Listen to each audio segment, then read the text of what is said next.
Welcome to the final day, or not the final day, but the final levels of the Summoner Necro. We're level 88, and we should be able to actually push it up to 100 today. And our goal is to bring the Golem up to millions of damage. I mean, that's the minimal goal to go for. And we're very close to this with the Frenzied Golem nodes, with the Golem generally getting more bonus damage. It's currently at 81%, but we need more. And him doing 25% bonus damage. We need this one as well for more damage. And we need, technically we need the bottom one. I mean, the Golem doesn't die, so that's kind of like a cool thing. And then we'll just generally beef up our defense and our damage even more a little bit. I mean, as soon as we get this one also higher leveled, my minions are also getting more damage here, which is kind of nice. So everything. Does the Golem do more damage than the combined skeletons? Yes. Unless the Ring of Mandeln is proccing, because then everyone does damage.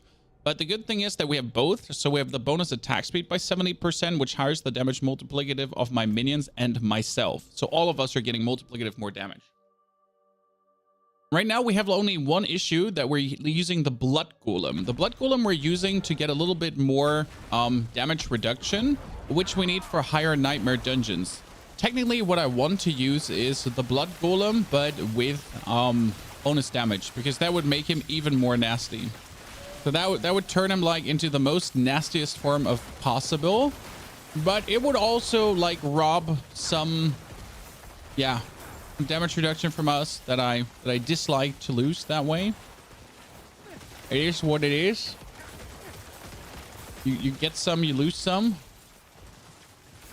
But we're getting there, you know? Like, our Golem is already right now being dangerous. Alright, our mouth was dead. Now let's hand in the 3 thingies. And especially against normal minions, you send them in here, boom, and everything dies. Then you have cooldown reduction running, right? And then you send them in again, and boom, everything dies. So especially against like normal minions, he's already like working crazy and just making corpses, because that's what you want to have, right? Whenever there's like a bunch of these rabble, and then he comes in, boom, everything dead, right? And he just makes corpses for me, which is the perfection. And then you give the bonus attack speed, and then he does even more. Like he does cleave damage now too.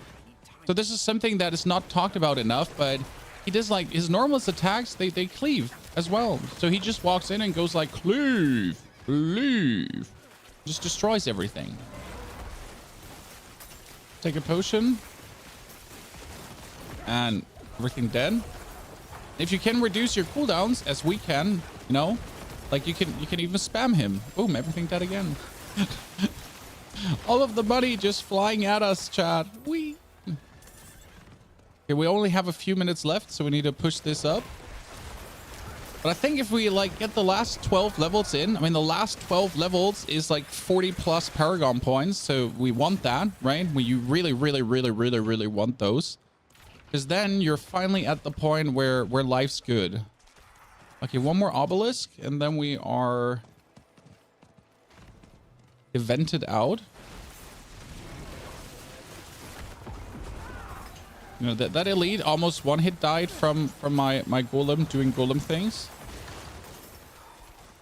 That's what you want. That's like without the Golem being at its strongest, right? And boop. Very, very satisfying, Chan. I can tell you that much for free. Let's send this in. I mean, we're already like made a level, and we're not only online for a few seconds and already made a level.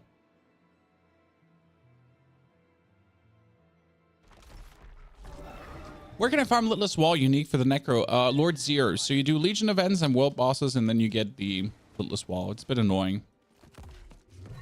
Specifically with the, like, I do personally believe that the Golem is very strong right now, but it is not as strong as it should be. Because in my personal humble opinion, the Golem is weaker than all the multipliers should make him. So if some last things actually get fixed, so if we're finally getting the Golem to, like, if every single minion node finally works as intended, I do believe minions are actually going to be crazy. The problem is that half of the things are just simply not working as they're supposed to be working. right? They're not multiplying as they're supposed to be multiplying. They're not, you know, they're not doing what they're supposed to be doing. Have you done any Uber bosses solo with this build? Yes. I mean, it's as simple as it goes, insert. Like this build just poops on Uber bosses. I mean, we just did Duriel yesterday, and like shadow builds or summoner builds in general have always been good against Uber bosses. We just demolished Gregor and Varshan. It's just like easy. Especially if you have Army of the Dead. An Army of the Dead makes your minions not die. I mean, they take 90% less damage. Right? So that's something to keep in mind, because it's like a big portion how you keep your minions always alive and how your minions never suffer from anything, because you can just, and you have like good damage over time. Oh, he just died. At this dungeon tier, the golem really just one hits them. Oh, funny. Even the elites, chat. Even the elites. Golem in. Boom. Did I promise too much? Did I promise too much today? I don't think so. Now let's rush through the levels. So we're gonna bump through Nightmare Vaults to essentially get like all the whispers. Then we're gonna get all the whispers on the map that are general. We're gonna do some we're gonna do some Uber bosses too, because I need to find a better X-Felds. So we're gonna do some Hell Tides and Duriels later. We might invite the community for that. Mendel is not a choice in Scene 3. There's Mendel. Mendel is a choice, and it works really good. When I'm even playing Mendel and X-Felds together, but this is not a Mendel summoner. This is a summoner that plays Mendel. That's very important, because there's a big difference between these two things and how these play. We will also make a full Mendel build, okay? So we'll make an actual Mendel build that is focusing on using Mendel.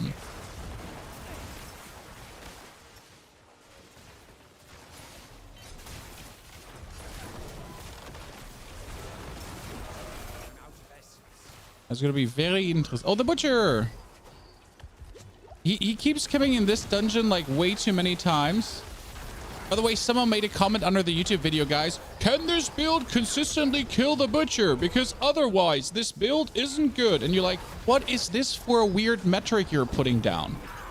Like, what is killing the Butcher consistently for a metric that a build needs to do to be considered good? Sir, are you all right? Are you suffering? Like, did you have a stroke or something? Right?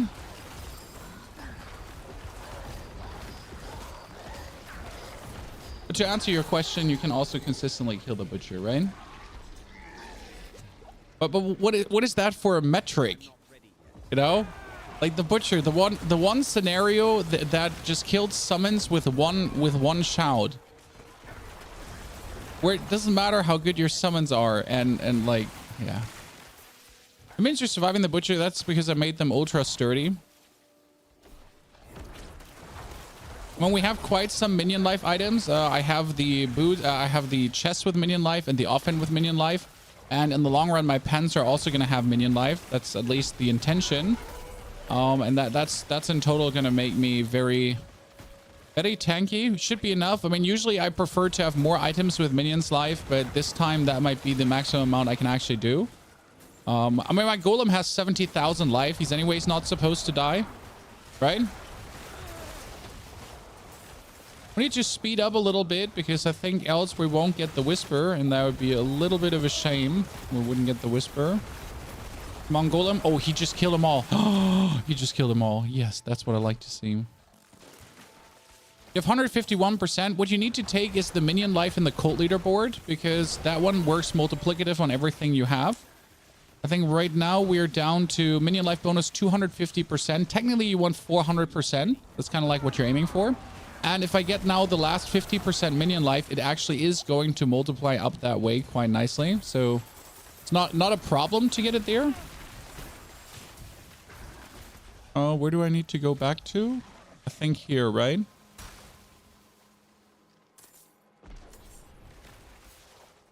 When do you you get the whispers in the dungeon mats? What do you mean? So the whispers is just like here right now. This is a whisper dungeon, so you need to finish this dungeon while the whisper event thingy is running to actually get like the 5 whispers at the end when you open the chest.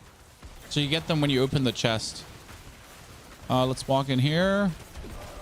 Summon our army. Actually, I can stand here. This shouldn't be the problem. Like, we're just gonna curse. We're gonna have the golem in the middle, just kill everything. Summon like a bunch of corpse explosions. Have the golem poop. Did you see him like just lose his HP, Chad? Beautiful. Golem goes in, HP goes down. Boop. Did I say that the golem is healing, Chad, when he does that? Yeah, he's also healing when he does that. Fucking fantastic. So now I open this chest, right? Everything pops out. I don't know if did they update the animation of gold dropping, and boom, done. I feel like they upgraded the animation of gold dropping. Yeah, this is, I'm not crazy. Like, there was a patch, guys. The patch was 5 GB. Does anyone else notice how the gold looks way more beefy when it flies out? Okay, let's get the Death Razor up now. It's not just me. It's not my imagination. I'm not tripping. I'm not crazy. I am seeing things. It's actually happening. It pumps out, right? Yeah, 5 GB for gold drop animation. Honestly, that's what it is.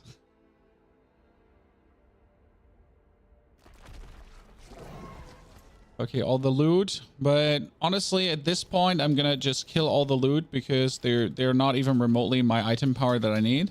The only thing is I'm looking at aspects. So if there's any good aspects to be had, the rest just gets trashed. Gloves I have an eye on. They don't need to be 925, and rings don't need to be 925. So this is resource gen, critical strike damage. Fuck, could have been good. Critical strike, nope, not good at all. Essence, no. Oh yeah, that's gloom, darkness, ultimate, Evulsion, cooldown reduction. You suck as well. Still looking for a proper amulet because my amulet is a stinky pooper one, chat. I like turning on Bone Storm when you have your golem up. I can't do that because I'm running Army of the Dead. If I play, like, the Bone Storm thingy is you playing a Golemancer, but this is a full-blown summoner. So I'm essentially using, like, all the summons that are available and given to me, and not just, like, focusing on golems itself. I will make a full Shadow Golemancer as well, because I like the idea of a Golemancer. Okay, let's do... Oh, look, there is a bunch of whispers here. I love that. My favorite thing. Engine, thank you for the 50 centuries of support. It's been a while, sir. It's been a while. Through the thick and the thin, through many games, and I appreciate every single second. It's the tiny things, right? Like a better gold animation, but I'm happy they're working on stuff like that. I mean, you might say this is unnecessary, right? But I like to see these tiny improvements, especially as they just fired 1,900 people. I mean, they just got rid of 1,900 people, right? But it seems like that there's still enough people working in the Diablo department to at least upgrade some graphics.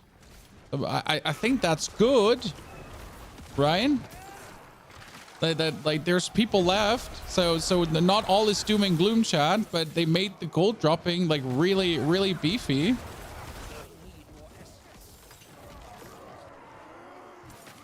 Oh, fellow lightning ball Sork, I feel like I'm doing more damage than you, but that might just be me.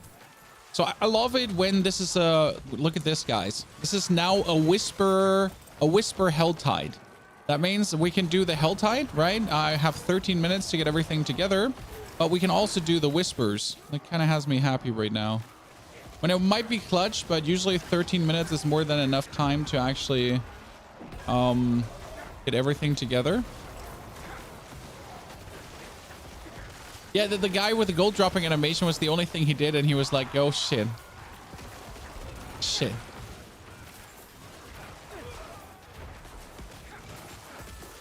Poor lad.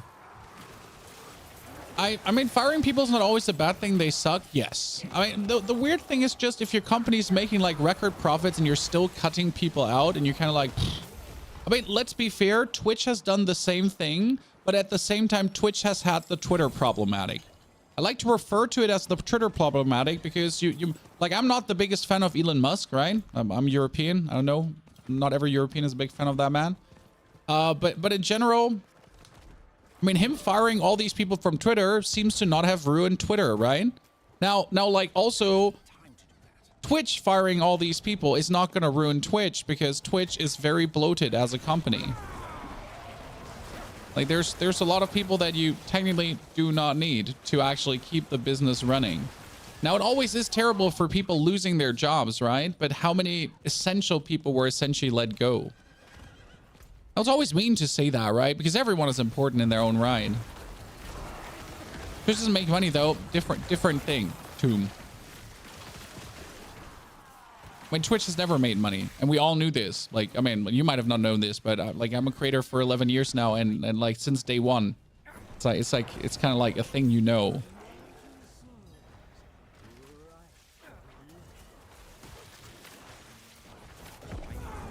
I need to pay more to the picking up potion materials, guys, so you can speed that up.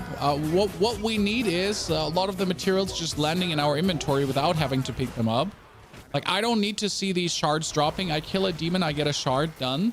I kill 300 demons, I have 300 shards, thank you. Right? Aubrey, thank you very much for your support. Faye, also GG, thank you for the sub gift. Appreciation. Sorry, I don't see who's gifting these.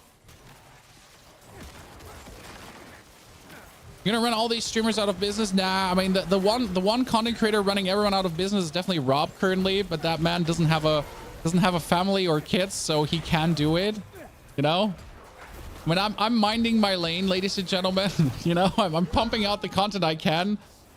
Like, the patch just dropped, correct? And Mr. Rob 2628 has made already 4 new videos on the new patch, and I'm like, sir, I'm gonna make 1 video today. Is that fine? Can we, like, is that cool? Thank you very much.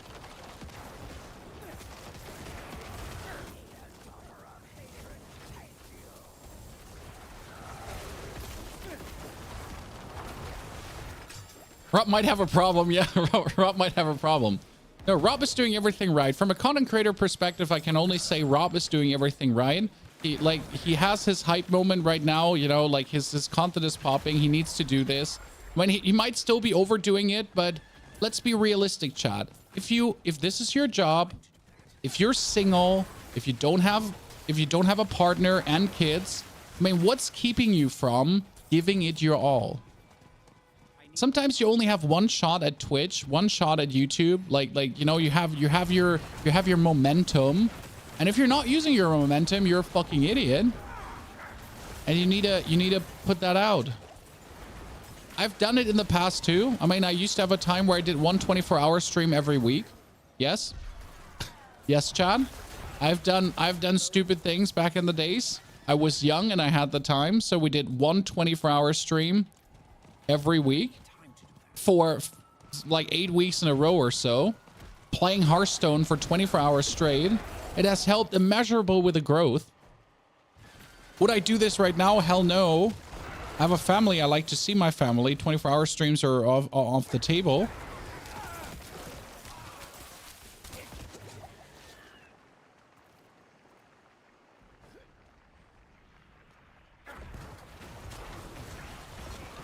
Some of the creators have longer runtime than their hours in the day. Well, some of the creators are also having editors, so you have to see they're like creating the content and then they're having like an editor create the rest for them. Right? But that's helpful. When you're essentially not busy with like making these videos look good yourself and you have someone make these videos look good for you.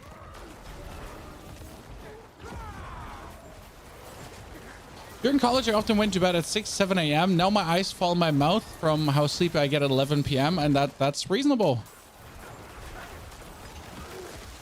I mean, like back in the college days, I was looking absolutely shredded while drinking on the weekend and eating whatever I wanted. Now I eat a pizza and I look in the mirror and I'm like, oh, hello, sir. You're looking kind of bloated today. I might have to cut on that gluten a little bit, right?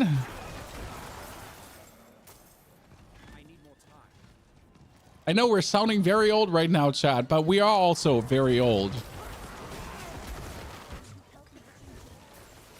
Working on that dad bod. Overtime currently. Please, the reality. Wait, it's really funny when I actually plan to go on vacation, right? What I do is I pump out, like, I prepare 6 YouTube videos in one day.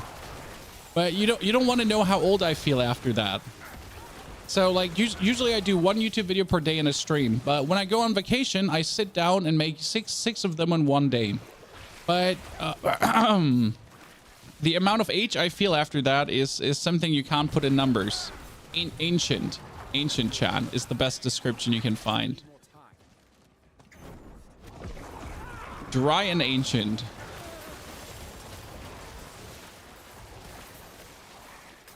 I can't watch people keep bashing the game. I mean, the crazy part is not the bashing of the game. The crazy part is video 1, bashing the game. Video 2, this changes everything. I am back. Video 3, oh yeah, you know what? The game is actually still terrible. Video 4, oh my God, I'm back again.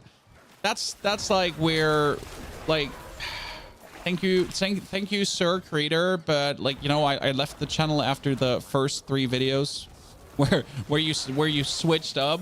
You know, when if you're done with the game, you're done with the game. I can see that. I mean, I like Riker, for example. You know, Riker. He posts this like from an objective view. I mean, like he wraps up things together, right? He just says what he thinks. He's like game and a good sake, and but like he's like from the kind of like from the outside perspective. But you also don't see him like, you know, just constantly.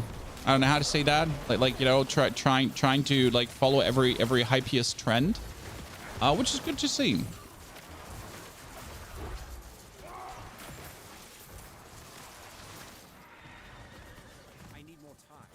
And then there's obviously the people that only make news about Diablo when they have something bad to talk about. But you can actually not blame the creators. You have to blame the people. George R.R. Martin, you might like him or not, you know, George R.R. Martin, he made a blog post recently about how Twitter is a terrible place at this point. It used to be like people used to meet up and they would tell you what they like about books and movies and games, and then then you would discuss about different opinions. Right now, correct? And this has kind of devolved to, though, people just fucking complaining and fucking whining and people just being absolutely toxic and hating on people. And that's why negativity thrives, right? Minions can only be affected by 1 corpse explosion, so you shouldn't spam it. That's wrong. Minions can be enemies can be affected by multiple corpse explosions, so you can spam it. But it's not about enemies being affected by multiple corpse explosions, so you'd spam it. It is also that every corpse explosion has a lucky hit chance, and every lucky hit chance of every corpse explosion can trigger X-Felds, cooldown reduction, and all your kind of stuff. So you really want to spam it because more is more. Did I just not Tree of Whisper? You know, you kind of want to spam it because more is more. Oh yeah, that gold. There it is, chat. There it is again. Someone was asking about bosses, by the way, so let's go. It's a trend in modern life. It's never the platform, always the people. Yes, Sonny. Exactly. It's always the people. Grüße aus Deutschland. Grüße aus Deutschland zurück, Stefan. Grüße from the warm Germany. We're currently at like 10, 13 degrees Celsius. What do you have, chat? We went from -5 to 10 plus in a week. Like, you know, from one day to the other. And next week, it's supposed to be -5 again. I mean, our trees outside of our property are already like budding. Like our flowers are already flowering, right? Everything is actually growing. It's stupid. Oh, did the golem just yoink all his HP? It did. So this is my minions just bullying Varshan, right? The dude is just getting like torn up. Oop, done. Überraschung! Aus Deutschland! Oh, which Bundesland do you live? That's a secret. You're not playing Warzone anymore? No. It's not that I don't enjoy Warzone, it's that I don't enjoy Warzone. And that also, like, my style of content creation is just better suited for everything but Warzone. the best way to say it. My style of how I create content is better suited to anything but Warzone. All these amulets are horrible, shitty, and I hate them. I don't even want to look at them. They make me angry. Okay, PvP boss is not there. Seasonal thing is not there right now. Legion event is there, but I don't... Oh, there's actually seasonal thing is there. Yep, let's go. 12 in Portugal, around 5 in Czech Republic. Sounds cold. I feel with you. A firewall takes more time than this. I'm like, minions are kind of fast at this point. Like, it's because I'm actually using a combination of minions and shadow, but with minions still as the main culprit. It's actually an interesting thing because usually you would use, you would not do what I'm doing. You would use the shadow as the main damager and have the minions as supporter. But what I'm doing a bit different in this case is I'm using actually the minion as main damager and the shadow only as supporter. And that flip up is working way better than it has any right to do. Because technically I'm using a hybrid, and a hybrid always has the problem that it's never as strong as using one thing as the main. But for some reason it's working so good, and it's stupid. Like it's just stupid that it's working. And it has no right to work. And it's all because they buffed minions. And if they just buff minions, like, we don't need much more. Like, right now, this is actually the strongest minions has ever been, surprisingly or unsurprisingly. Like, even stronger than Eternal Bug minions. And it's dumb. The only problem you still have is keeping yourself alive. But I'm working on that. To like, find ways to keep myself alive with a companion, because the companion right now is healing me. Which is kind of funny to actually, like, use the companion as a healer, because I said that thing is useless and you should never do it. But here we are actually using it. Yeah, if minions get another 20 or 30% plus, so instead of getting only 30% of our stats, if they would get 50% of our stats, or even 60, I think that would be really good. Does your Golem life scale damage? Does your Golem life scale damage? Does your Golem life scale... What? What? I mean, Golem life doesn't scale damage, no. But I'm confused about that question. Does your Golem life scale... No, Golem life doesn't scale damage. Golem damage scales with all the Golem nodes, but at the same time, the Golem damage scales with your damage. So your damage scales the Golem damage. So it's kind of like a bit iffy because it's a back and forth. Why does the Butcher not attack minions? Because the Butcher is meant to kill you, and that's why the Butcher just kills you. Yeah. How do you say your name? You can say P. Forneyhoff, but that's wrong. But someone's called me actually P. Forneyhoff, and I find it super funny. But the 4 is an O, like in lead speech. Like, you know, good old lead speech, the 4 is an O. It's definitely an O, not an A. So you can say Ponyhoff like a Ponyhoff. Like a pony farm. But the 4 is an O, Chad. Anyone telling you the 4 is an A is just wrong. Like that's a lie, right? It's literally a lie. Idiots. Okay. Good. Do you have an English background? I was 1 year in America as a kid because my dad is a Navy dad. Navy dad. Navy dad. Not in the Navy anymore because he has to take care of a very ill mom. But Navy dad. I was in the army, so we always make fun about the army and the navy. Like, I tell him he's not a real soldier, and he tells me I'm a land monkey, and then we laugh and we hug, and then we do it again when we meet every single time. Because why wouldn't we? You know, the things fathers and sons do about their, you know, respective like army behavior. But yeah, like, I was 1 year in America as a kid, and that helps with native language understanding that you don't get otherwise, or like an ear for language, we call it. Helps a lot. So 4 is an O. Yeah, 4 is an O. Definitely. 4-0. We're getting to 100 today. We have 5 hours. I mean, if I don't get to 100 in 5 hours, I don't know what I'm doing with my time. Might as well just like stop playing the game, right? I mean, unless I start fucking around again and doing stupid things and like, hey, Chad, could we do a tier 100 dungeon with level 90? Which we could, not with this class though. So if I was playing my Bone Spear build, I would be farming tier 90s currently. And with the Bone Spear build, I would be on the way to essentially doing tier 100s already. But that's Bone Spear. It's built different. With my Shadow build, a full Shadow build, I could do it as well. So Summoner is a bit slower. Like on 100, I will do 100 essentially. Marines are the best. It's okay, David. We can live with that. Wait, I like my dad has been at the Navy, like driving boats and everything, so I can respect that. You know, he's an actual captain. He's not only a captain by rank. He's actually been doing captain things. You know. He also crashed a boat into a harbor once, and it almost capsized. Well, it wasn't him himself, but it was the boat he was responsible for. It's an interesting story. Responsible for most of his gray hair. I can totally empathize with that.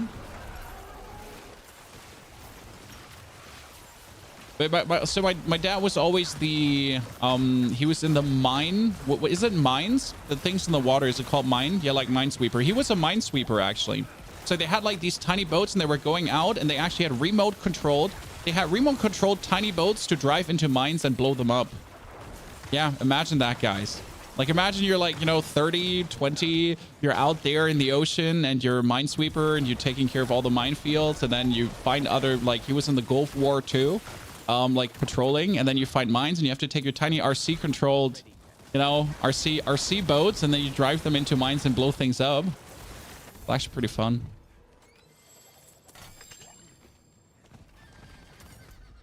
Apart from the imminent threat of death though, but hey, apart from that, it sounds like fun.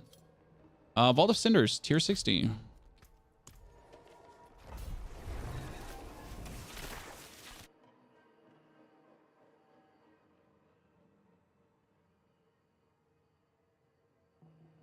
We also say Sprachöhre in Norwegian, language ear. Yeah, ein Ohr für Sprachen in Deutschland. So as always, Norwegian and all the languages quite similar to each other. My kids are the reason my beard is whitening. Now my job, definitely my job. My kids are not responsible for that. They haven't tried to murder themselves yet. Haven't tried murder themselves enough yet to make my hair go gray from that. It's more like content creation that's making me age. Beyond my time. That's fine though. I don't mind.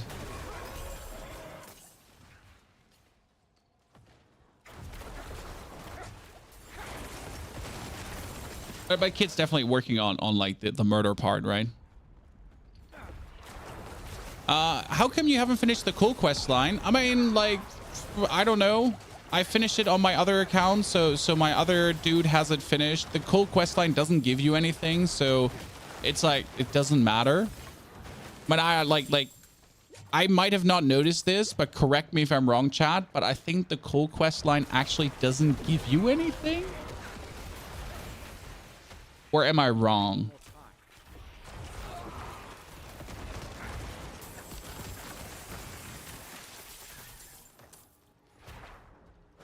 Yeah, it gives experience. That's it, right? I mean, I haven't done like on the main Necro because this is obviously Necro 2.0 right now. Hi, in case you didn't know this, guys, this is our second 100 Necro. Because why wouldn't you have two Necros to level 100? Like, seriously? Like, what are you, a pleb or something?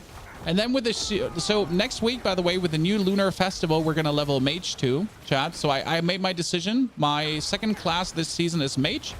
Because I've seen a very fun Blizzard Sork. I want to also do Meteor Sork. So there's some interesting intricacies that I want to try out and that I want to play around with. Also, the bot is kind of broken with Mage 2. So that's going to be my second class for this season. Probably not going to double with Druid. So Sork it is. On top of Necromancer. So we're playing Emo Sork and Actual Sork. But I'm waiting for the Lunar Fest event because the Lunar Fest is going to level everything faster. In case you didn't know this, guys, the new Lunar Awakening blah is meant to give you another 50% multiplicative bonus XP whenever you pick up a Lunar Shrine. And that shrine is going to, by the way, we're just zooming through this. This is stupid. Golem, come on, destroy him. Golem, boom. Everything dead. No, we're making tempo, chat. And what is slowing down here? Oh yeah, I wanted to skip these, but honestly we're leveling, so might as well just murder them. Usually I just try to get to the end room because then you get like the bonus XP for finishing the dungeon.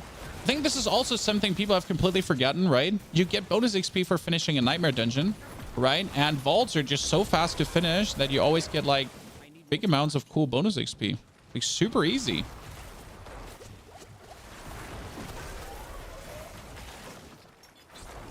Like how have people completely forgotten about that? Oh, well, there's a lot of poison. Jesus, did you just like make all the poison?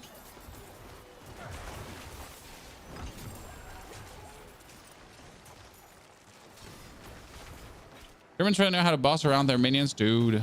Gotta be. Honestly, I think if you were a real life necromancer, you'd be nice to your minions. I mean, they hang out with you the whole time.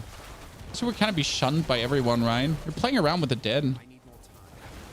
So your minions gotta be your boys. Well, your golem gotta be your best friend end of the day. And he's probably made out of your own blood, correct? Or out of the blood of your opponents? Your own blood. I would make a golem out of my own blood, probably.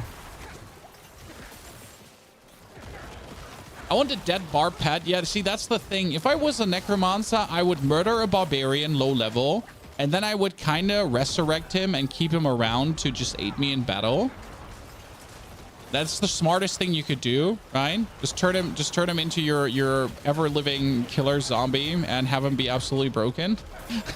Why would you be broken yourself if you could just kill a barbarian and then summon him? I mean, they have to sleep at some point.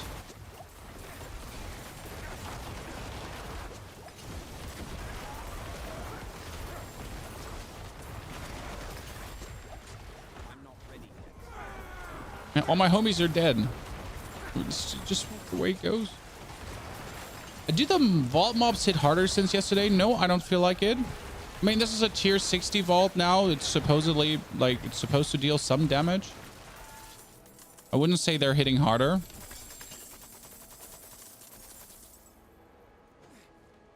Feels similar-ish to me. Isn't zombies under Witch Doctor? I mean, Necromancer is like everything that's dead, but I would say Necromancer is like more specters, skeletons, ghosts, all that kind of stuff. So if we were to go by lore, I guess zombies would definitely be more Witch Doctor consideration. I mean, not that Necro couldn't be summoning an army of zombies, but I kind of like, you know, I associate it also more like with specters and skeletons and wraith and archliches and all that kind of stuff.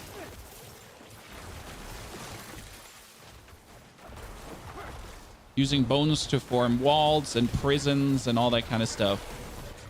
Armor. How lazy do you want to be? Yes. Right, John? I mean, who of you actually still dodges some of these traps? I try to, but most of the time I'll just walk through it.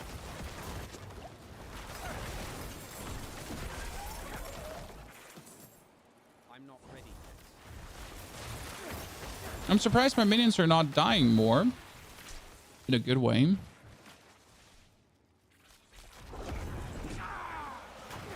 Everything dead.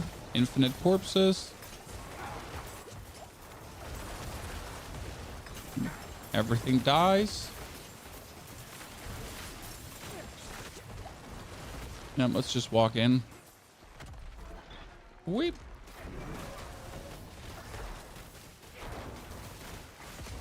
Okay, lads, you got this. I'm just gonna be standing here. Let me put some dexterity. Let me put them points in. Oh, I need Army of the Dead. Yeah. So we take this one out here really quickly. I mean, Fire Enchanted is always annoying, so that one needs to die straight away.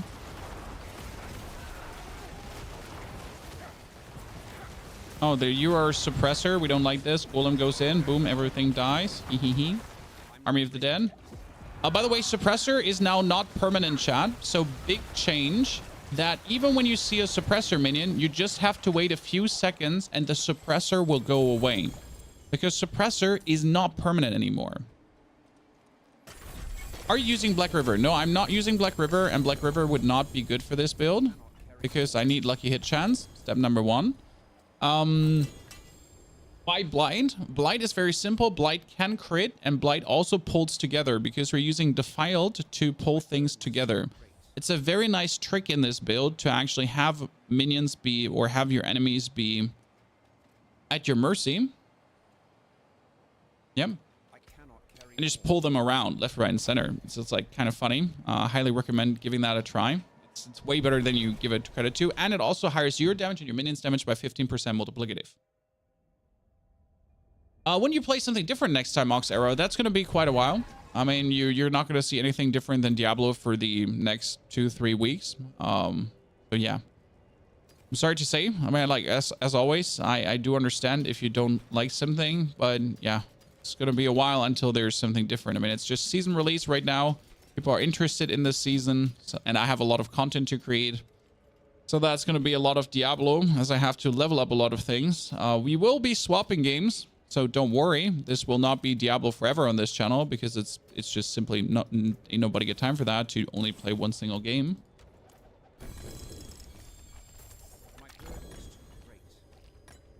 Oh yeah, I need to disable some sigils.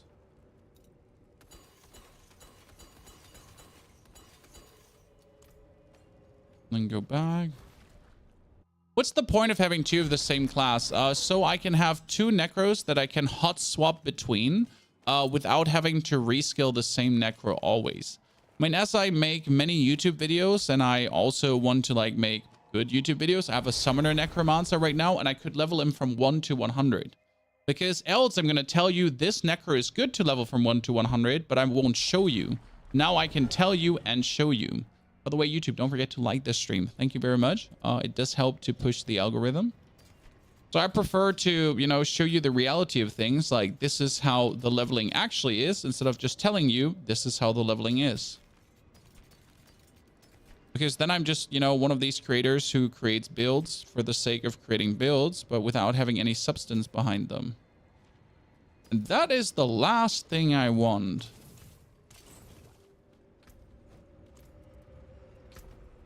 Okay.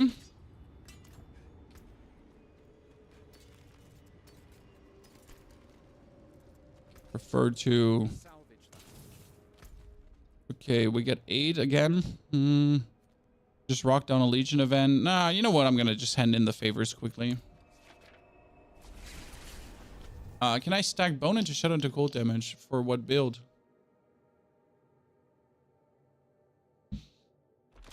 I mean, a Thorns minion build on Necro can clear Nightmare to 90 if the affix is not stupid. The build can kill Duriel, having fun with it. I mean, like, you know, crazy. They're like that. Thorns is respectable that you're even willing to find all the items. I am simply too lazy to find all the items for that. If your minions are dying too fast in Nightmare 100s, you might look to actually put in the damage reduction aspect. Well, that Golem just chunked away. Like, did you see, like, Golem, boom, and he died. That Golem just chunked away almost one tiny bar of his HP. Damn, son. We're definitely putting him exactly where I want it to be. This is working better and better by the second. Oh, you mean the scythe? There is a build that works with a cold scythe. It's called the Poopmancer Soul Riot, and we have we have builds for that. Poopmancer is amazing. I'm trying to farm the Season Altars perma for levels, but I can't get more than 1 run. What? I mean, the Season Altars, you just go to them, and then you activate them, and then you activate them again, and then you activate them again. I don't know where your problem is. How's the clear speed of Pure Summoner compared to Bone Spear Spirit? Bone Spear Spirit is faster. But you do need mats to, yeah, you need materials, so you have to farm the materials first before you can just summon the Son of Malphus infinitely.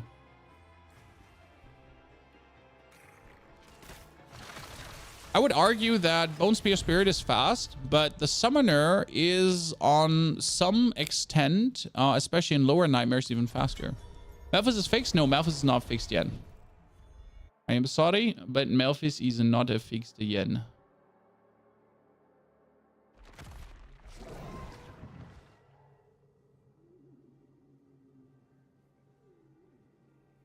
La la la la la la la la la.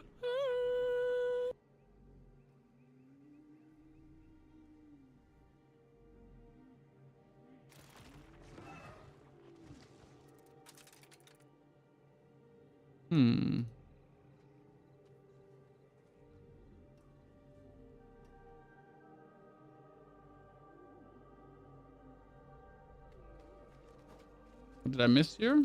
Oh, Juggernauts. Oh, that's a low roll. Not even interested. The thing about Sever Necro, fun, Adam, and Sever is a powerful ability. It is done. It does fall behind, though, behind all the other Necros, kind of. Because Sever scales like the best if you're actually having minions. So that means if you want to play Sever, you already have to play minions. And that's kind of like a little bit, Why, like, you know, why do I need minions if I want to play Sever? And if you're not playing minions with Sever, you're kind of like missing out on portions of the damage scaling. And then you're kind of using Sever for vulnerable. But that also doesn't feel very good. Yeah.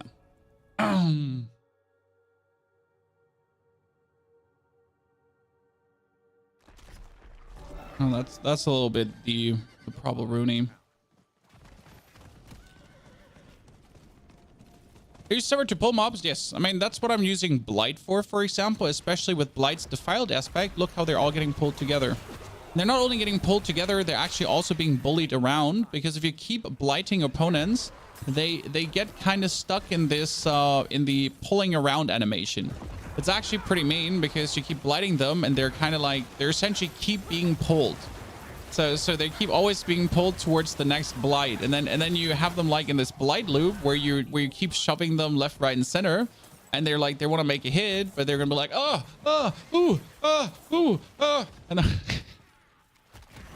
and you're essentially just zooming them around.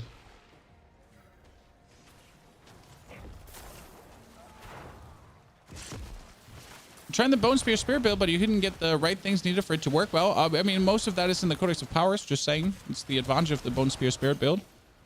Use the new armor aspect, yes, on my pants. I mean, you can see I'm at 14,000 armor, chat. 14,000 armor, and I'm not doing anything. I mean, you only need 13.5, so keep that in mind. You do not need 14,000 armor, okay? That's like absolutely not needed. Press the Golem.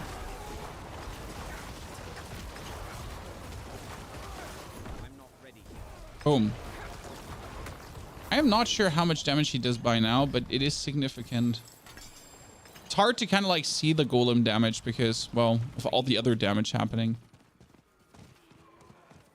Thank you, Plato. That's very appreciated and kind of you to say.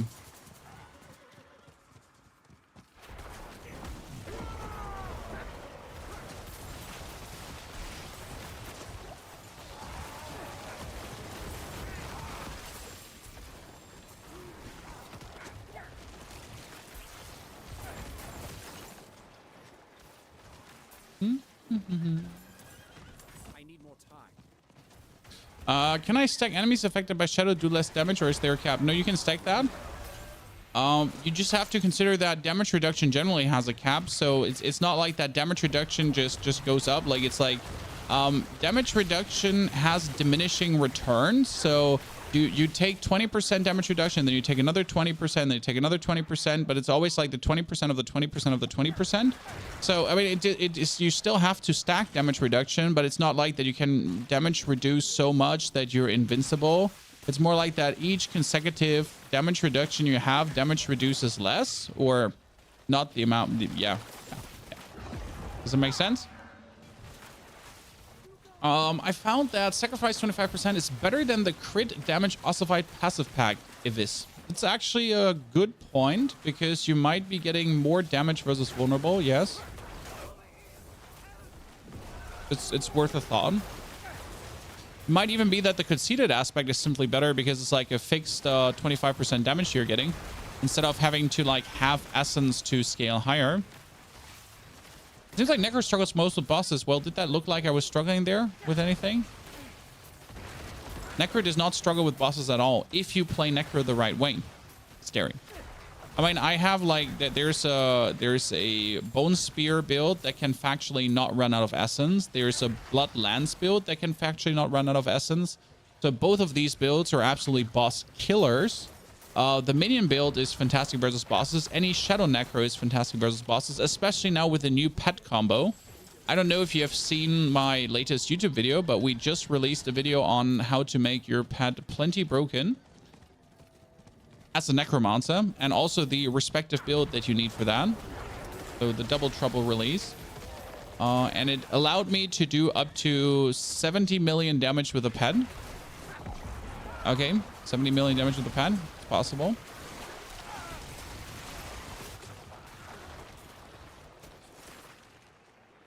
Oh, it's the latest uploaded video, boy. I just uploaded it this very morning for you.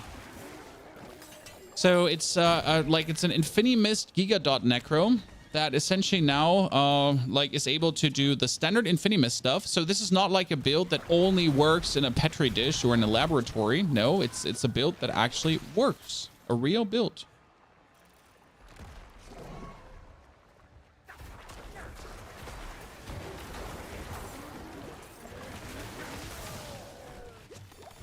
Well, boss in 11 minutes. Does he have like whispers tied to it? The whisper? No, it's not even a whisper. World boss can't even be bothered. I mean, seriously, if the world boss doesn't have a whisper, well, what for? I mean, that 925 gear, I get somewhere faster. The only reason to go for it is the material for like what is it called again? The goddamn material for sockets, right? Yeah. For me, it has a whisper. Well, I have done it already, so no whisper for me. Oh, Exquisite Blood, yes. I mean, I do have, luckily, my Litless Wall already. I do not have a perfect roll Litless Wall, so that makes me a bit sad, but I also really can't be asked to now do a gazillion Lord's Ears. I mean, we're currently, what, 16 blood? Oh, okay, I have to do it. Okay, Chad. Okay, we have to do it.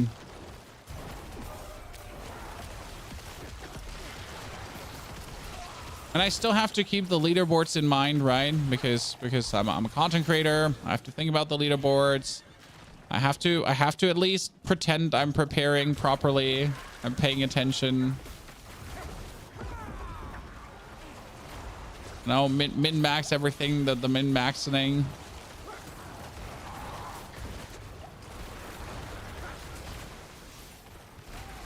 And right now I'm trying to essentially find like S tier gear for like X different builds, which is kind of complicated.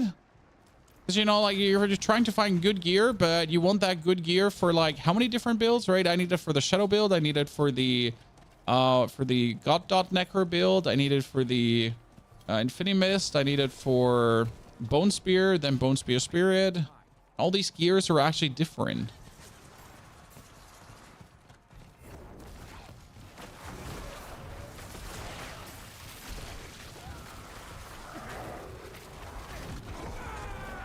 Oh, he just got pooped on by the Golem.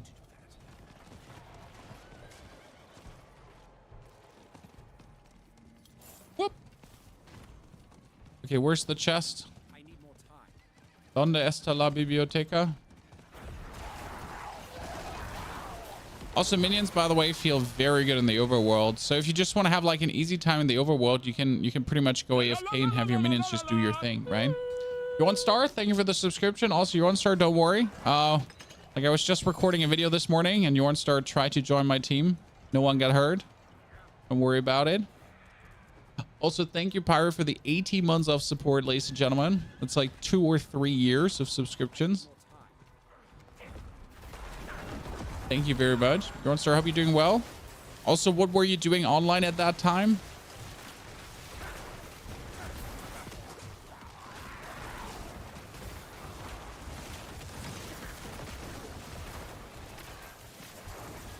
Discord server link is not working on Twitch. It might be that you have to type in !Discord and follow that link. The one that pops up when you subscribe is broken. Yes, I need to replace that. Is Duriel doable at level 85? That heavily depends on your build and your class. Bone Spear Necro with exposed flesh. Yes. Full Shadow Necro. Sure, why not? Shadow Summoner should also work.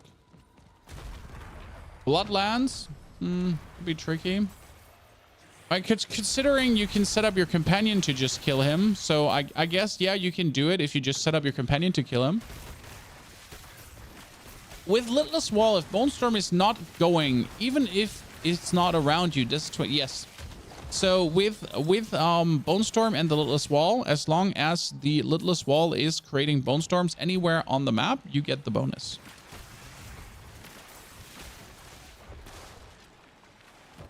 So yes, ladies and gentlemen, generally you can actually kill every single Uber boss very easy. You just have to set up your pet companion to kill the Uber boss.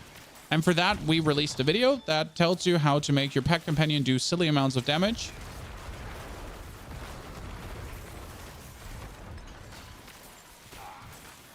What would be the best build right now you have made? I think currently the Bloodlands is probably the strongest build this season I've made. But if I sit down to make you a Bone Spear build, a pure Bone Spear build, okay, that one will be the strongest build. But that's simply because Bone Spear is just silly. And it doesn't even take efforts to make a good one. I mean, like, the trick with Bone Spear is to make it essentially infinite essence, but that's what you have your companion for, and then you get infinite essence.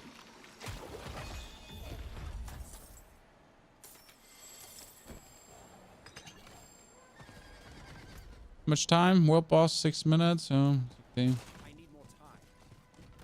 What about the Blood Surge build? Well, the Blood Surge build is not as strong as it was in Season 2, and that has a lot to do with the lack of Vampiric powers, because with Vampiric powers, you could make everything really easy vulnerable, and that's what the build needed to turn into the Infinite Essence monster that it was. And now it has a harder time to be the Infinite Essence monster that it wants to be, so that's a little bit of a problem with the Bone Spear. With the Blood Surge, and the Bloodlands is just simply better. And I hate that it's that way because I do love Blood Surge as a build, but yeah, it's factually worse. I'm sorry to bring this piece of reality to you. I didn't want to. I could have lied, but how the pet make things vulnerable? Yes, but not for the tempo that you need to make the pet things vulnerable.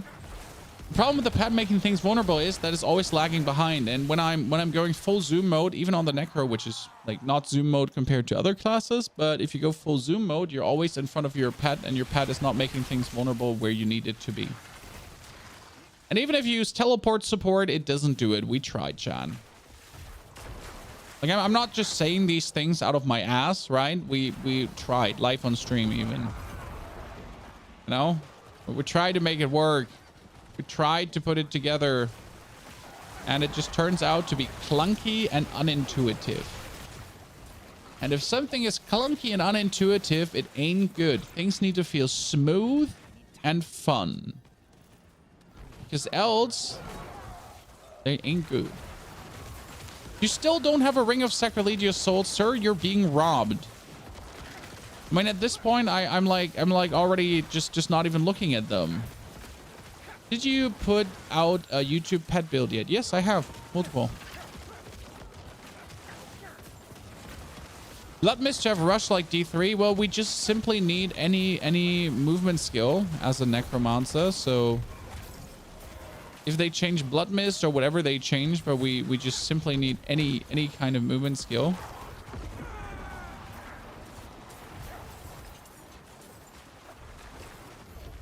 My Golem's normal attack seems like they're doing a lot of damage currently. Like a lot of damage. Like he seems to be just walking up to things and hit them one time and they just disintegrate. Do you happen to when the Loom is coming back? Well, right now the Loom is offline because of disconnect issues. I would assume that disconnect issues are something that is rather simple to fix. But then again, I'm an armchair developer and I have no clue. I mean, 1 to 3 business days. It's close to the weekend. You see the Uber unique announcement? Yeah, but who does that really affect? So chat, there was an announcement that in case you have dual Uber uniques, that there's something amazing coming. And that might be a first look at a crafting system. Because if, like, they literally told you, do not disenchant dual Uber uniques if you have two grandfathers or someone. I mean, let's be fair, this only affects 0.1% of the player base, even less than 0.1% of the player base. But I think the implications is what's more interesting because, I mean, what do they want to do? They would have to do some kind of crafting system, right? So disenchanting Uber uniques gives you certain materials, or there's a Uber unique trading vendor or anything in that regard, which then means that we might be getting something in that direction. And that's then again interesting. I mean, right now I don't have a single Uber unique. I will not get any dual Uber uniques. Ilbeard, thank you for the goddamn 10 gifted subscription. That is way too generous, sir. Thank you for starting off the months with a big bang. Do appreciate it dearly. Howdy to our 10 new subs.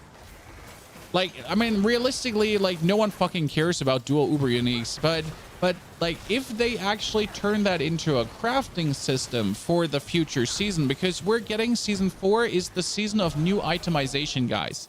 And there has been speculation of them getting us something of a crafting system. And now imagine season 4 is actually the season of crafting equipment. I mean, whoa, be interesting. Right? Little miss, little muscle, just a little muscle, Jesus. Thank you very much for the 2 gifts and congrats on your new mount. So by the way, to the topic of bosses are a problem, bosses are not a problem. I mean, dude just get sent twice. Ego. So yeah, but yeah, if we get some kind of crafting system, I'm hot, I'm moist, I'm all for you. Right?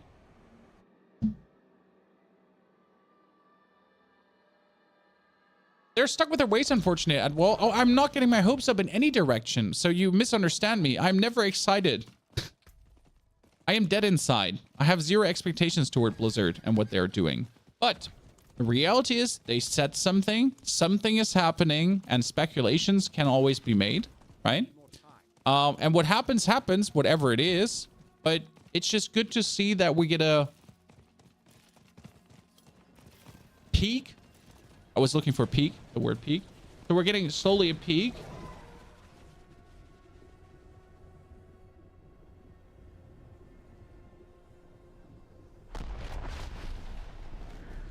And what season 4 could offer in the future, right?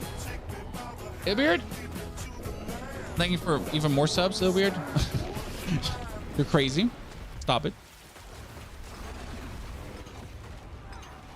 They need to stack seasons like PoE. I mean, they're doing that already, in case you missed it. And we got the Malignant Rings. We're gonna get Vampiric Powers in the middle of the season. So I mean, like maybe you didn't hear that in their latest stream, but they already promised that every season from now on will have things from the former seasons coming in some capacity. We already did get the Malignant Rings, which is intriguing. Not crazy, but sure, we at least get something, right?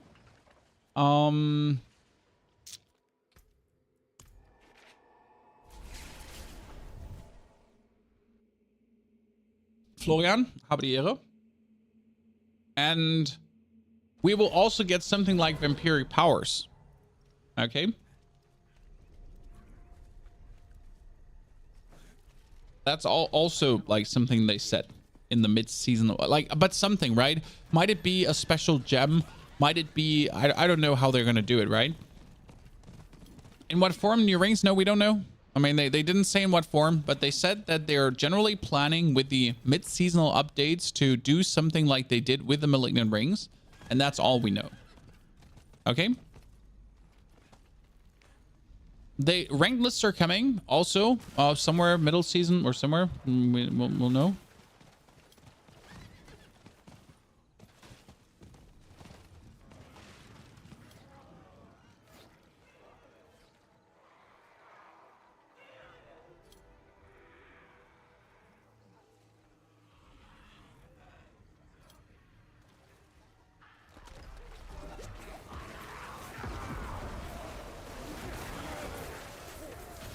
But yeah, I'm excited. Let me give me some vampiric powers. I wouldn't mind. I need more time. I'm gonna say no to that. I like vampiric powers. I mean, give me special gems. I mean, right now they could do gems that are vampiric gems, and you can just socket them wherever you want. At least something. I mean, I wouldn't expect much, right? But even if we get already one vampiric power back per class, zero complaints. Right? Especially as it then ends permanently in the game. Zero complaints times 2. Greetings to Turkey.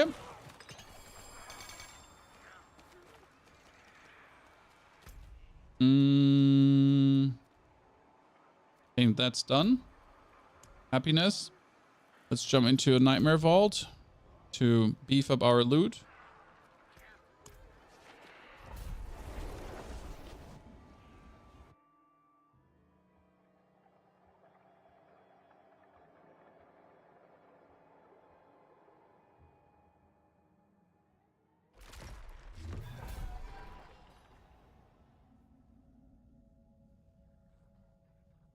Okay.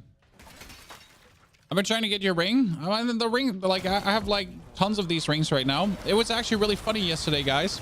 So yesterday we wanted an X-Fel's Corroded Signet. And I don't believe in streamer whitelisted accounts, okay, Chad? But we wanted an X-Fel's Corroded Signet, and we were actually preparing to farm Duriel. What happened is we went to the world boss, and the world boss was like, "Hey, Pony, how about an X-Fel's Corroded Signet?" I was like, "Sure, why not?" And then I had a hard time convincing people that my account is not rigged because, like, how can I?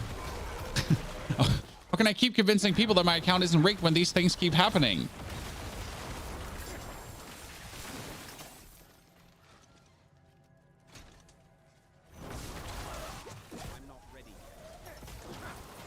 Shadow build for leaderboards. I'm still not sure how well Shadow will truly do in the leaderboards, but honestly, with the latest changes to like your minions and everything, I'm actually really intrigued to pull a full Mendon build out of my booty. You know, you get me. I'm actually intrigued again to putting in the effort for a goddamn killer Mendon build.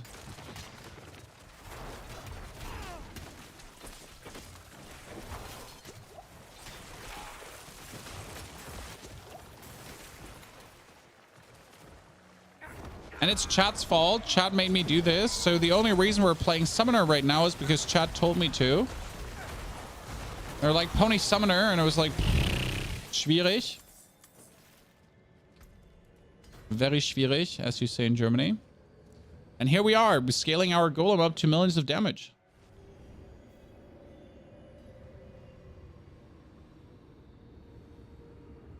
Oh, Jesus Christ. I just missed this, but Kadir gifted away 50 memberships, guys. I completely missed that. Holy Christ. How did I miss that? God damn. On YouTube, ladies and gentlemen, can we have some applause for Mr. Kadir from Turkey for making it rain like crazy. So holy moly. Well, everyone is a member now, I guess. No Ring of Sacrilegious Soul and no gifted membership. I am sorry, sir. You've been getting twice robbed now. Yeah, I need to also work on our YouTube membership to be a bit more attractive. So I'm sorry for that, guys. I'm trying to get the TikTok links the Discord links working everywhere, so all of us can like really join up in the Discord correctly. But I'll be, you know, like every community is important on every platform. Also, you TikTok. See you there. If any creator is whitelisted as Rob, no, Rob is really not whitelisted, guys. He just literally lives this game. I mean, like you know, when I do 10 Duriels this season, Rob has already done 500 plus Duriels. So like yeah. I mean, like, dude, like you know, you might want to believe in whitelisted creators, but you know, dude, literally, this is his life currently, and that's fine. That's what we're saying, like, who's affected by duplicated Uber uniques? No one. No one is affected by duplicated Uber uniques.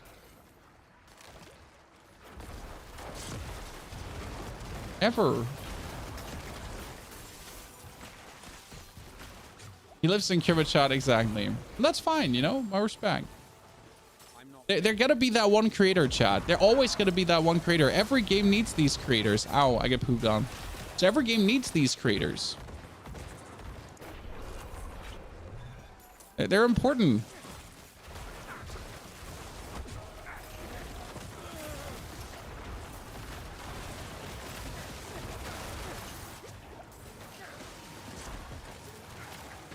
And they're at least pushing the boundaries for us so we don't have to do it, right?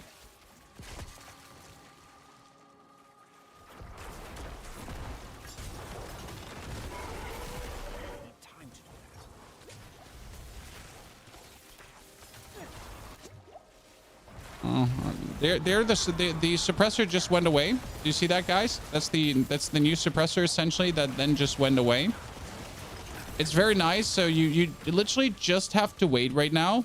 You don't have to dive under the suppressor umbrella anymore, which I always complain about when I play as a Necro, because I really don't want to dive under the suppressor. But yeah, that one is over. You can actually now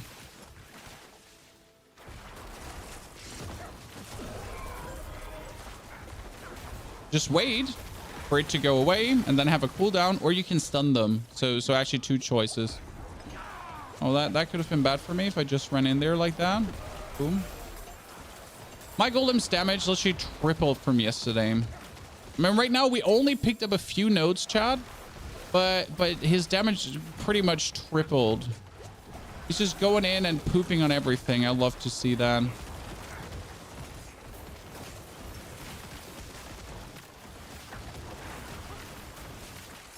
Boop. What Necro build do you recommend from 55 to 75? Like, so I would generally level from 1 to 60 with minions, because it's just a blessing. It's so much fun and goes so fast. Realistically, as soon as you hit World Tier 4 though, or if you're in World Tier 4 with 55 or 60 around that time, you kind of want to, like, if you swap over to Bone Spear, you're just going to have an easier time. I mean, the minion build worked really well in the, like, as soon as I got there too. The biggest problem with the minion build was factually that I had to, like, really compensate for the amount of elemental resistance I needed, and other Necro builds don't have that problem, so they're a bit more convenient and easier to play, simply due to the fact that, like, you just sacrifice your minions and you have full elemental resistance. Like, I can't do this with this build, right? I can't sacrifice my minions for elemental resistance. So that's an existing weakness. And other builds have it, like, a bit easier there, because, I mean, like, imagine just sacrificing your minions and you're done. You have maxed out resistances. Boom. That's insane, right? Oh, did I not take Pearls of Warding with me? Oops. My bags are full. Oops. When did I forget that?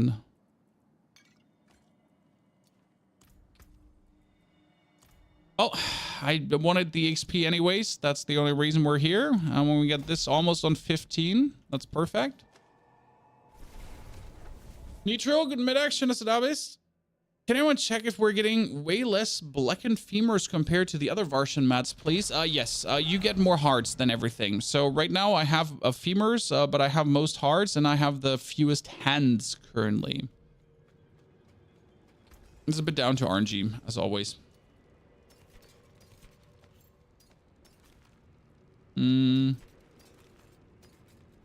Does my chest have Maximinian life? Oh yeah, my chest had Maximinian life. Yeah.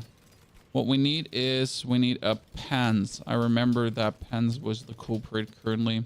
Well, that's almost a max roll. Lucky hit chance, shadow damage over time, critical strike chance. Oh. You are not bad. You are worth a consideration. Crit, Vuln, damage, Fort, no.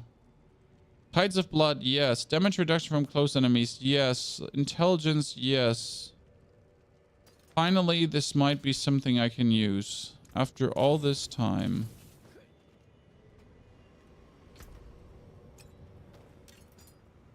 And that's bad.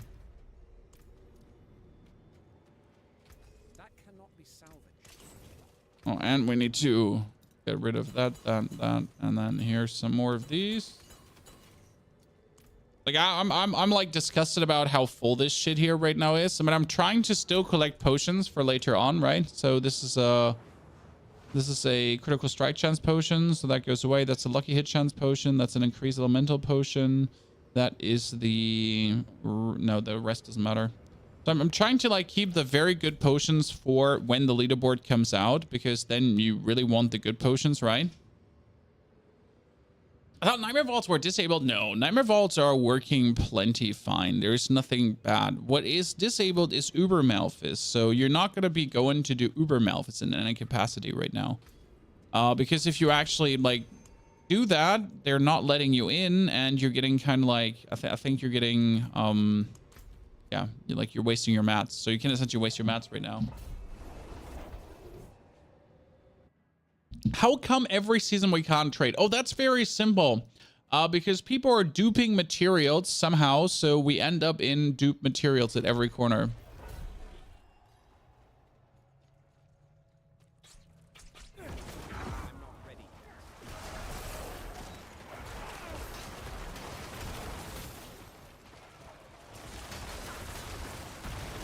So people like essentially the season starts and people find a way to duplicate and like turn like two shards of agony into 5,000 shards of agony, and yeah, until Blizzard shuts that down again, and then like yeah.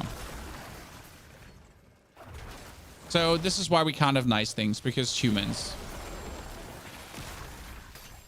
This is why we can't have nice things, because humans exist.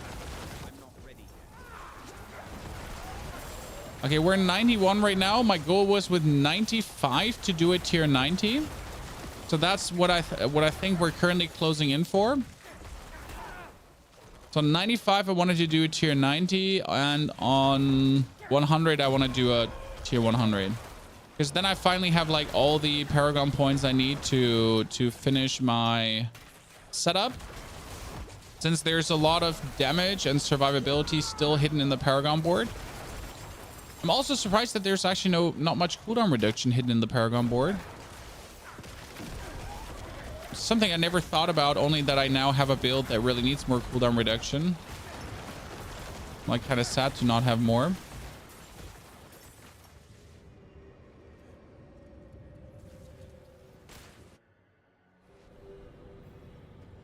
I also did double mats on people that had them. Some people rage. Yes. I've seen some people losing their materials. Also, some people losing their dupe materials they might have bought somewhere for hard money. When it's actually funny, because some people are telling on themselves, right? I've seen people complain like, oh no, where are my Duriel mats? It's like, sir, you might have bought dupe material mats for real money somewhere.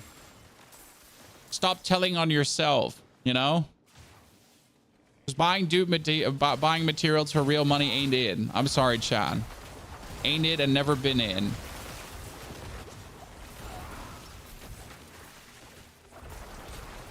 Is Loom still bugged? Yup. No Loom for us. I know it's sad because we want to. Ow. Okay, that lightning, when they start pooping on me, can hit me very hard. I mean, despite us here, like, right, being resistanced out, so we have like all the resistance up, especially the lightning one. When they poop on us, like we might go down.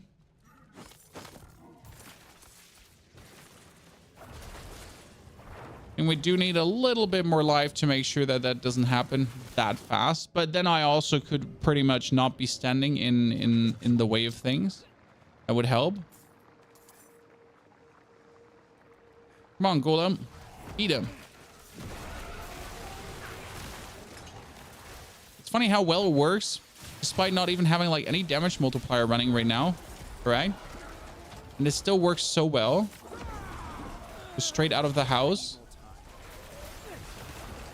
Oh, did he just kill all of these like with his first sucky? He almost killed all of them.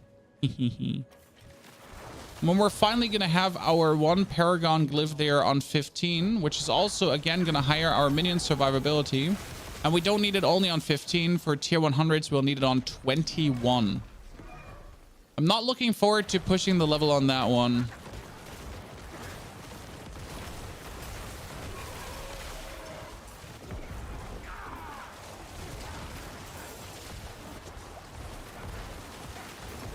Boom. Hee. I need more time. Golem, you're so beautiful. Go do your damage. Oh.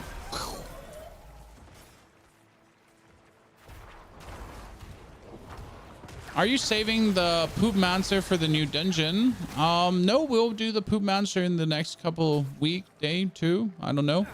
I mean, there's only so many videos I can make. Again, there's one video per day, and I want to make videos for the rest of the season. So you'll be having to be a bit patient with me for some videos. I can only make that many at a time.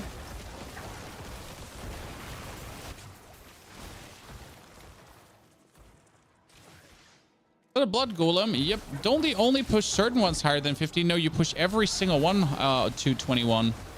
I mean, not having your glyphs 21 is a huge mistake, especially when we're talking about leaderboard. Your glyphs are getting stronger for every level. There's no reason to not push everyone to 21. It's literally you like missing out on free damage. Why don't you want free damage? Why do you hate damage? I mean, like, so the reality is that some glyphs are better at 21 than others, yes, but you want still every glyph to 21. I made the Bloodlines build and the game is so easy. Yep, it is. The Bloodlines build turns the game to easy mode. No discussion.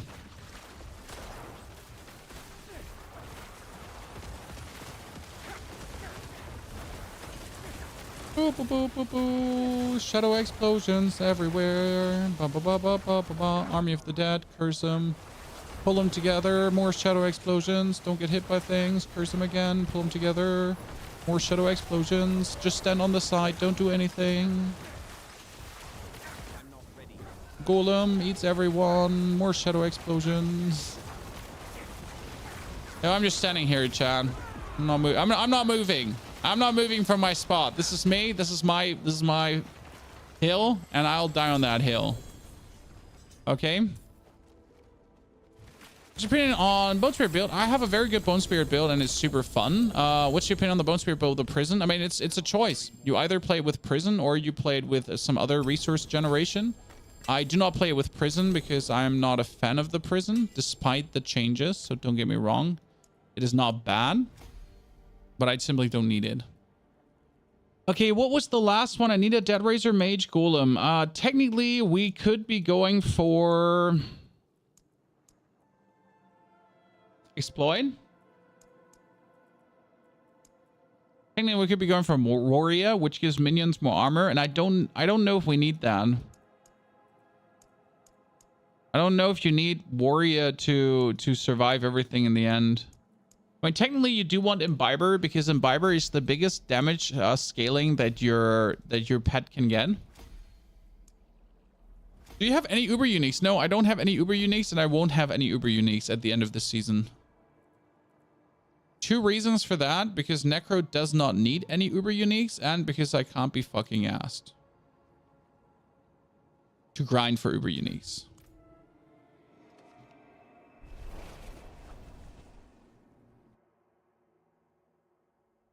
This is my first Diablo game ever, and I've been having fun with it. Your Necromancer builds really make it much more enjoyable. Thank you. My Necromancer is a very enjoyable class, so I'm happy you made the choice. I think it's a good choice. Not playing Necromancer is obviously a bad choice. Shame on you, Chan, for just not choosing to play the coolest character in the game. No. Why do I trash all these weapons? They're not 925, so they're not worth it. But it literally needs to be 925 or I won't even look at it. Like, not even look at it. Oh, that's Bone Spirit and Corpse Channels together with Dodge Chance. I might need you. No, actually, wait a second. Yeah, I might need you.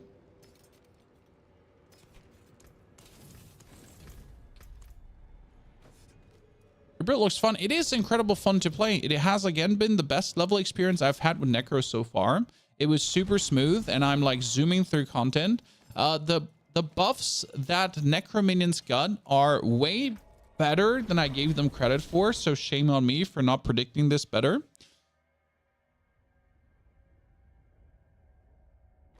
And this is not even the full Mendeln build. So this is technically the weakest version of a full minion build. And it can't even be stronger than what we have going on here right now. So this is essentially the weakest version, which is funny to say because it's working relatively well, but it's still technically the weakest version. 63. Let's slowly push the levels up a bit.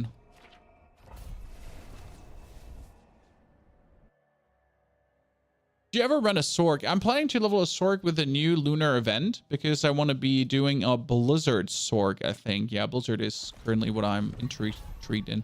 Oh no, the Vault of Ink. I hate the Vault of Ink. If you like the Vault of Ink, we can't be friends, Chad. There's like no argument here, Chad, right? This is just you liking something horrible.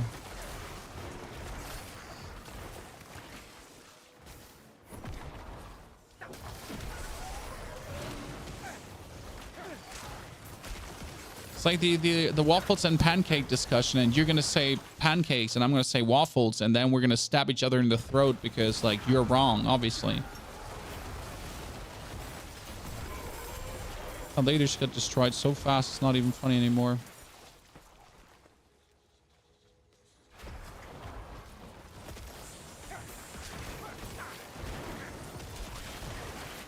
Neil, the only reason I play Sork is so you can correct me at every corner and tell me that my builds are bad. That's the only reason we're playing Sork. Love your Firewall Sork. Yeah, I'm looking to play a Blizzard Sork probably because I saw some really funny builds that I'm looking to replicate. Yes, I'm also watching for builds, chat. Come on now. Crumpets are very S tier. I'm not gonna lie. We do actually have a British-styled restaurant close or British-styled hotel, Holiday Inn. And they do have crumpets.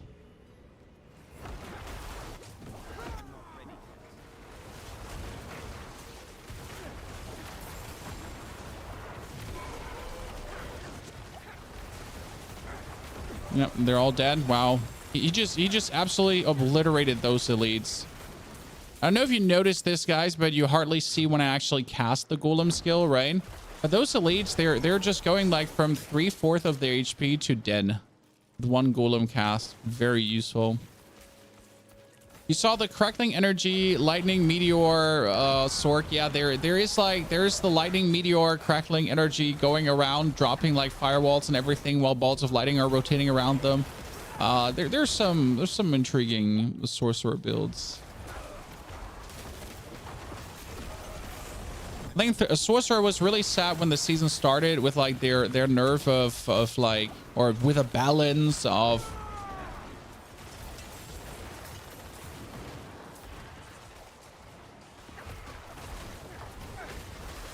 their balls of lightning, but now seeing like what is all possible, like you essentially get balls of lightning balanced and the way how it's intended to be, and on the flip side though, you get all the cool new shenanigans you got. So yes, it's a worthy trade. I'm not ready.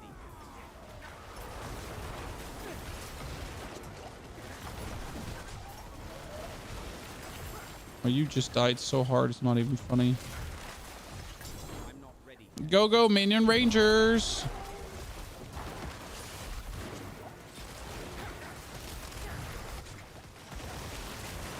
Ow, ow, ow, I'm stunned. I don't like being stunned. Golem, thank you very much. Ah, bad.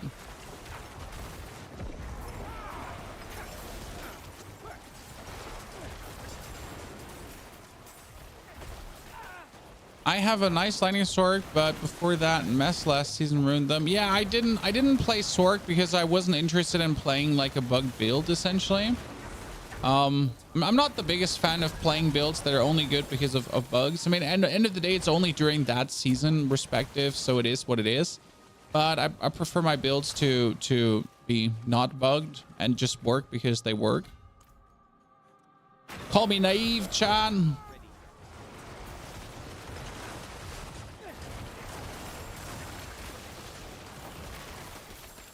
Ah, don't poop on me.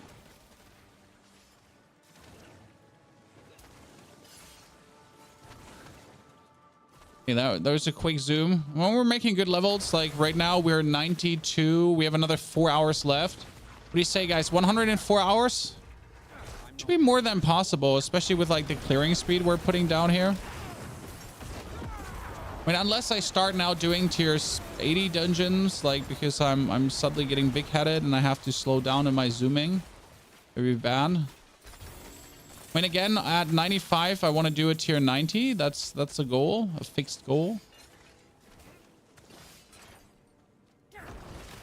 More to do with personal pride than power level shenanigans. I mean, I should wait for. Oh, I need to retreat.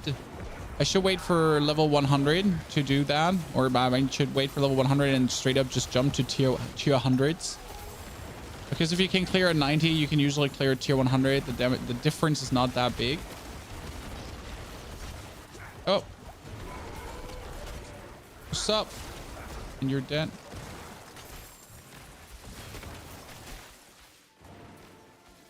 What type of golem is that? It's the blood golem, and we're currently playing it in the more damage variant because there's the version where if the golem is healthy, and well, you can see it's constantly healthy, it deals 50% bonus damage. So you're essentially having a golem that well deals chunks of damage, and then it chunks of damage harder, and then it chunks of damage harder, and that's like your plan essentially. Just have the golem like go in and destroy elites, because end of the day, what's the most annoying thing in these nightmare vaults? And that's the elites. So you gotta have your golem be like so strong that he just goes in and like destroys them straight away with his ability. And we're going very nicely to that point. The golem does exactly that. And we don't need the golem to do vulnerable anymore because we upgraded our bots to the level where he essentially does all the breaking support we need, and therefore we don't need to rely on the golem We don't need to rely on the golem to do that for us. That's really, really helpful because, you know, like the golem only does, oh shit, ow, ow, ow, ow, ow. The golem only does vulnerable like in a tiny area. So that was always like a little bit of a iffy if you rely on that. Am I getting hit by traps? No, I'm not. Okay, that frost thingy needs to die because it's just making too many frost thingies on me. I'm not digging that. I need more time. Yeah, kill that thing, please. Thank you very much. Oh, wee! Unique item from a vault. The first one today. Need way more. My bags are Good. We keep leveling the Imbiber, even though it's maxed out on the other char, but thought it is fun. Wonder if the pad will be with us or not. It will be with you. On the screenshots, the pad was with us. That doesn't mean that the pad will 100% be with us, but it seemed like that the pad would be with us. So that is a Ring of Mendel. Is it better than the one I have? It has a min roll on max minion life. That's horrible. It has a min roll on attack speed. It has a min roll on lucky hit shots. It has a min roll on thorns. It has a max roll on damage. So it's useless. Boop.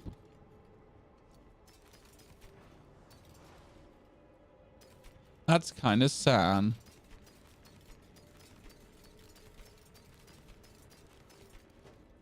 Okay. Oh, Sever Bone Spear. Nope. Critical strike chance. Nope. Lucky hit chance. Low roll. Lucky hit chance is not a max roll. It's like really not interesting. Bone Spirit and Corpse Tunnels. I'm getting way more Bone Spirit and Corpse Tunnels mixed boots like crazy.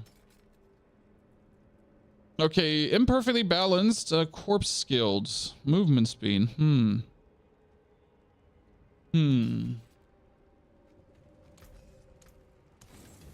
Not bad. Lightning Storm Druid feels really strong right now. I have heard that. I've heard many people be very happy with Lightning Storm Druid, which seems good.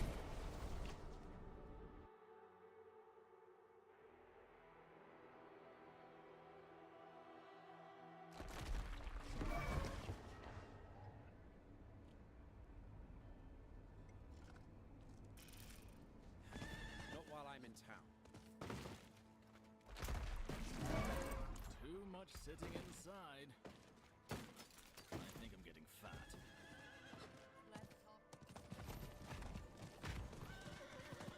Lightning Storm is strong, but I don't like how you have to stand still. Yep. I mean, there's a way how to make your pet companion the strongest possible, and that is by using Inner Calm.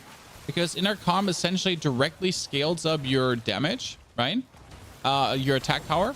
But the thing is, for Inner Calm, you have to stand still. That's the aspect that gives you more damage when you're standing still. And that one works like super well for just scaling the pan. But I mean, in reality, when are you going to be just standing super still and not doing anything? Right? It's kind of like, sure, this would be a way to scale the pet damage, but in all reality, you're not going to be doing that ever. So yeah, who are you trying to convince that that's actually a real build? At the end of the vault, yeah, so at the end of the vault, I do actually stand mostly still. That's true. But it's because I'm a Necro, where we're like literally that's my thing, you know? My thing as a Necro. I want to stand still and not do anything.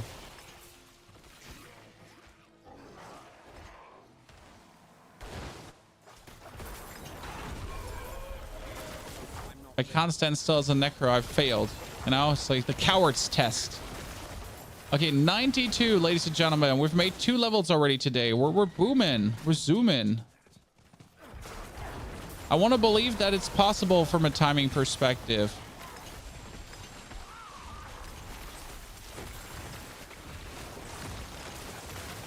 Nightstream doesn't really stand still against bosses. And things die fast enough. You basically stutter stab. Stutter stab. A Havarian build is amazing. Oh yeah, I can see our Havarian builds being absolutely crazy for vaults because of the... So our Havarian, by the way, guys, is the unique item that gives you... Or is our Havarian an uber unique? It gives you a random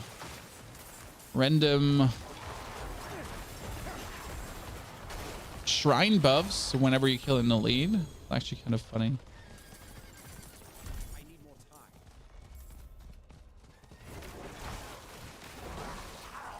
It's kind of cute. I've always liked the Havarian as a just like more gimmicky item, but honestly, like in a vault, it makes perfect sense because you're going like from one elite pack to the next elite pack, so you're like constantly raking up on that.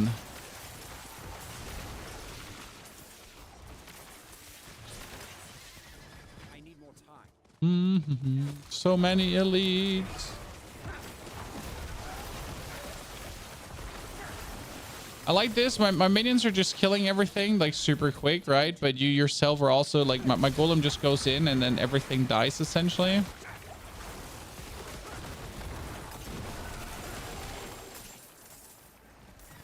I need more time. Very relaxing. Oh, everyone.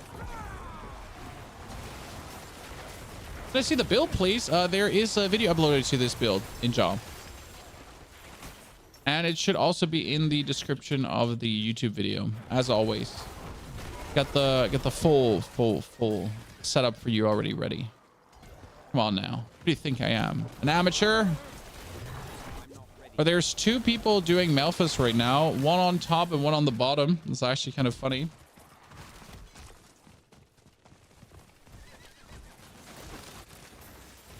Hi, I just came here to leech experience, if that's okay. If it's not okay, I don't care. I'm still here to leech experience. You know? I'm like, still here. Just really don't care.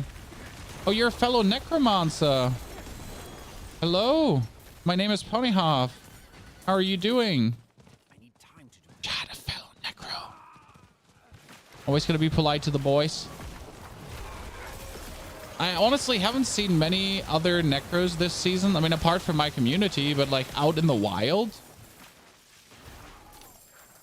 Feels like everyone and their mom is like a barb.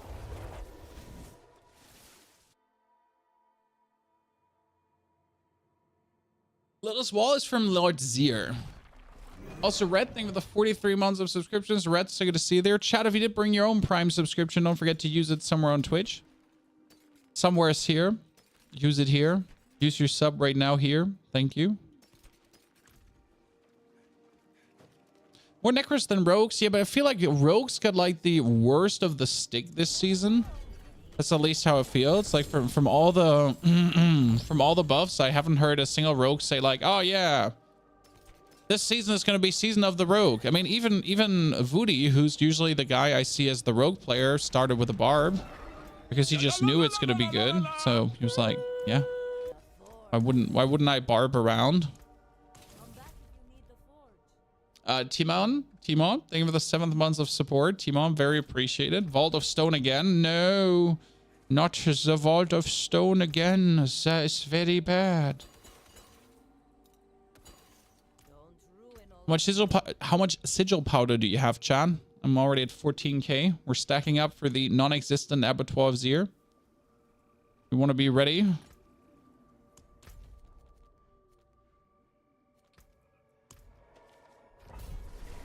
We want to be ready.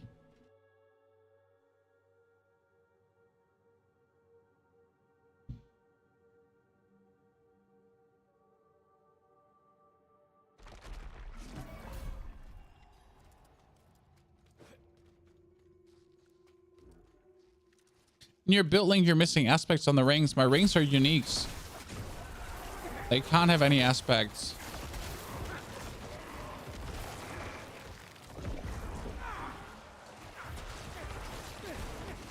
You know?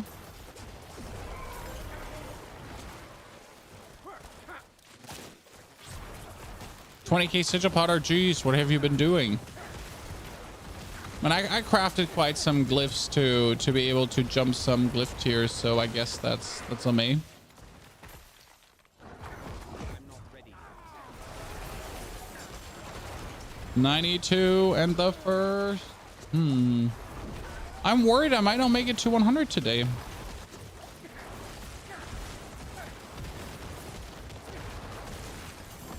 need more time.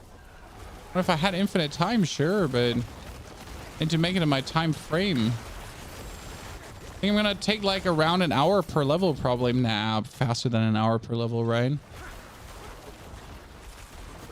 not ready. If I keep popping my potions, I should be good.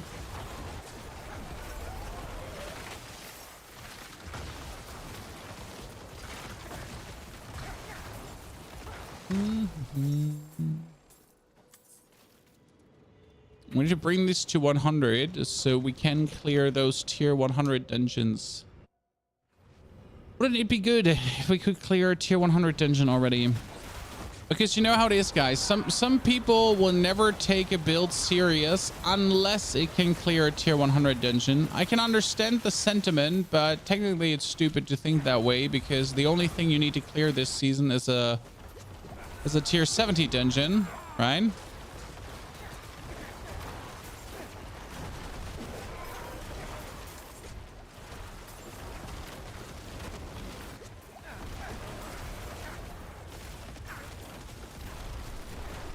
Did you just land on me? I've like no plan to even remotely fight with you. Because the Son of Melf is like this dude that jumps away from my damage over time, right? So we can kill him. It's just more like, do I look like I have the time? We just talked about having limited time to level up. Son of Melfist. I am sorry to bring you this news, but we really need to keep moving.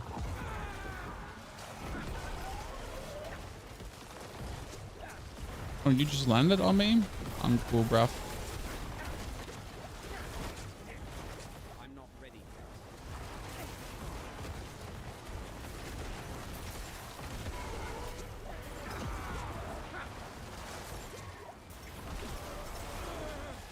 I am frozen and I don't like it. Ow! What? Oh, the Son of Malphus hit me. Is tier 70 on world tier 4 where gear 925 drops? Tier 70 can already drop 925. So like from tier 90 on, only 925 drops. Okay. Apart from the end of dungeon, at the end of the dungeon, there's still no 925. That's kind of weird, but it is what it is. But yeah, so the rewards you get end of the dungeon. But from like tier 7, from tier 90 onwards, like every single ancestral item that drops is 925.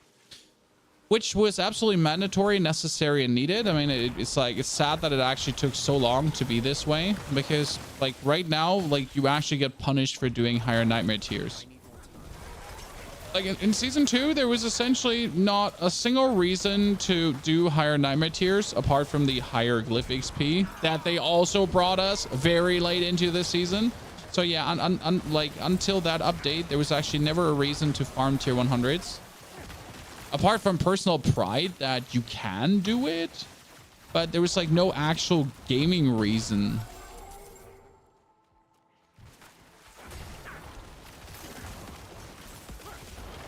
Which is actually sad, right? Because you do have the highest tier dungeons, and there's like no reason, like the game doesn't give you a single reason to want to do them. It's like, oh yeah, hi, cool that you make tier 100 nightmare dungeons, but like you know, like it's actually bad to do them. It's a surprise. Like, but I want to do them because I like doing hard stuff. So now you finally have a reason to actually do them, which is cool.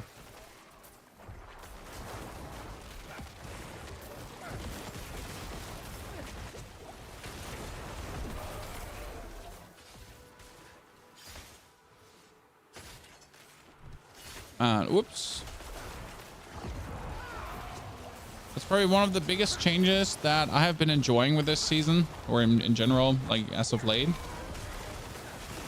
Now, since we're getting like good loot, it's also worth it to look at loot again. And now with the item changes to come in season 4. So again, season 4 is going to have the complete item rework. I mean, why not? Things are going to be cooking. I wouldn't put too many hopes in the item rework because for some reason I have the feeling they're going to screw that one up. But I mean, they said so often to get rid on damage on Tuesday, right? So they want to get rid of all these conditional kind of crazy damages like movement speed when killing an elite and so on. But how many are they really going to remove? Because let's be fair, blood orb healing, bonus damage after picking up a blood orb. These are technically also shitty stats. I would never pick it up on an item. Sure, there's a Paragon board that buffs it, for example. But picking on an item, bonus damage after picking up a blood orb, never. So it's going to be like, what do they consider damage on Tuesdays? Right? And for some reason, I can see them screwing that one up.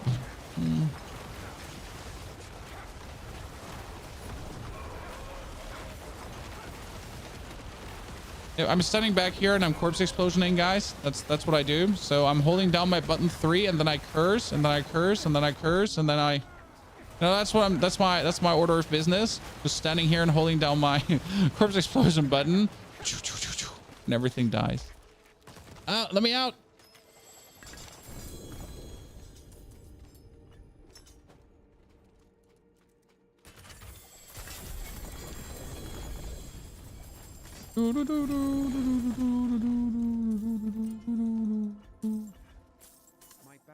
My bags are too full. We knew this from the beginning. Ow. Innocent. Okay, which one are we leveling up? So technically the best one to level up is the damage reduction minion thingy, so my minions would stay better alive. Yeah, I don't see a chance to level anyone else up, so this is essentially keeping my minions from dying. I'm running Necromancer 2. Can I join you? No, we're currently leveling alone one Thorm, and I'm like essentially trying to push what this build can do.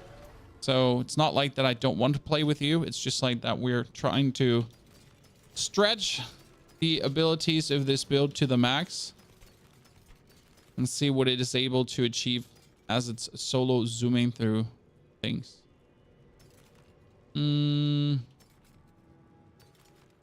That's almost a good lucky chance. Okay, pans, finally. But nothing. Oh, wow. Jesus Christ, you're so useless. So useless. All of you just completely useless. I do feel like I'm getting better rings, though. Like, way better rings.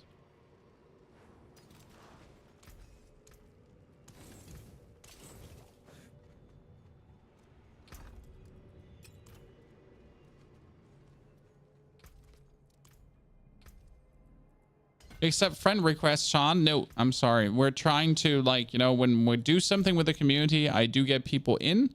But if we're just like randomly zooming around, like I can't just have my friend list be filled up with 400 people and then I have to kick them all out again, and then I fill it up with 400 and I kick them all out again. Not while I'm in town.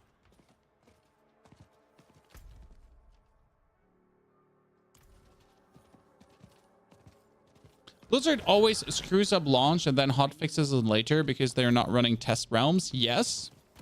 Yes, that's a big reason why these things are happening. At least they're bringing out good hotfixes, though. You know? I need time to do that. But yes, it's sad that things usually get released broken, then they get hotfixed really quickly. But it kind of leads to a cycle of, like, no trust. Because you're getting to that point where you're like, I'm not expecting this release to be good. I'm also not expecting this release to be good.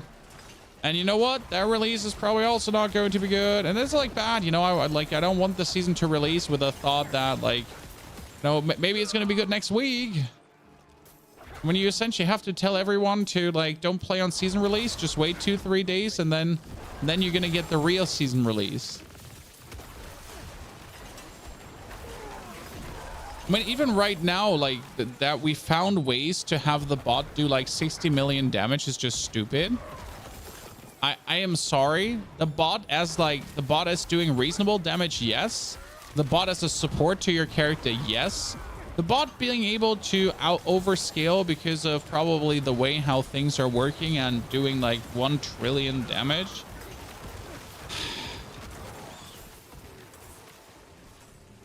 Questionable. Right? Okay, I think we now took like 30 minutes roughly to get this up leveled. So 1 level every 30 minutes is possible.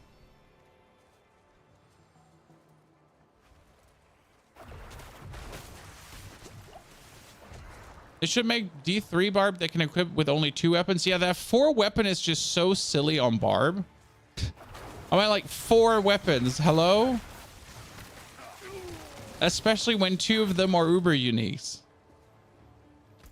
It's like it's so crazy to me that you're able to essentially equip Doombringer and Grandfather. And you know what? If you could wear duplicates, you could equip another one.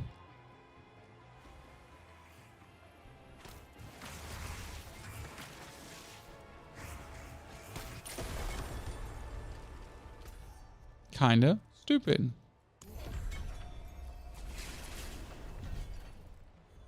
What time is it for you? Past midday, 12:20.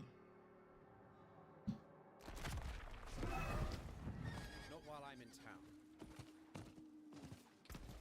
12:20. It is done. Give me all the money. Did we get 400 million by now? No, I'm still not at 400 million. Sadness. Oh, there is Whispers and Helltide, but I hate that area, so I'm really not going. I have like an absolutely pure hatred for that area. It's so stupid. 65. Yeah, wanted to slowly make my way up. You know? Make it 200 today. I'm trying. I'm really I'm pushing like really hard.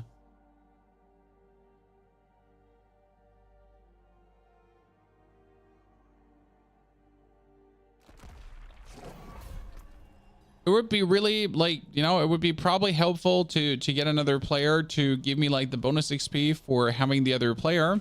But as soon as I do that, dungeons are also going to be more annoying because I'm already squishy when I'm playing alone. When I'm reasonably squishy, right? But if you start playing with someone else, you get like squishy times 2. Because the scaling is absolutely unreasonable in like group dungeons.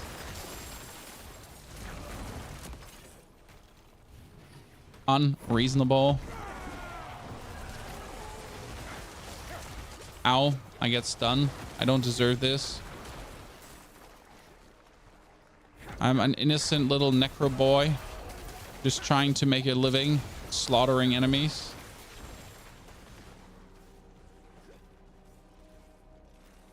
Barb is weird with 4 weapons. I mean, like a lot of the passives just don't simply seem to be balanced. I mean, like, again, my level 25 skill is a golem. That golem takes away a skill slot. Okay. That golem takes away a skill slot. I can sacrifice the golem for 30% more damage. That's it. Now, Barb has 4 different weapons that can all use 4 different aspects. I'm like, cool. I mean, I get a golem on 25. I'll sacrifice him and do 30% more crit damage. Whee!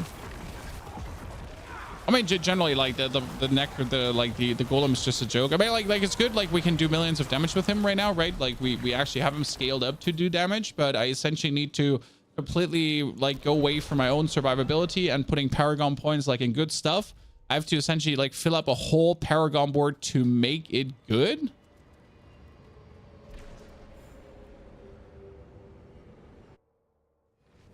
Do you think this build is considered S tier? No. No. I mean, right now, minions definitely jumped a few tiers upwards due to just like the way how they are working. The biggest problem is your own survivability, which actually doesn't matter so much if the gauntlet is going to be tier 70. But still, it's like, you know, you gotta actually like play to survive. You just don't survive by existing. But yeah, there are builds that do way more damage. I mean, there's even a minion build that does way more damage, but it's not a minion build. It's a men down build. So this is very important to say. This right now here is a minion build, an actual summoner build that's also using Army of the Dead and all that stuff. And on top of that, we are also using men down, but it's not a men down build. So we're not doing everything in our power to scale men down. We're not doing everything we can to get men down higher. No. We just carry it with us because it makes perfect sense to do that. You know, because it does give us bonus Kavum damage. It would be absolutely stupid to ignore.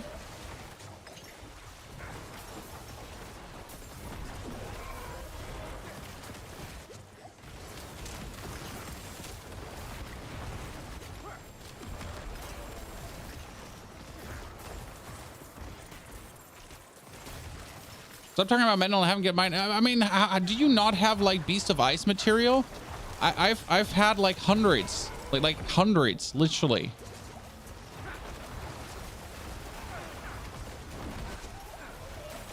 I've seen like every unique variation and everything like so many times over right now due to Nightmare Vaults. It's crazy.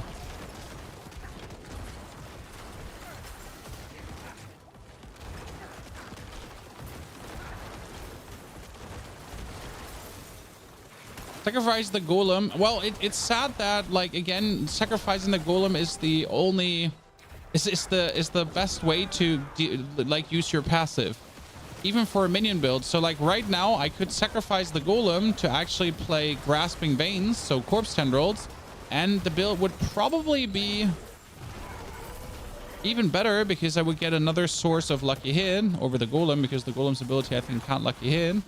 But I want to use the golem because what is the Necro without the golem? Right?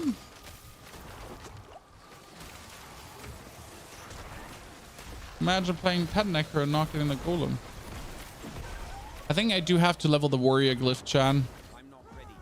I was hoping I could get away with not leveling the Warrior Glyph, but I feel like we do not have the option there. Especially like we're right now my minions are not dying from elemental hazards. They're actually dying from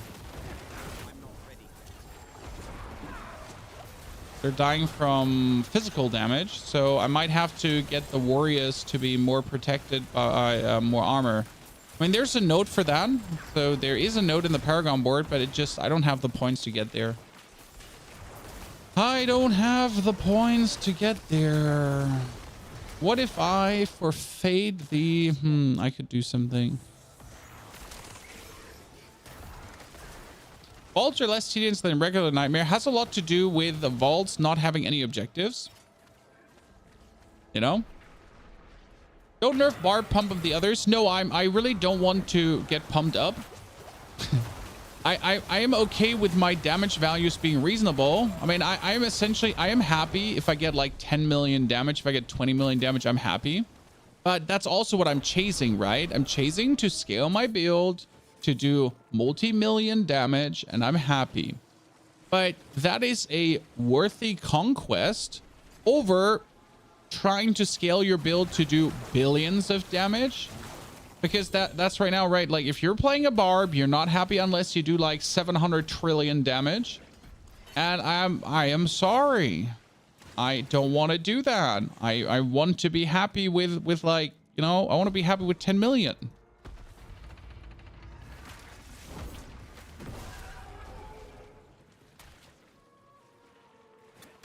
I don't need all that junk.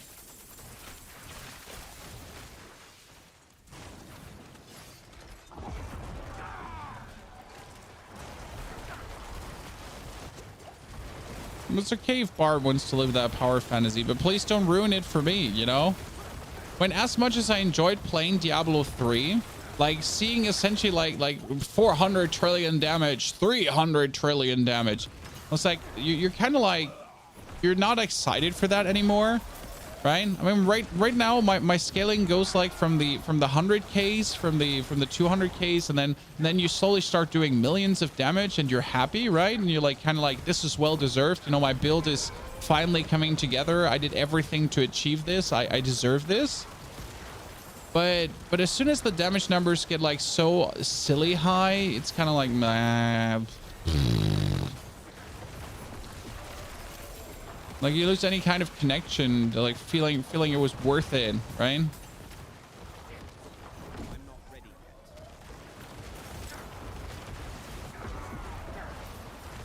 That's at least how I feel about it. You're allowed to disagree, but then you're lying to yourself and you're living in denial, and that's it. Oh God, I made a mistake because I walked right in the middle. Okay, we just absolutely controlled the battlefield here. Like, that's actually crazy. Yeah, there's a lot of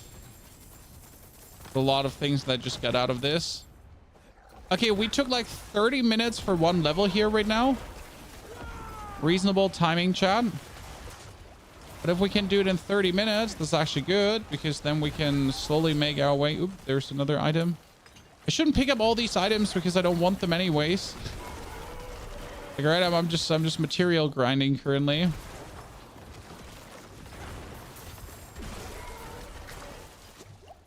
And the next vault. Do. Standing still. Da.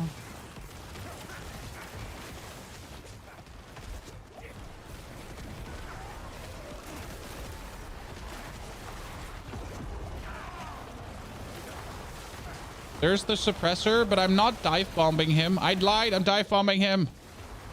So you don't need to dive bomb suppressors anymore because they actually filter out now after a while, chat. So it's just stopped. Ergo, no need to dive bomb them. Unless you really want to. Because you're unreasonable.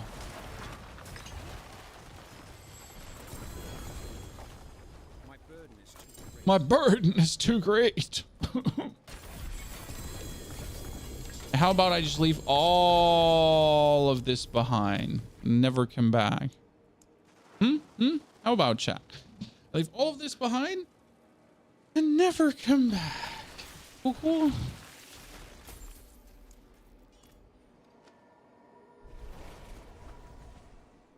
Balance is tricky and necessary. Like you said, damage build is pointless and boring as fuck. Yes, Muktifus, thank you for the 27 months. Timon also, again, thank you for your support. Greetings everyone to, I don't know, day 8, day 9. We're not even that deep into the season, but it feels like we've been like very long into the season already because so much has happened, right? This has been a very eventful season in comparison to the others. Like we're barely a few days in, but we're getting like patches and another patch, emergency change, emergency patch number 2, new event announcement. Like, oh, holy balls. And we just started, right? We're just trying to get there. And it was pummeling us.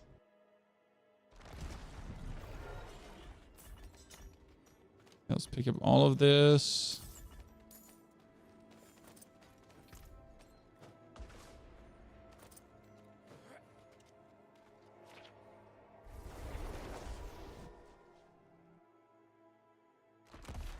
Have you tried Sever Necro this season? Yes, I have tried a Sever Necro this season. I stopped doing it at level 60 because it started falling off. So Sever Necro was fun, but Blight is just doing better to keep me alive. There is ways to still play Sever Necro, so I'm not saying that there is no chance.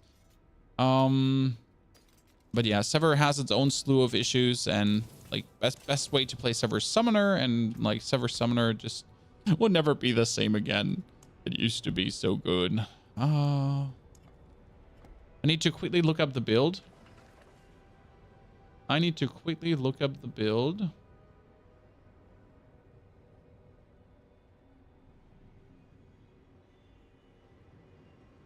What Paragon board looks like.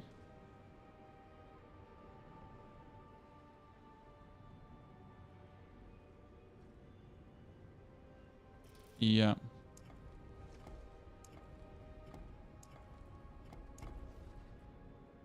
Good. Oh no, that was wrong. What the fuck did I do? What the fuck did I do?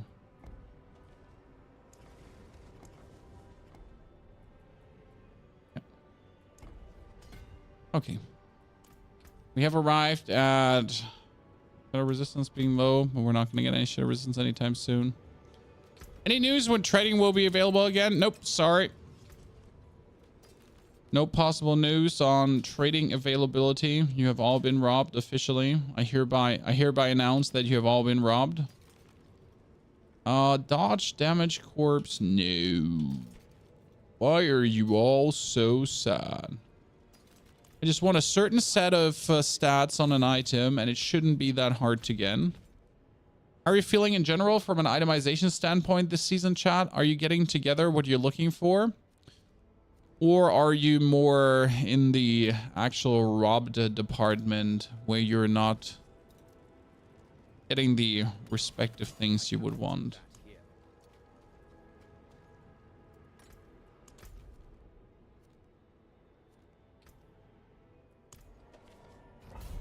It's not that bad. I feel like I've been getting like more good gear faster, where I'm just looking at more gear. Yeah. Does Shadow Mage work for as a shadow skill? Yes. So if you use a Shadow Mage, it counts as a shadow skill. They do like the Shadow Mage's scale with like your gloom and with your stuff, and they also do help to apply the Shadow Blight key passive. So if you're actually planning to max out on your Shadow Blight key passive damage, so if you're an actual Shadow Blight key passive using and abusing build, then that makes perfect sense to go for. I am though needing my mages to be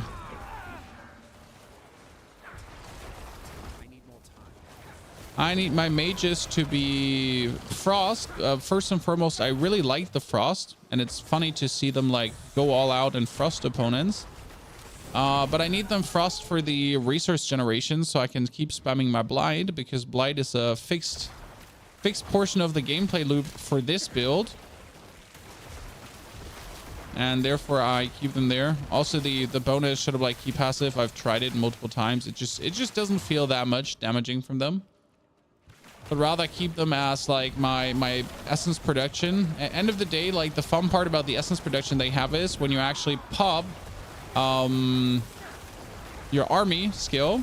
Oh, ow, I just walked into that. So when you pop your army skill, they get so much attack speed bonus that they go like, and your essence goes like, really nice.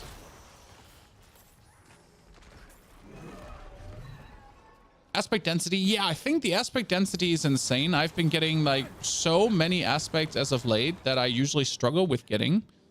I'm kind of happy about that.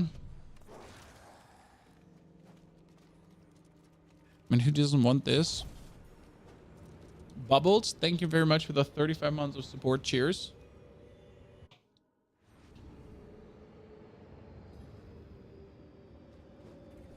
Okay,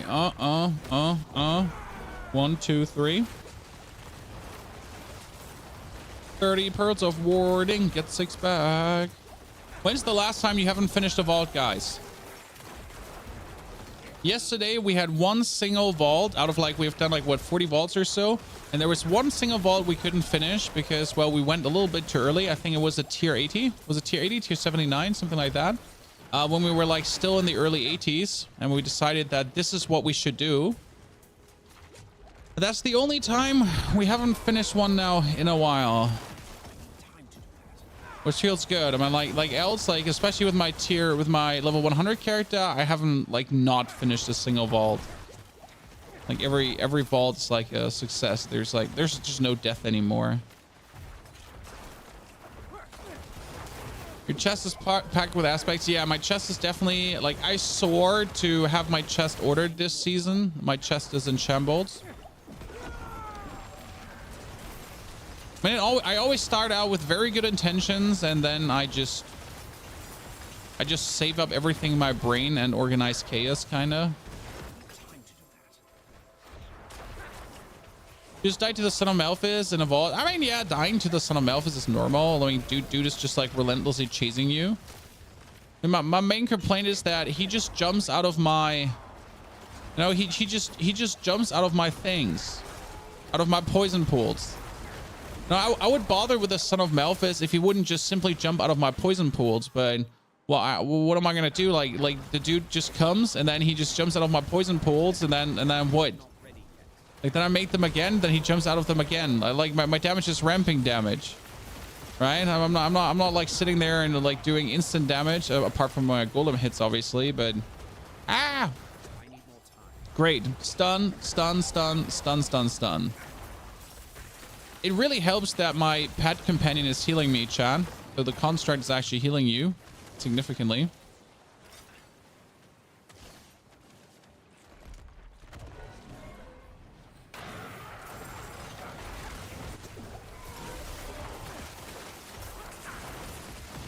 I'm not ready yet.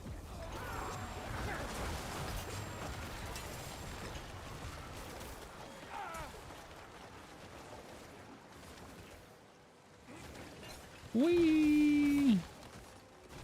Okay, we're getting this level pushed forward. But I feel like still the 30 minutes per level are kind of gritty. I mean, it really depends out if I get whispers, because whispers like really speed level you. There's still just such a huge chunk of experience.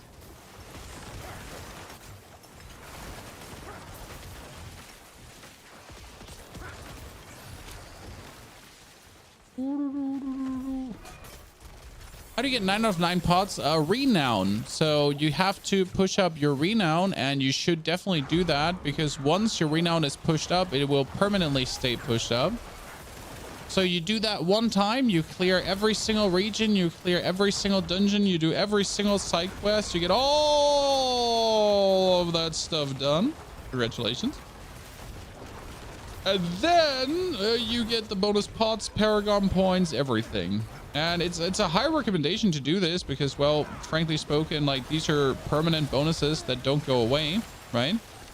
It's the same with the Altars of Lilith. I pity everyone that doesn't have the Altars of Lilith because they are a permanent stat boost as well. I even watched a YouTube video once telling people that the Altars of Lilith are not worth it, and I was like, what the fuck? You must be stupid. Because they give you like stat boosts, you know? So like permanent 5 intelligence, permanent 5 dex, and so on, making you like just better. And there we go.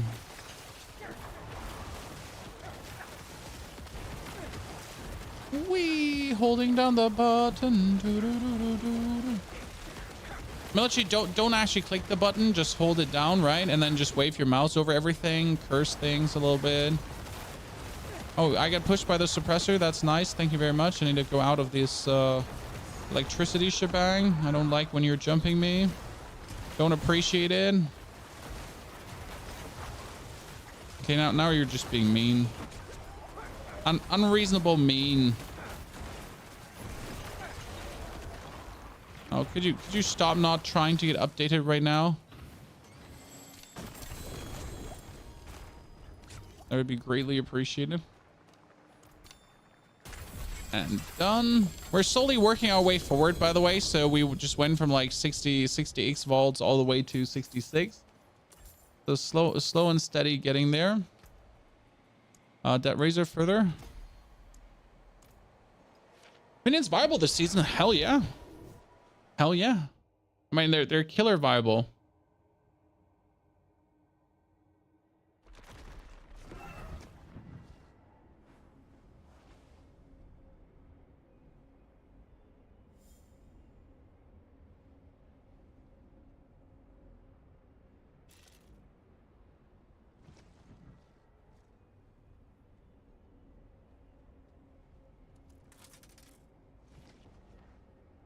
Hmm.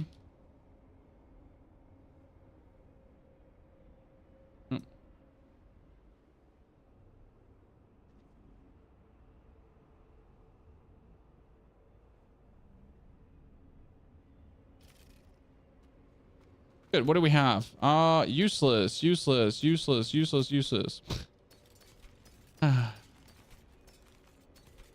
Are we getting 925 things slowly? But not to the point where I'm even worth considering right now.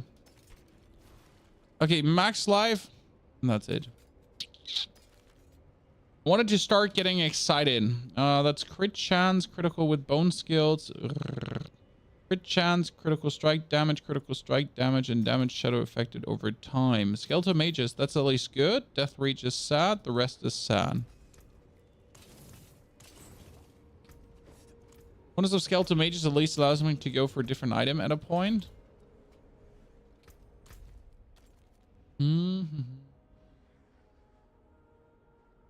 Waiting for the seasonal refresh. Happens every hour, right? Oh. Way too many glyphs.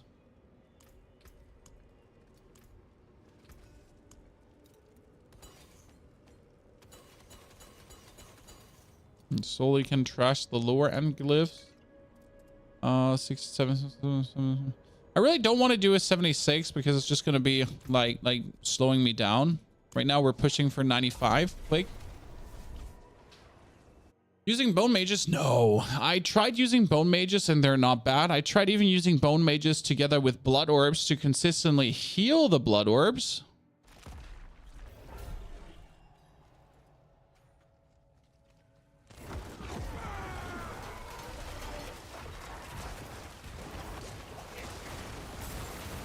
And it was fun, but I really can't be asked to just continuously recast my bone mages. So, I mean, the main damage that my minions do is over the golem. So my golem is like essentially my nuker. Like, see, he goes in and he just kills packs of mobs with his like bada boom.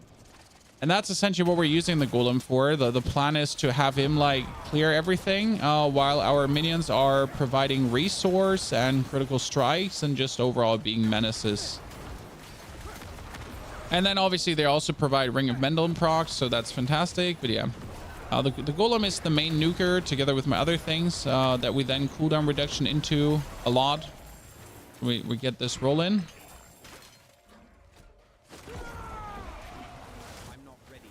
But I won't treat mages as my source of damage. I know that bone mages with the right setup can be quite useful.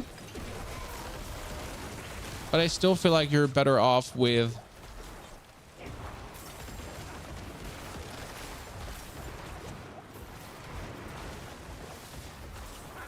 having your golem be your damage and just having everyone be like passively useful. Yeah, the golem is the real nuke. That's where the fun comes together. Like you essentially set everything up. You hire the damage of the golem with the corpse explosions, so you consume 5 corpses. You stack the Shadow Blight key passive up. Then your golem does like actually 200% more damage, right? And then he goes in and goes whoa, whoa, whoa.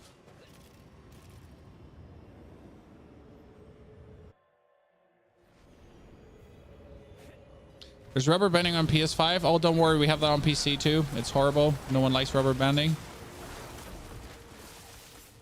Season with pet dominance. Honestly, like season 2 had an okay pet build with Blood Surge, but this one here is right now the strongest that you can get. The sad part is still that you're playing minions, but like I'm essentially like, I started playing the Kellen's Addict passive because it works. But it obviously falls off in usefulness more and more. And now if you do want to keep up with the damage, and especially want to have your golem damage scaling to the millions, then you are relying on... Yeah, I mean, you see, like, you saw that damage, right? He almost kills an elite with one ability. So that's nice, right? This is when your golem is essentially scaled up, and then he goes in and he's and just poops on everything. And that's like what you want, right? But in order to get that, you can't actually play Kellen's Addict, right? Which is sad because Kellen's Addict is supposed to be the minion passive. So if you want your golem to do the most damage, you still have to go over to the shadow passive, which also though scales the damage of everything you do. So it kind of fits like a nice in. But you always end up being like a little bit of a hybrid, even though we're now a hybrid that's still main minion build, which is actually kind of really nice. It seems to be like the only Necro pet build. Well, there's multiple levels of Necro pet builds. So this is an actual pet build, you know, like an actual pet build. We could also go for the full Mendeln pet build, but there we would just use the minions as a decoy, so they wouldn't be main damage. Only Ring of Mendeln would be the damage. But here we do actually have our minions do the damage, so they are doing damage together with me, and significant at that.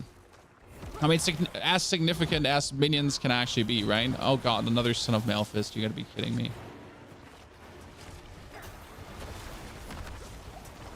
Big dislikes and not even considering your existence.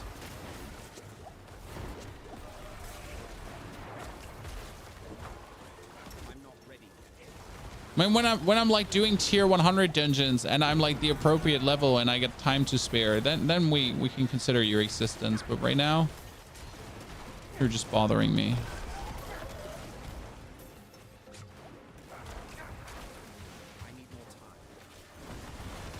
But if this was a tier like 50 dungeon, reasonable tier 50 dungeon, and not me pushing 60s, ow. Ow. Oh, what? He's an Avenger Son of Mal. I didn't even think about it, but that's actually crazy. Yeah, he's an Avenger Son of Malphist, Chan. Because we got Avenger dungeon affix going on. That means that the Son of Malphist gets even stronger every time we kill a single minion close to him. That sounds horrible, doesn't it? Yeah, because it is. I mean, imagine the actual Son of Malphist, who is already plenty strong, just getting stronger for every single minion you kill in his vicinity. That sounds like a recipe for disaster. I mean, it has been already with the Butcher, right? I don't know if you ever had an Avenger Butcher. It's kind of like, oh yeah, I'm just zooming through this dungeon and killing everything around you because AoE damage, and for some reason you get stronger. That's bad.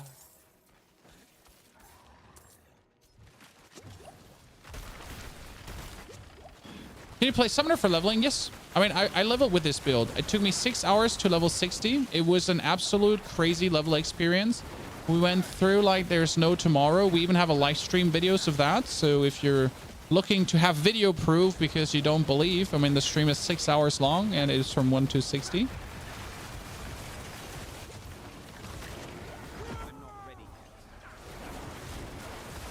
you see how they are just gliding in my direction, Chan? Yeah, that's glide.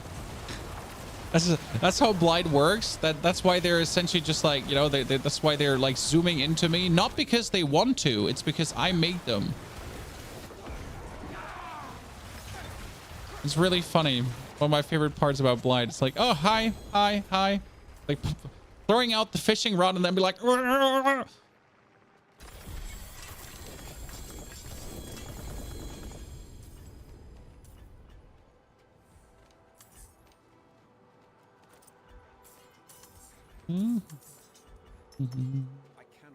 I cannot carry more. Okay, we're gonna drop these shoes and we get the pants. Good, let's get this up. Dead Razor almost maxed. A Butcher in the Sun at the same time. It's just absolutely beautiful. This build looks so mid. My charge bar up this level 70 dungeons, the mobs are 140. Congratulations, Zane. Your barb is OP.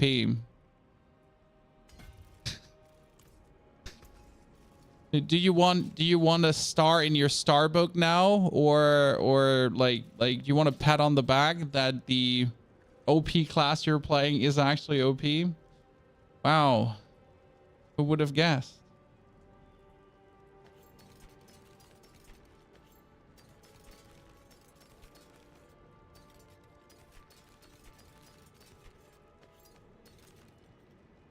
Oh no, bad. Oh, that's critical strike chance, attack speed, and bone spear. Sadly, not good enough. If the attack speed roll was higher, I would consider it. But not as low as that is. Getting more skill to mages and warriors. See, like the amount of affixes we get is crazy. Tides of blood, dex, skill, nah, nothing. Yeah, you don't flex with a barb. Exactly. It's like you're flexing. You're playing the most OP class and you're flexing with it. Yeah, congrats. That's not how it works, sir. Oh, death pulse. I should totally not go into that dungeon. That's gonna be a horrible experience. Legion event. I don't think Legion events are that much worth it XP wise. Which Legion event is this? That's the... It's actually... And you know what? If I can do this dungeon in 6 minutes, I'll go there.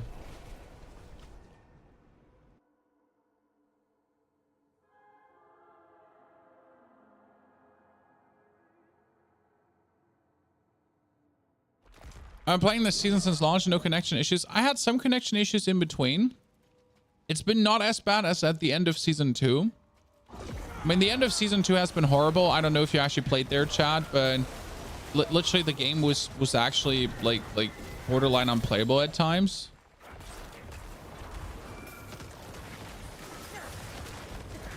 Not sure what happened there.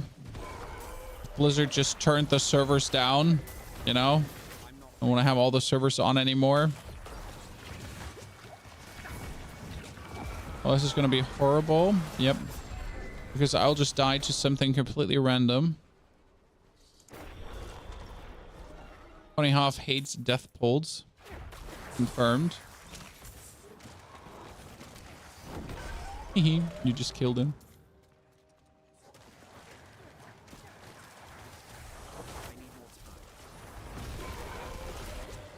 Oh god. Very big fire boom boom. Not cool. I'm not ready. Death Bolts has me like take things a little bit slower always. Is he not tempesting when he's healing me? Or does he do both at the same time?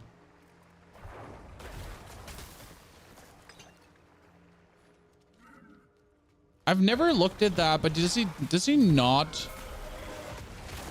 tempest while healing? That's bad.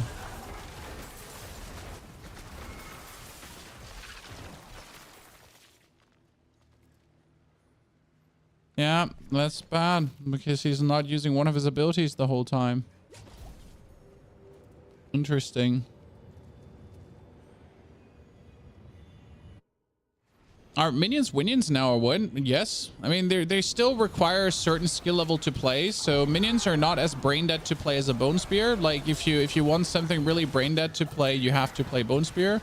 With minions, you do have to put in the effort of still positioning yourself smart, right? You gotta stay behind your lads. You're gonna be pulling things together. You're gonna be casting your golem. So it's a very active build, to be honest. So like, you know, it's not like stand there and have your minions do the damage. Now you still gotta work on your cooldown reduction, right? You gotta curse with Decrepify. You gotta do the golem slam. You gotta do corpse explosions for the lucky hits. Then you have to cast your army of darkness, and then you're gonna make sure to have your army of darkness again, and so on, right? So it's like generally like a rather active build, and like usually people that want to play minion builds, they're like, oh, I want a brain dead build where I can just like stand there and my minions do all their damage. Nah, you gotta work with your minions, like, right? This is you working with the lads together So you're gonna be kind of like you're busy, which I like, because who wants to just stand there and do nothing,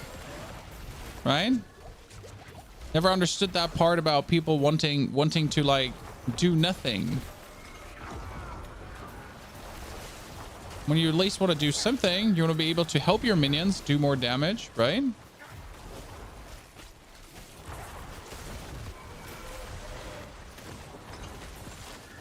But if you want to stand there and do nothing, you just take a Ring of Sacrilegious Soul Corpse Explosion build, and then you just press Blood Mist and go AFK. Blood Mist and AFK. Blood Mist and AFK.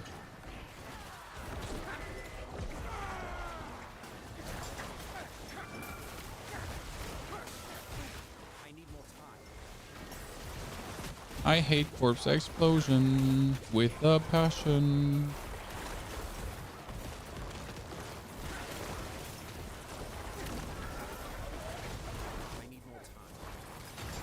Boom. Minions. So yeah, that's like the one thing about a minion build that just gotta be clear for you, that it's like not this like AFK whatever fantasy you've been having. You know, there's some actual gameplay involved.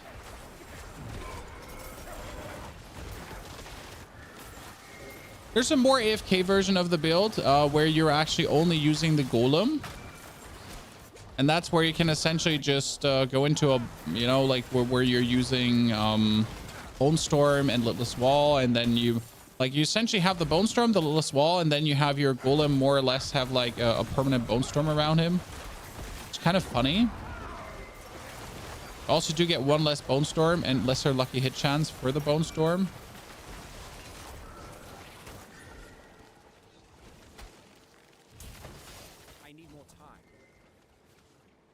I love PoE because I let my minions clear everything for you. Yeah, but even in PoE, and I played the minion build in PoE, like you still had to like work with your minion build. I mean, you had to activate your auras, right? You had to like keep resummoning your Legion, depending on if you actually played Legion.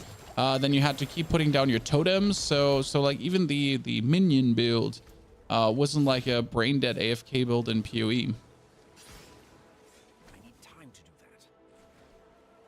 Did they change something with the Son of Malphite spawn? No, like the spawn has been generally high. I mean, I feel like every third dungeon you kind of yep, there it is.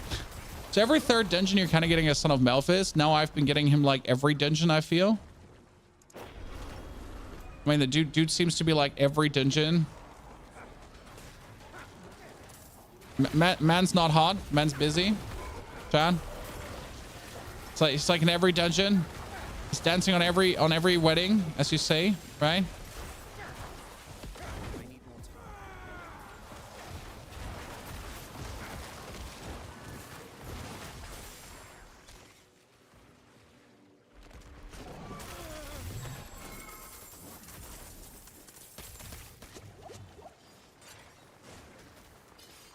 I think he spawns more often if you didn't kill him. I would like that mechanic. You know? I would. Oh god, did I just dash in the death pulse? There's a reason why I don't like death pulse, and that's exactly that. Oh, my gear's broken. That's gonna be fun now. Don't care. So I would like that.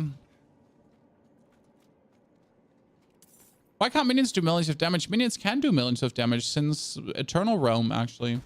Only with the Ring of Mendeln though. So yes, minions can do millions of damage with the Ring of Mendeln. Since like the very first Eternal season. They can't do it by themselves.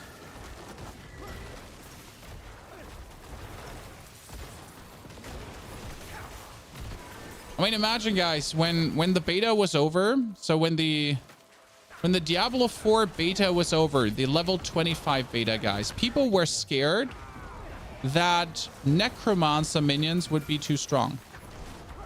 This is, by the way, a reason why they were actually nerfed, Chad.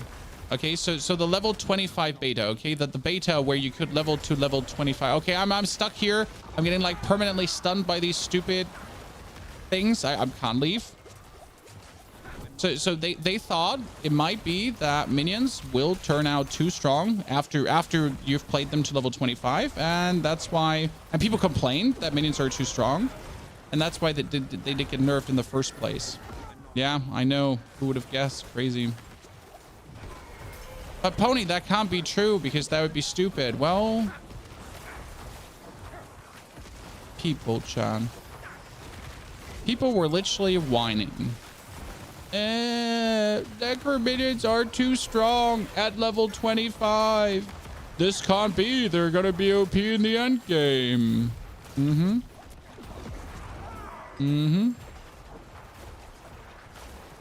Barbarian enters the room. Isn't that the same with Hydra? Yep. It's like so the one time like everyone is asking for test patch realm, right?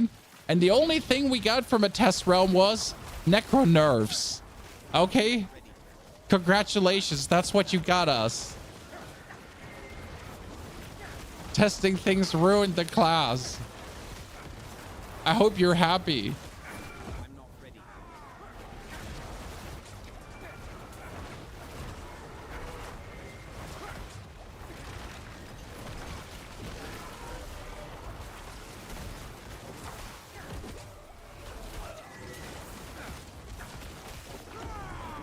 Yeah, I like to do this with broken gear, guys, because why wouldn't I do this with broken gear? Still working because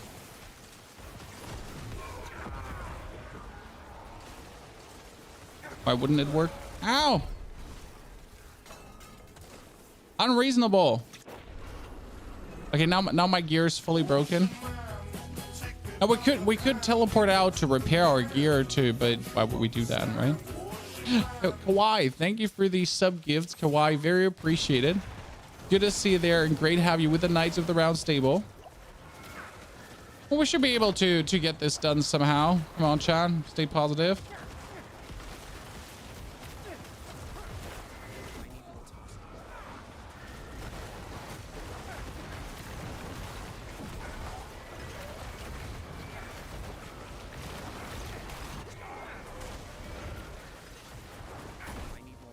Broken gear feels very bad. Oh, I don't want to stand there. Dude, that's going to be sad. No. I don't want to. That thing is chunking too hard. Give me my army of the dead. Thank you very much.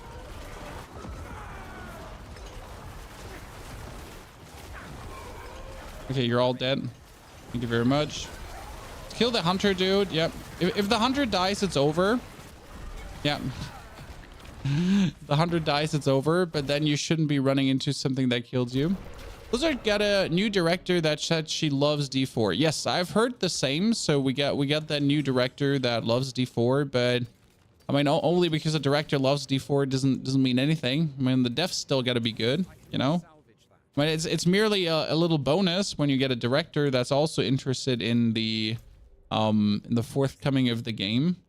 But yeah, if the team is the same team as before and this team does the same mistakes as before, then you know, this is the first time I've seen your live, Darren. Good to see you there. That's why we do this, so that if you do actually watch my guides and if you do have questions, you can also drop by live and ask your questions or just enjoy the company.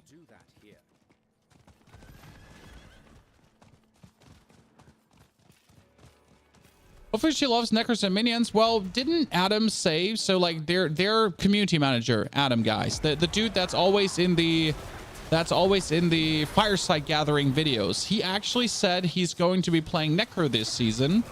So I mean, like, one could hope that more developers playing Necro shines some light on the issues that Necro has.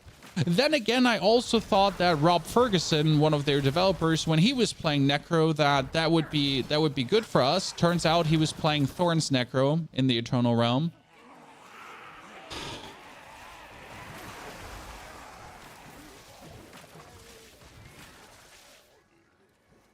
So it was like, yay. So like the one developer is playing the most meme build in existence and not even like trying out the actual builds that have actual problems that he will never notice because he's playing the most meme build in existence.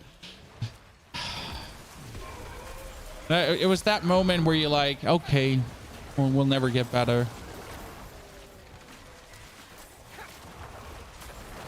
If you consider Blood Moon Breaches in order to free up a slot to get Blood Mist, the auto curse casting is great. The auto curse casting only works when I think you do have a curse in the when you have the curse in the bar. Now I don't have that confirmed because the auto curse casting has always been weird. The problem with the Blood Moon Breaches is that they're completely useless for you because you don't do any overpower damage, and I also don't need Blood Mist. I mean, Blood Mist is nice to have, but it's merely like a defensive mechanism to maybe stay alive. If I can't survive through my normal means, through my normal tankiness, then that won't also help me in any capacity. It's like very important.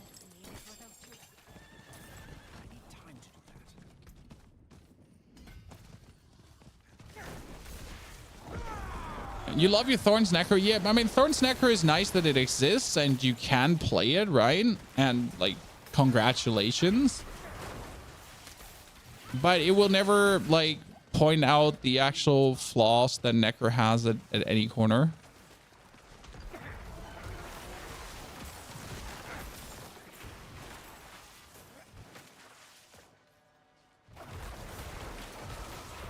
I hope all classes get like one more skill for each node after core skills. Basic and core skills are... Oh yeah, basic and core skills are fine for every class, I think. Like every class has a bunch of good basic and core skills. What comes after that we can talk about. I mean, Necro right now, like again, Necro has 1, 2, 1, 2, 3. That's... And 1, 2. I mean, I have like a total of 7 skills there.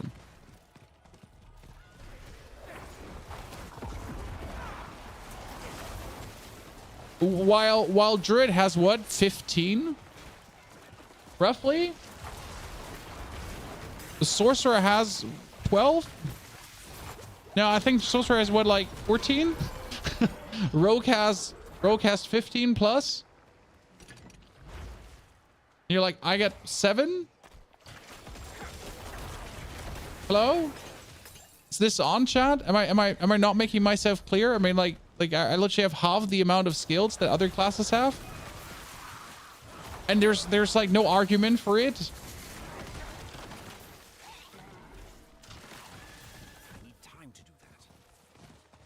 Like, you know, there's not even like Necros can only have this many skills because else they would be too strong. Yeah. A third specialization option for each skill. I wouldn't mind that. I would kind of love that. Like if you really go deep into a skill that you could go further. Like you like Bone Spear that much? Yeah, here's a third specialization option. I kind of like that. That's cool. Where's the minion specializations? I mean, that's missing completely in any capacity that you get like anything minion related in terms of like skills. I mean, there's no minion core skill as well. I need more time.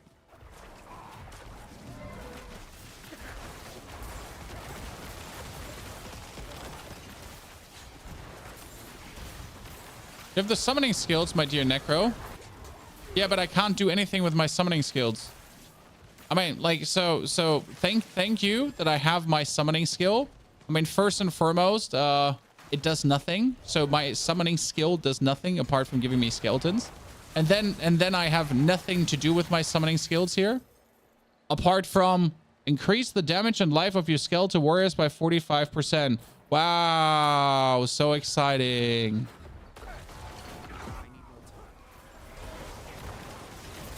I mean, see, there should be a skill here, right? There should be a skill here that does something, and then the specialization is that I could also make my warriors more sturdy.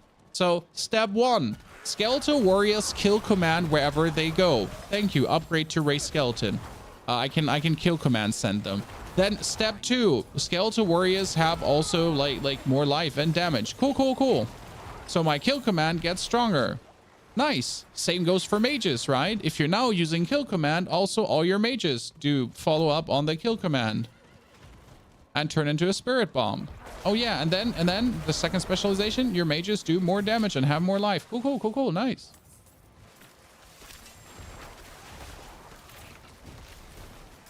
How many extra Uber uniques are you saving up? I mean, obviously I have 24 extra Uber uniques. I mean, I don't have a single Uber unique bonus, so that announcement did not have me excited in any capacity.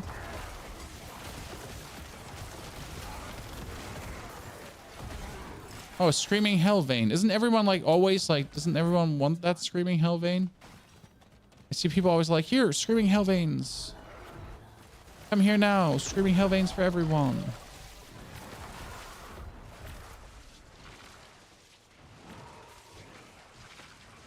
This is the corpse thingy.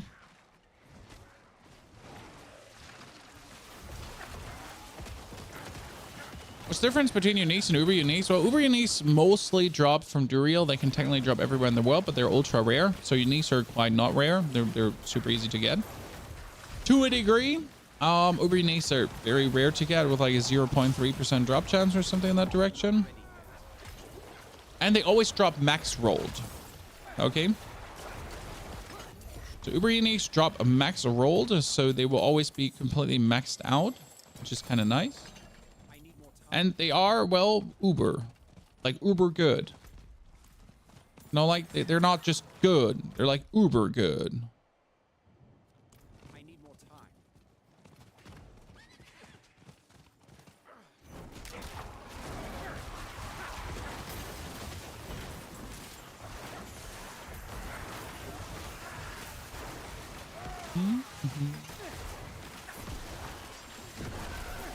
Come on, go. Pop off, Golem. Not sure why I'm again stuck in the overworld, but I don't like the overworld. Do you think it's good to use Doombringer on Bloodlands? Not on my Bloodlands build, because you simply do not have the aspect slots. Necro has one big problem. The problem does Barbarian not have, because he has 4 weapon slots. So Necro has so many amazing aspects. And using an uber unique mostly steals one of these aspect slots away from you and really punishes you. Because all the Necro aspects are so goddamn amazing that you like absolutely don't want to use anything else but those aspects. Yeah. Most of the time when people ask me, hey, can I use Shaco? The answer is no, because you need that aspect slot. Can I use Grandfather? No, because you're going to lose your main hand and your offhand aspect slot. Like, seriously. Like, how is that going to be good? You lose 2 aspects for it, and you only get, like, crit damage. Congratulations. I mean, it's nice to have the crit damage, don't get me wrong. Yeah, like, in most of the builds, you'll never be able to use these. That's the good thing about Necro. Like, it's a very good thing, Chad. This is not me complaining. This is me being happy. Because imagine you would actually have to farm. I mean, like right now for Barbarians, if you want to be your strongest self, okay, guys? If you want to be Barbarian and if you want to compete in the leaderboard, okay? Barbarian and leaderboard competition. Then you're forced to farm all the Uber uniques. I mean, you literally need Harlequin Crest, Doombringer, and Grandfather. Congratulations. Good luck. Get fucked. Oh, the Ring of Starless Skies doesn't hurt as well, so yeah. Like, congratulations. As a Necromancer, I think you could compete in the leaderboards with the Codex of Power thingy. Okay, Chan? Like there's a build that only uses Codex of Power items, and you could actually probably compete in the leaderboard with that. Isn't that super good? Yep, that is super good.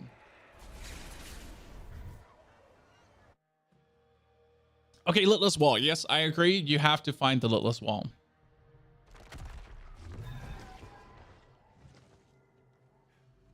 I cannot do that here. And it's relatively easy to get. I mean, there was one thing that was really hard to get as a Necro, guys. Okay? There's one thing. And it's called the exposed flash aspect. Shall I tell you a secret?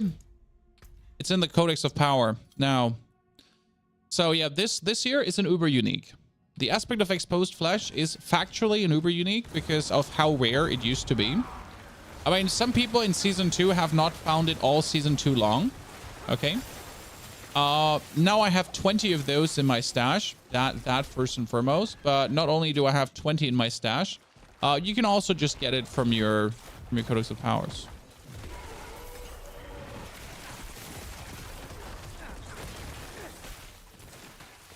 this is great in Necro builds. Yes, Necro has a bunch of uniques that are incredibly useful.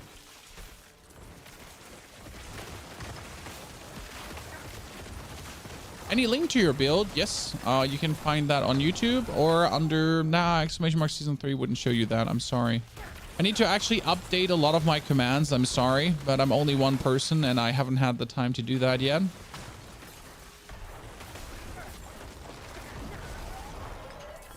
Okay. Another igneous core. I don't think we're gonna make 100 today, chat. I mean, we're really trying. I'm pushing hard, but it looks more realistic that we're gonna make 95 today. We could do a tier 90 then. Okay, chat. So right now I think the goal is 95 and then do a tier 90. This seems reasonable enough for my progress. Should be enjoying that. At what level does the Blight codex that pull mobs together drop? Is it even in the codex? I don't think it's in the codex, right? I mean, it's a utility. Is this a utility aspect? It's a utility aspect. Sadly, not in the codex. You're screwed. I mean, it drops at any world tier. I have a couple of those. Like, I have like 6 or so hidden up my sleeves. For exactly that reason, so I don't have to look for it. You know?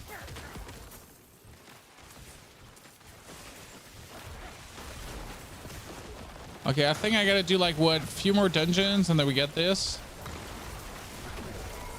And then I gotta do a tier 90 relatively slow. Because that's the thing with the build. It's not a high nightmare zooming build like my other builds. It's more like it's a high nightmare leisurely pace build. What's the level on tier 90s? Level 140... 144? Yeah, 144 tier 90s. It's always plus 54 levels.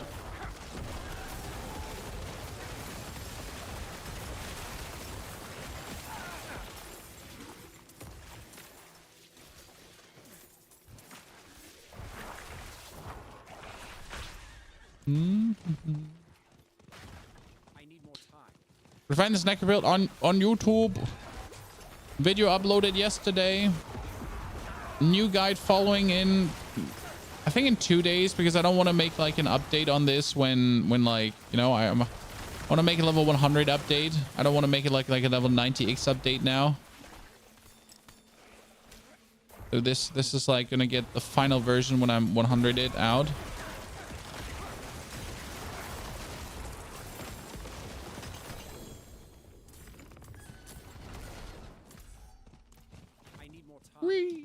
Okay, someone is like they're doing Malphas one after the other. I'm just gonna go there, pick up the stones in a second. Might actually have to turn our golem back into its damage reduction version for like higher nightmare tiers.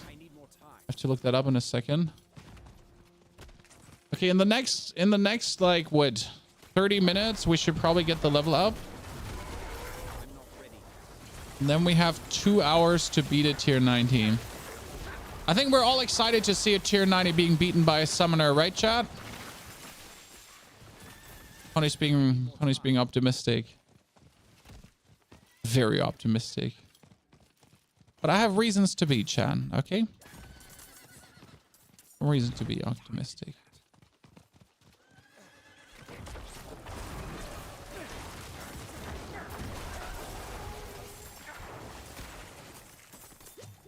Okay, another Malphas summon. Like, keep going, boys. Okay, we do have to think about our things though, because right now we're using the reconstruct, but the reconstruct wouldn't work because like I cannot use the reconstruct because I can't limit my dude to like continuously heal me. He needs to be attacking. So we need to get rid of that. Any other recommendations, guys, for survivability?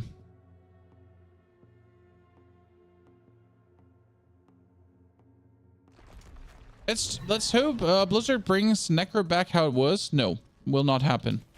You'll have to like kind of deal with the Necro we have right now and just to try to make do. I do only see like minimal incremental buffs to the Necro happening. Nothing major like complete new skills and everything. Even though the Necro needs complete new skills, like there's no questions asked. We're missing defensive skills. We're missing movement skills. We're missing mastery skills. We're missing macabre skills. So yeah, there's a ton of things that Necro is just factually missing. Sub Blight for Corpse Tendrils does work, and it might be that for the higher Nightmare tiers, Apple Pied, we are getting forced to do that. I would highly like to avoid doing this, but it might just be necessary to keep the enemy crowds under control. My problem with that is that due to using X-Felds, I couldn't use Corpse Tendrils the way I want to because I would be having to get rid of an aspect, and I don't want to do that.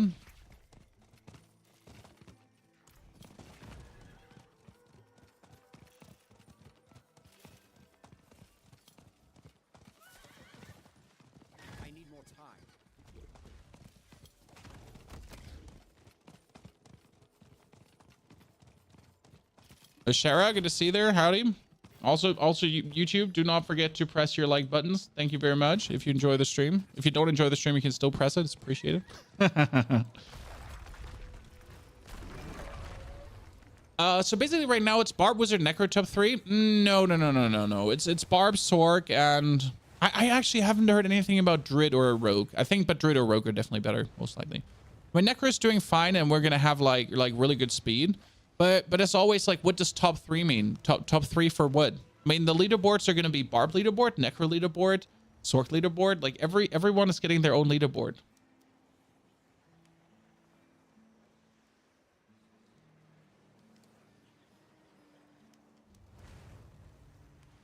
So, yeah.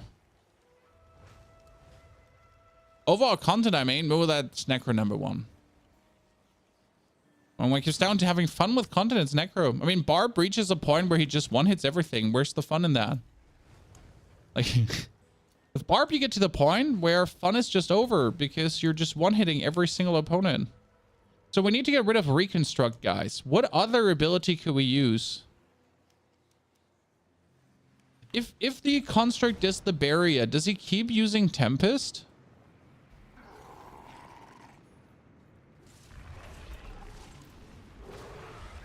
I don't want to use Adrenaline. No. You have to understand, I don't want to use Adrenaline. I need something for bonus survival. Like, there's no option to use Adrenaline, okay? It's also not needed because we're not having a damage problem. Our damage is good. What we're having is a survival issue due to the way how this build is set up. Are you going to be the number 1 on the Necro leaderboards? That depends partially on if the Asians are actually VPNing into our leaderboard, because I do not have the time or patience to compete with that. Yeah, it's just what it is, Chad. Or like I might be very good at making Necro builds, but that doesn't mean that I'm good at playing them, right? I mean, I have all the knowledge in the world to make the best Necro builds available, but that doesn't mean that there are people that are just playing them better than me, you know? Because there's I mean, I'm a talented gamer. I won't deny that. But there's other talented gamers out there as well, right? And they have also way more time than me. I will definitely try to be the top 10, that's for sure. I want to do it one time and then always top 1,000 or top 100. I think that's my goal. Going like for top 10 every week, I don't know if I have that in me in terms of like game fun. I will definitely want to like compete on every leaderboard though, to a degree, because I just want to check out what the how fun the gauntlet is. But maybe the gauntlet is also no fun at all. So yeah, like gotta consider, what if the gauntlet is shit, guys?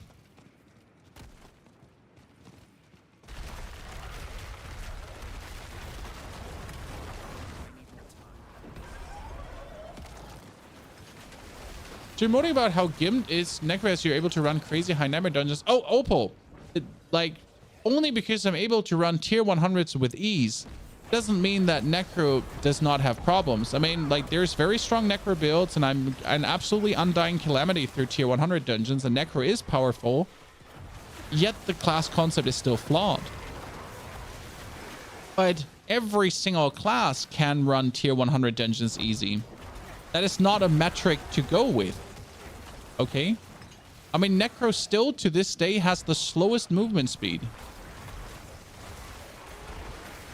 Why? Why do we have such a slow movement speed? For no reason. I mean, Necro movement speed even had to be buffed. At the start of the game, the Necro movement speed was so slow that they had to make a buff to increase it by 20%. Baseline. Why?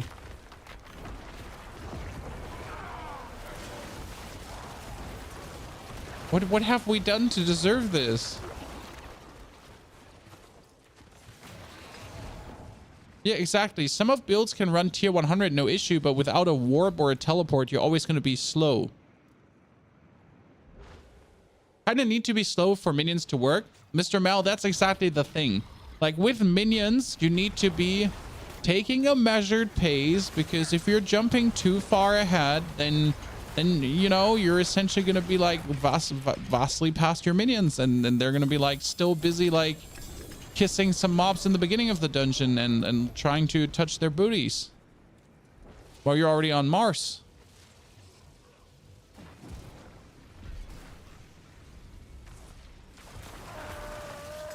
Poor dude. Poor dude just wanted to spawn and just gets like absolutely beaten into submission. Where is like a one whisper? Where can I find one single whisper without having to walk very far? I guess I can take a PvP whisper, right? It's because you carry all the burdens of your minions. This is what I enjoy about minion builds though. Like if I want to zoom, I won't play a minion, right?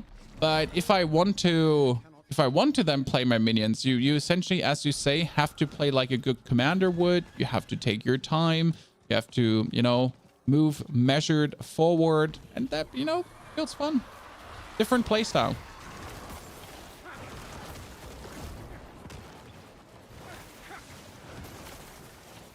Imo, not every class can run nightmare dungeons that high at the level you did them. Well, so I honestly don't play the other classes much, so I can't say. I know that with Necro, I can always skip very easy. I mean, with level 70, I can do tier 50s. With level 80, I can do tier 80s. And with level 90, I can do tier 100s. That has always been a Necro thing, like, or like build related thing, right? You can do high nightmare dungeons relatively early, without much of a hassle.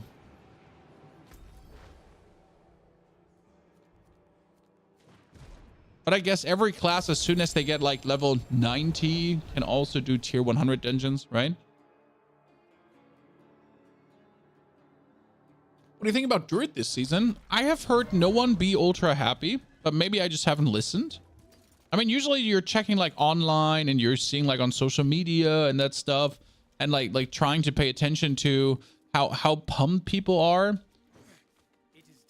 I don't know. I haven't seen any Druid go crazy and tell me like that it's the greatest class in the world. I heard that Druid is very good for leveling with a poison creeper, because you can right now take the poison support on Tempest, and then your robot like spreads the poison, and you essentially just walk into a room and you make one single poison, and then suddenly everything in existence dies. Nothing is straight broken in this season. Where? Have you seen Barb? I mean, Barb is essentially overtuned and not really broken, to be fair. And then the pet itself is broken, though. I mean, the pet itself is broken, right? Okay, we have to experiment now, though, with the pet chat. Pet is broken? Yeah, I mean, have you not seen that the pet can do trillions of damage? I mean, I can have my pet do 70 million damage, guys, and beyond. Have you not watched the video? Have you not watched the video? Have you not watched the video? Even on Necro, it's possible. Harder than on the other classes, but possible. You know what? You know what I'm gonna try out? Fuck the protection. Okay, you know, fuck the protection.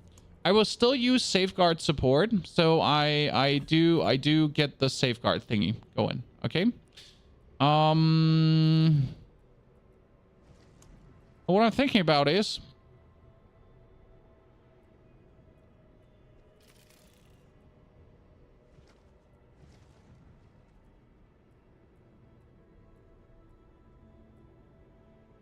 I know the auto defense works.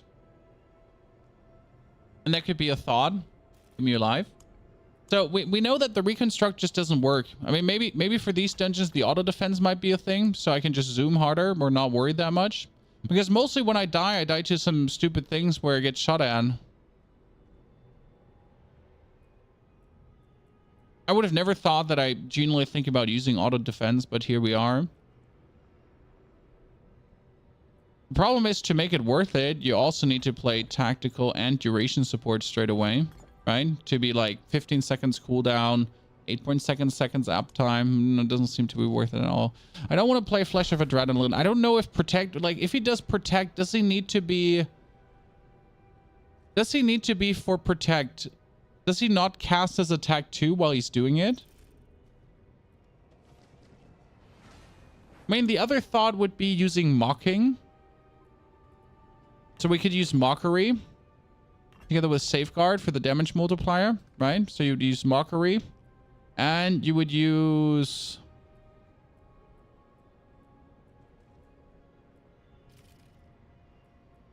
and we could use duration, technically, a gripping. And then you would just take...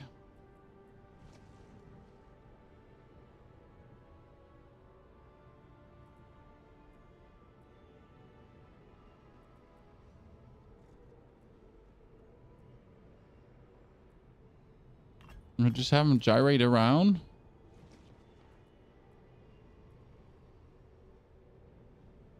Are you frustrated with this season? No. I love this season. I love this season in every single way. Okay, I'm taking that 900 armor potion. And we're going into a tier 78 with Avenger because I hate life.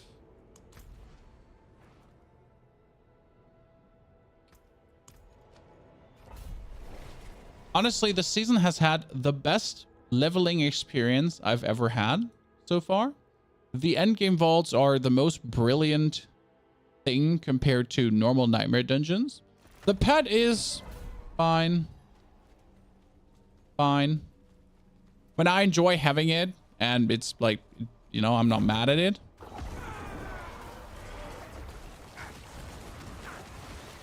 Personally, I have been enjoying this season tremendously. I mean, reality as always is, for the people that can't believe this, but I'm actually losing money playing Diablo right now because I could have been making Pal World content instead, and that Pal World content would have been way more beneficial for me and my channel in every single way. But I wanted to play this season, okay? So now with my pad making mockery and pulling things away from me, do you notice how like nothing is attacking me? Maybe this is the way, Chan. Think about it. Maybe this is the way. Having him do Tempest and be like aggressive in the front line. Maybe this is the way to just, yeah.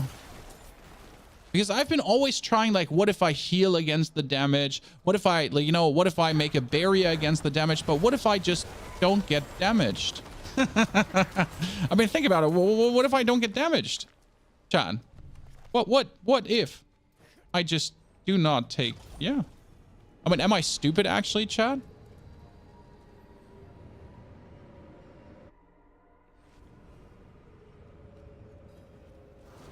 I'm actually, I feel pretty dumb right now, Chan. Like actually dumb.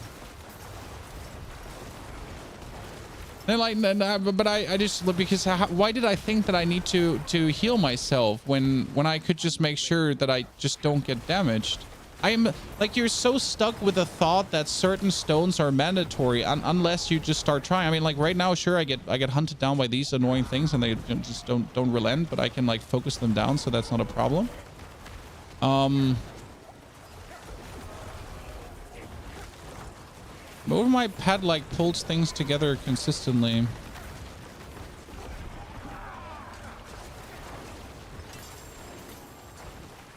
I mean, this is a tier 78 now because I just wanted to see, and last time tier 78 was kind of like brutal, and especially this is like the most annoying tier 78 there is, right?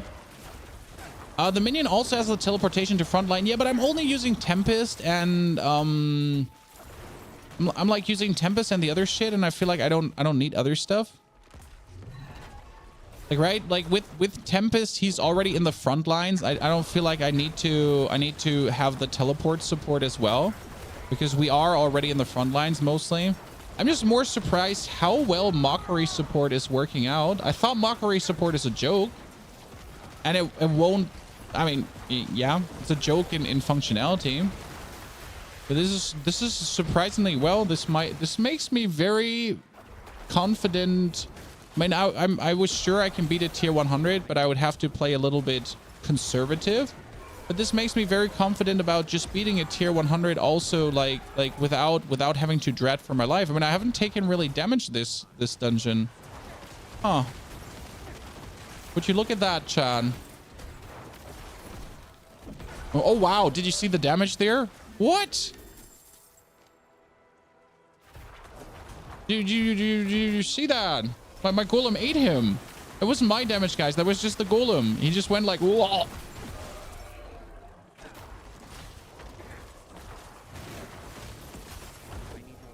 Okay, yeah, we're getting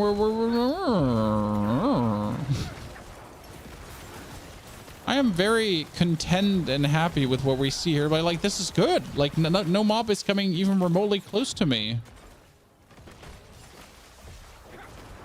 I'm not ready yet.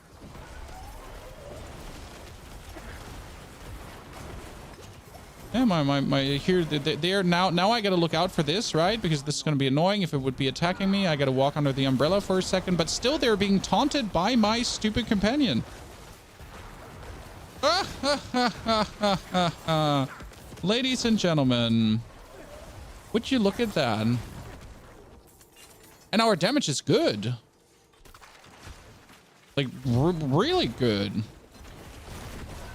Like, we haven't really slowed down for a summoner. Like, this is gonna be sad, right? So our damage is really good for a summoner build. Okay, I think this is very important to put down in the footnote, because this is, end of the day, still a summoner build, and it's very good for a summoner build. I mean, it's not good for Bone Spear Necro, because on a Bone Spear Necro, I do one Bone Spear and everything dies in front of me, right? And with a Blood Surge Necro, I just walk in and like one overpower and every single minion dies in the vicinity. Oh, family.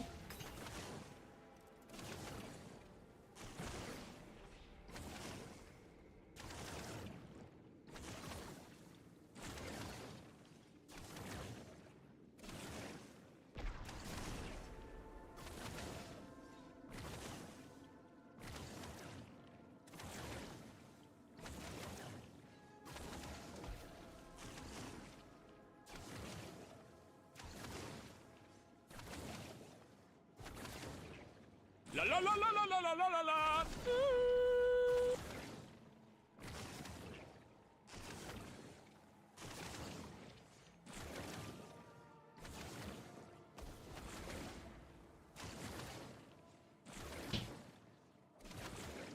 Okay, Gazooey, thank you so much for the 38 months of support.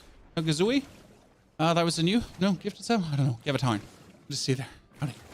Sorry. Is this a Mendon build? No. This is a summoner build with Army of the Dead, but we are using Ring of Mendon. It is not a Mendon build. What is the difference for the people that don't know?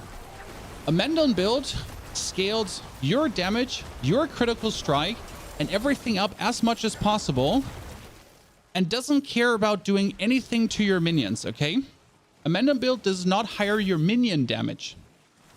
I am using 40% more minion damage, minion attack speed, Army of the Dead for minion damage, right? Like, everything minion related. This is a minion build that boosts my minion damage, and I use Mendon as a bonus to everything I do. Okay? And that's the big difference. There is a way to also play minions where essentially instead of scaling your minion damage, you only scale your Mendon damage, nothing else, just your Mendon damage, and then your minions don't actually do damage. Okay? So the difference is then in that build, your minions won't do a single point of damage. Your minions are just there to trigger Mendon. And unless you trigger Mendon, your minions are useless. I mean, right now my golem does like normal hits of my golem do like 50,000 damage per hit. It's actually hard to see, but he goes in there, right? And he does much damage per hit. And when he does his soak ability, the soak ability can do up to millions. I mean, he goes in there and everything dies. Now, the trick with the golem is that in order for my golem to do millions of damage, though, I need to scale him. I mean, look at that girl here. Boom. Like, half of the elite HP just gone by the golem. It's so much fun. Like, right? There's the elite, and then the golem goes in and boom. But in order to scale it up that much, you need to obviously do your corpse explosions to get your damage increase from the flesh eater node and all these stuff. So your golem needs you to help him do more damage, but at the same time your golem needs to do more damage with attack speed. So it's kind of like a hybrid at this point. It has never used to be this much of a hybrid before, because before it was either or. And now you finally have a chance to actually build a real hybrid where boosting the attack speed gives it more damage, then you give it more damage too. And then with the double boost, he actually goes in and he truly is a menace.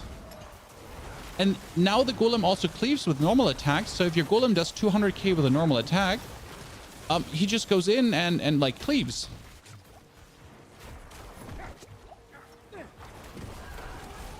The outline color for your Necro, yes, we can change that. I haven't actually had like...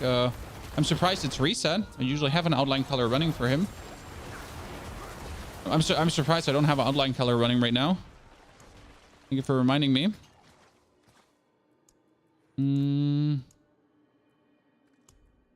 Thank you. He looks like my minions now. Okay, so this was... Wow, I haven't died a single time, Chad. That was a cakewalk. I mean, we might die in the final room now. We'll see about this, but that was a goddamn cakewalk with a new companion. Yeah, okay.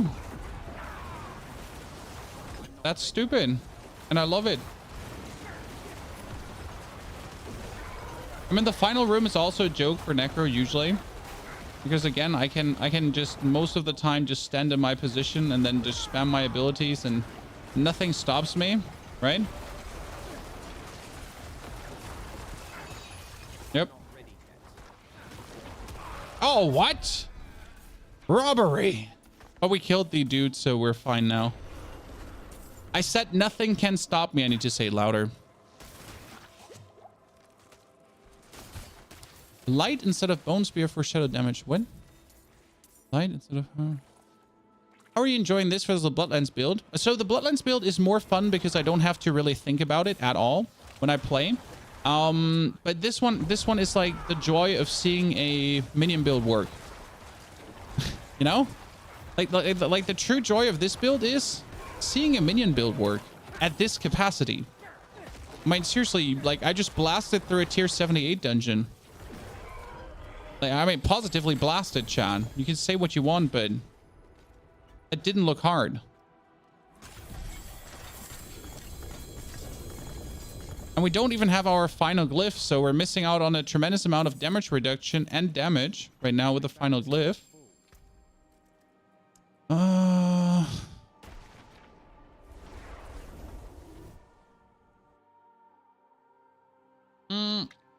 When it says damage to elites, does it include bosses? Yes, there's somewhere like a mini footnote that says it's also bosses. Why Blight? Blight is for Blight pull together. Why no Bone Spear? Because we are using Ring of Mendel and Ixfeld's Corroded Signet, and both of them work together with Blight, Shadow Damage over time, and Corpse Explosion. We could technically put off the Ixfeld's Corroded Signet instead of the... Yeah, we could put off the Ixfeld's Corroded Signet. We could change Corpse Explosion over to normal Corpse Explosion instead of Shadow Corpse Explosion. And then use Bone Spear, for example. But we also do need the Shadow Corpse Explosion to stack our Shadow Blight to actually get 120% multiplicative damage. That will also higher our Golem damage and our Army of the Dead damage. And if I do use Bone Spear for this, it's going to be terrible. Because why would I not have my Shadow Blight permanently active if I could? Also, again, my minions and I, 15% multiplicative more damage. as I have that running. So yeah. Intelligence, critical strike, damage close, no. Critical strike damage, damage distant, no. Blight, lucky hit, low roll, willpower, no. Blood surge, critical strike chance, yes, but no. But yes, but no. No. No. No. But no. I actually need shadow resistance boots, I just noticed that. Rank to curse, rank to corpse, shadow damage over time, reduction from damage enemies over time.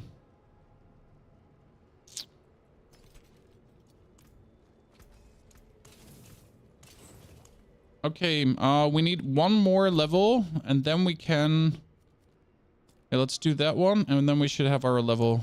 Then we could go and do tier 90. Can you tell me which dungeon is the best to upgrade the glyphs and what level of them? That depends on your own level. I mean, if you are level 70, for example, you should be doing around tier 40 Nightmare Vaults. The best way to upgrade your glyphs is doing tier 100s or tier 90s because they give the most amount of glyph XP. So that is going to be a breathe through. I mean, right now on my main Necro, if I play my level 100 Necro, I level up one glyph from 1 to 25, from 1 to 21 in like 6 vaults or so. So it's like literally just 20 minutes or 25 minutes and I get one glyph completely maxed out. Super nice. That's why Necro summons was not powerful enough. I did Bone Spear summons. I was not happy. Bone Spear summons is not bad. There's some pitfalls that hold it back though. So there is a way to play Bone Spear summons, but if you play Bone Spear summons, you don't play summons, okay? So when you choose to play Bone Spear, you play Ring of Men Down. You're not playing summons. Again, this is an actual real summoner that is using Army of the Dead. If you play Bone Spear summons, you play with Bone Storm. And you don't play with the Army of the Dead. And then you also don't play with your minion damage thingies. Then you're playing only with Ring of Men Down and different build, different kind of thing, you know?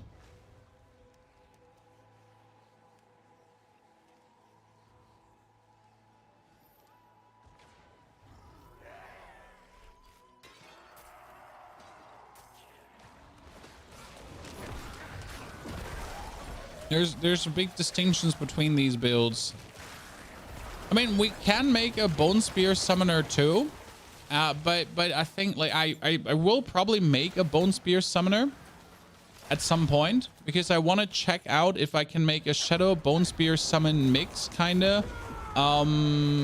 That's also gonna be like stacking the Shadow Blight key passive, and then we're gonna be trying to get like most damage possible out of our most damage possible out of our Bone Spear. But I'm already dreading to make all of these things work together somehow, because like, you just don't have the amount of aspects to properly make that work. It's like pain in the ass.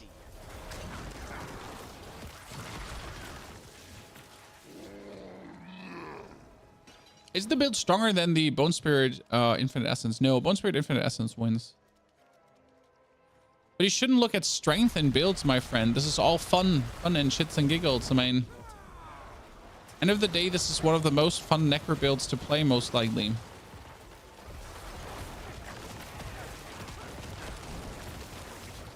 And it has a very good overworld farming.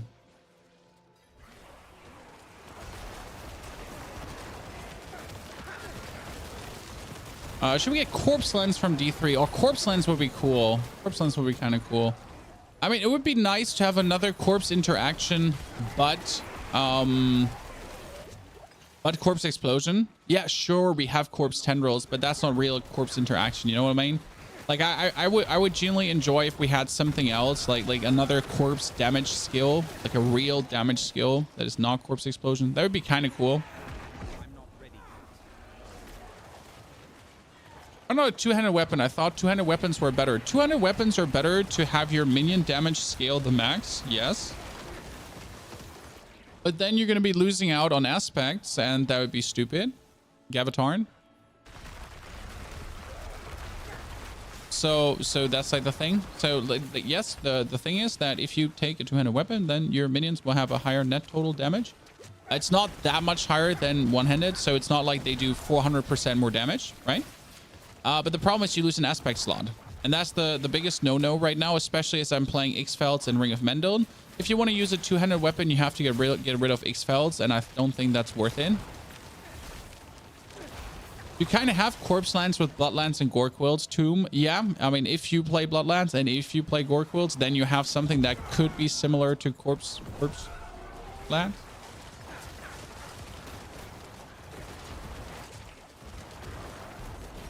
So with the extra steps, as you say, totally not accessible for any other build but with the blood build. You know, like one pain point, like that's essentially just available for one build and not for the other builds. I have a link for this build. It is on YouTube. You can find it. I'm sorry that I have to redirect you to YouTube because our current season 3 document is not updated. You saw some other people play Thorn Summoners and it's rocking. Oh, it's definitely working. But you have to consider that finding gear for Summoner Necro is already hard because of all the affixes you need to have rolling the right way. And then finding these items for Thorn Necro is twice as hard. I mean, Thorn's Necro work. That's what I can say. Is there a good way to farm X-Felds? Yes, X-Felds drops from Duriel. I got mine in the open world though, because I'm hacking.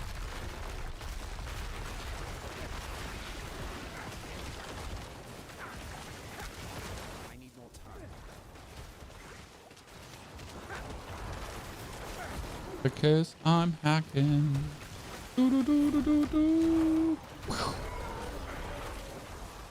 Oh, no one is destroying this. Well, that's kind of sad.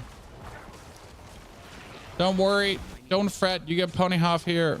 You got this under control. You've been struggling.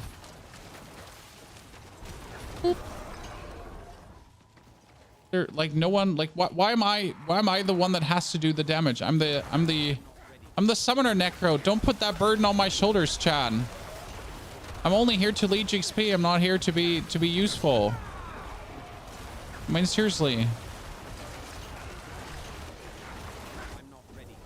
Not true. I'm useful, Chad.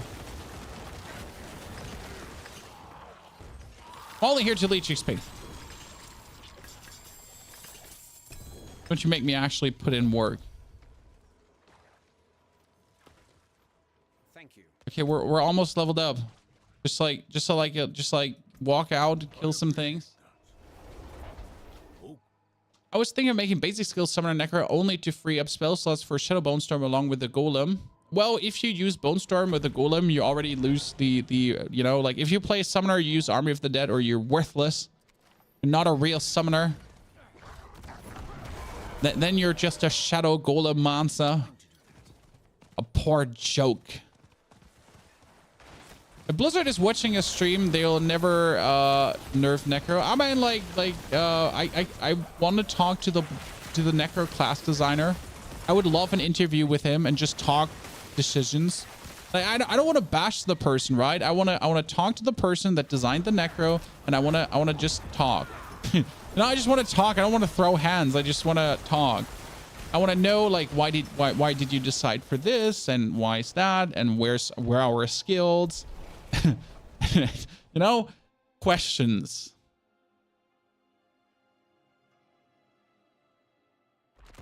Okay, so should we try a tier 90 or should we try a tier 100, Chan?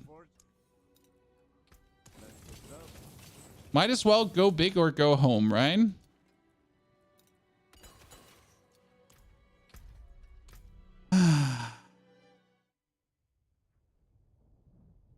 So yeah, this is what I would like to do. I would just like give me the person. Tell me the person who makes the Necro class, and then we'll sit down and we have an open interview, right? Like live, and we'll talk about things, and we'll like he explains like design decisions, and we're like, that makes no fucking sense, right? Okay, let's see if I can find a good one that's not horrible. Avenger, Blood Blister, Poison Enchanted, Shocklands, Remains Wrath, Volcanic, Extra Shrines. I'm gonna take that one. Screw it, Chan. No one can say I wasn't doing this, okay? The right way.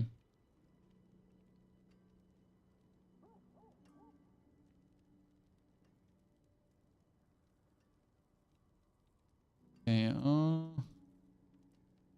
I'm cheating, guys. I'm cheating. I'm taking the extra shrines. Cannot stop me. I'm taking the literally only positive aspects one.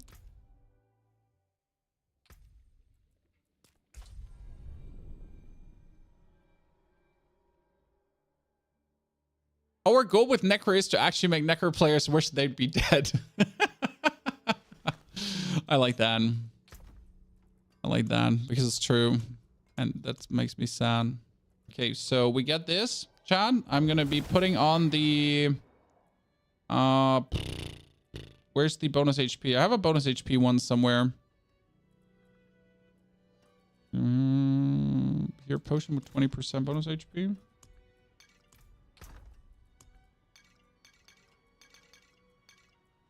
Okay, that's the tier 100. Well, we need to go. Okay, so how are we liking our dude right now, guys? We have gyrate together with gripping, pull things together, then safeguard to give me damage reduction consistently, and also taunting. My question is, do we want gyrate, or would be like gyrate puts him in? Maybe bushwhack would be better because bushwhack hits like multiple opponents, but gyrate hits also multiple opponents.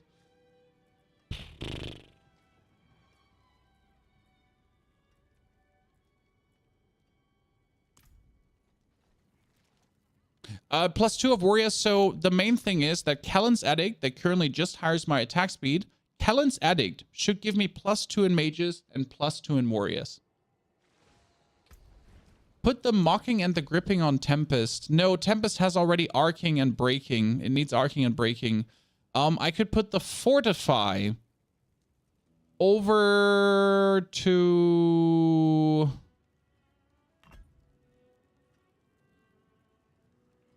the right side. And then the... gripping. Okay, so what do you think? Tempest rather gripping or mockery?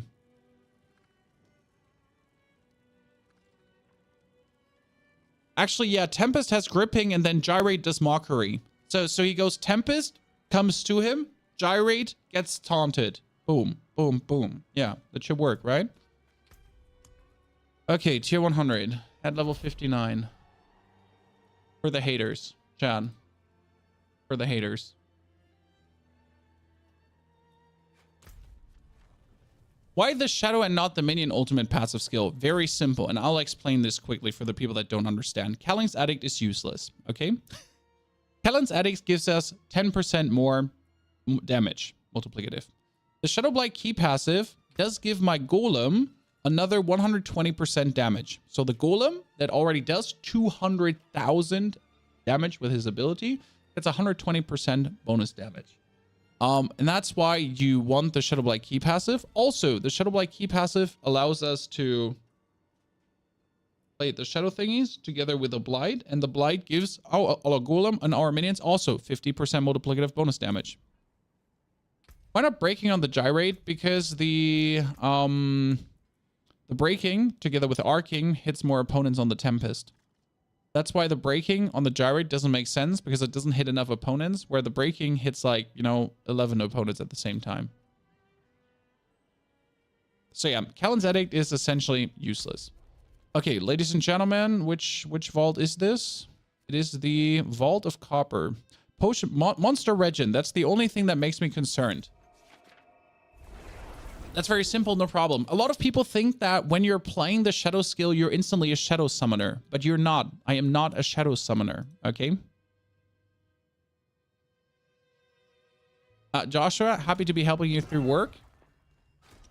Okay, let's see how well the taunting works. I will be playing this a bit more conservative now, so you know how I'm usually zooming, but look at the damage we're dealing. So tier 100 damage, check, guys, at least on normal Rabble mobs, right?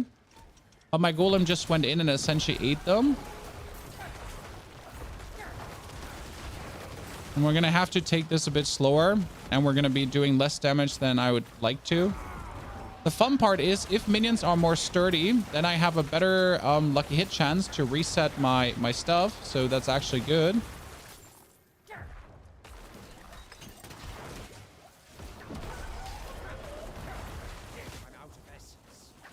Oh yeah, look at them. They get all pulled together at the doorway. Wow. Wow. Okay, that works so good on the Seneschal. Wow. I mean, they didn't even have a chance, right? They get bullied there in that doorway. Hey chat, bonus shrines. How about we get a greed shrine, huh?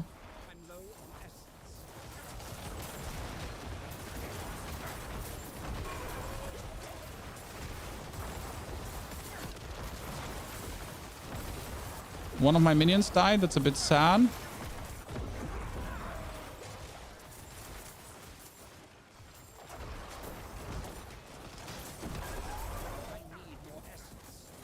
Where is my companion?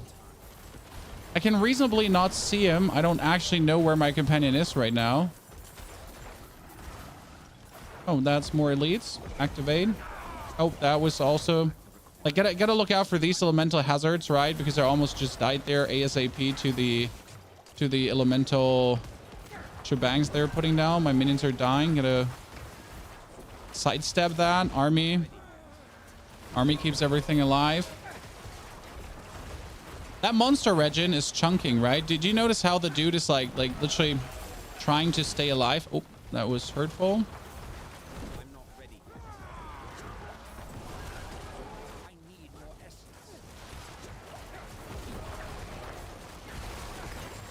And dead to both of them. The monster regen is going to be brutal for the final dungeon, that's for sure. This feels like a good old Nightmare Dungeon 100. I don't know if you actually played the old Nightmare 100s, Chad, but this is exactly how the old Nightmare 100s felt. How are we going to make our minions more sturdy, you ask? There is one note I can take for more physical damage reduction, and I think this is the note we want. That's going to make our minions essentially not die. So there's one. And that's going to be like more armor for minions. For Skeletal Warriors, actually. Because Skeletal Warriors are the only ones that are actually dying, right? Our mages are not dying unless I do something stupid. So I think the Warriors more could be a good thing.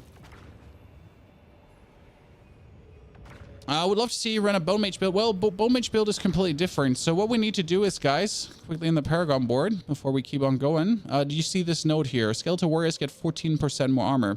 So you would take this out, Skeletal Mage damage, but fuck, I can't do that. I need to flip the whole board. Like in order to get there, I need to flip the whole board. Yeah, we need to start going in here probably, or we need to start going in from there. Yeah, that's going to be complicated. It's possible, though. Just not quickly on the flip. Let's try after this dungeon to actually make the Paragon board better. Because I think we have, like, some improvements that we can make there and that I would like to see. So we'll have to give that a try. Might be able, without the Blight Defiles area pull-in, to actually play...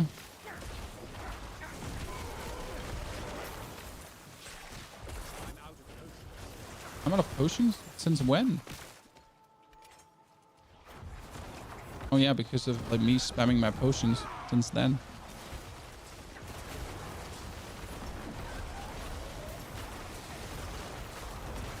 I tend to like spam my potions, you know? I'm not really holding back on them. Oh, come on now. Uncool, bro. I'm fresh world tier 3 at 40. What should I do? You do 3 to 4. That was a copper. You do 3 to 4 strongholds to push your level up, to put on sacred gear, and then you just start doing the overworld. Completely normal.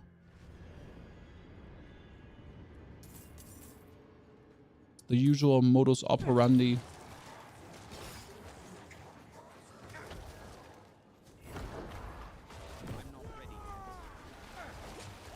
There's no reason you just pushed me there, right?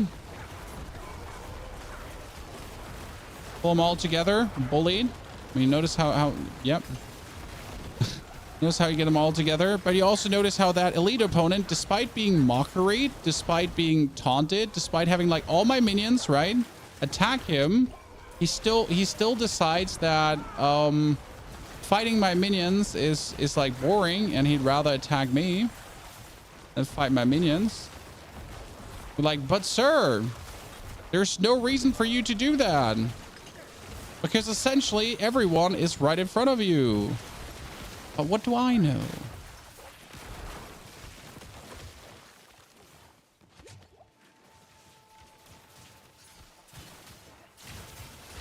I need more time. Pull them all in the traps, chat. Pull them in the dumpster. I gotta like stop like I guess wasting my potions. They have made potions rare. Oh, artillery shrine. That's nasty. I can make a video now. I cleared a tier 100 dungeon at 95. But I'm gonna not tell them that I cleared that tier 100 dungeon by using shrines, right? This is the clickbait part of the video. Well, I did this and it was super fucking easy. Yeah, because my build is so good. No, it's not because of the bonus shrines. Like, shut your face. But I never checked this, but if my minions attack with the artillery shrine on, do they also shoot like things out? I'm not ready. Yeah, could that suppressor please go away? Thank you very much. Also, the vault doesn't have a boss. I mean, like, that doesn't matter for this season, to be honest. Like, people are like, oh, but can this beat a dungeon boss? Why are you doing dungeons? Why are you doing dungeon bosses? What's your problem? I pity your soul if you're not doing vaults. Like, I don't care if I can kill a tier 100 boss. I'm not working on that part, you know?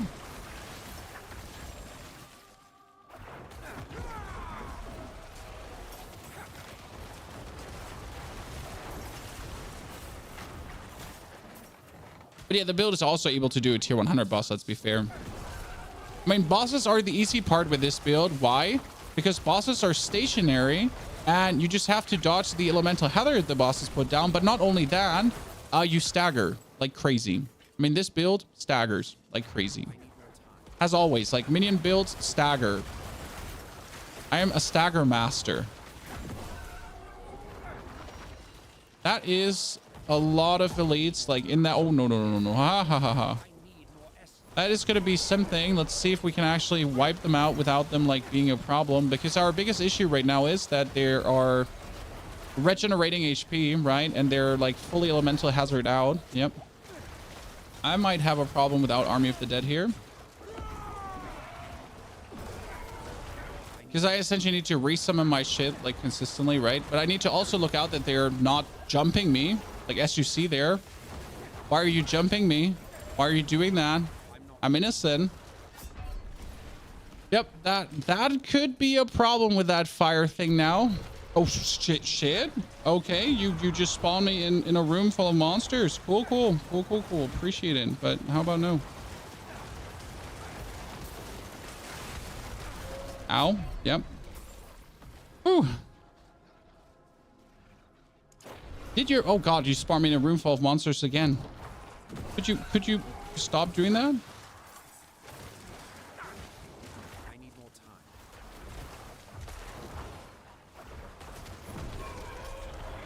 Thank you very much.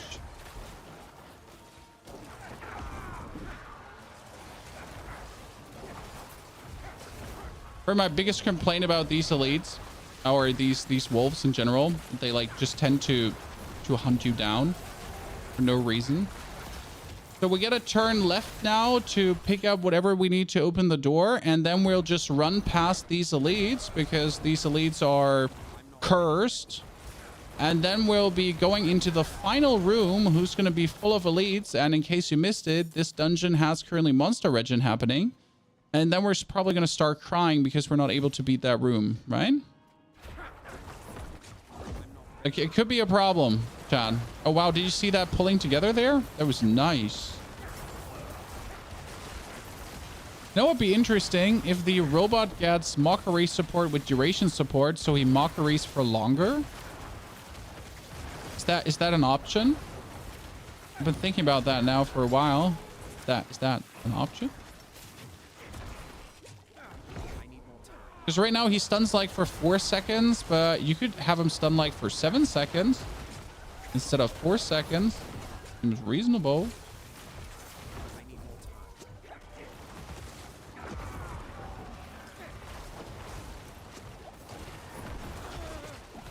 Hey, it would be great if you don't have Suppressor for a second. Thank you very much. Problem with Suppressor is they're healing again. Chat, they're healing. Goodness Christ. That the healing would be such a holdup I didn't expect.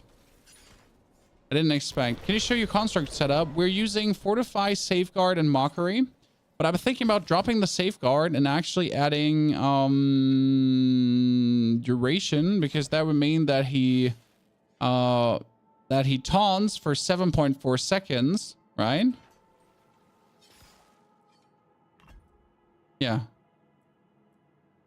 I like the idea for that, because 7 seconds taunt sounds kind of good, right?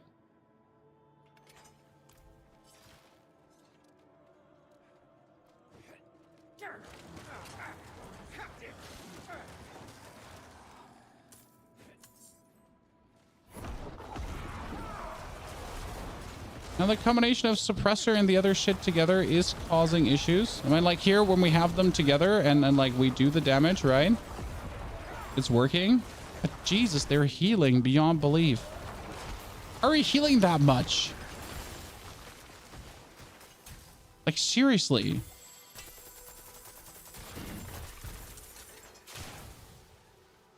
Yeah, we're going back. We're going back where we came from.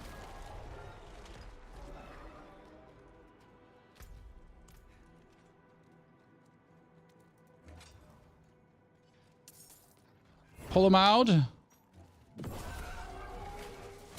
Run past. Open the door. Ah! Jump in.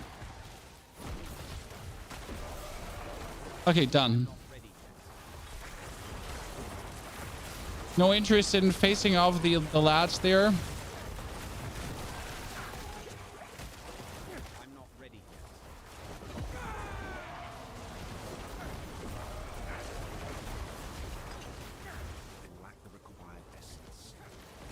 Yeah, this is something I'm genuinely concerned about now, not being able to kill these elites.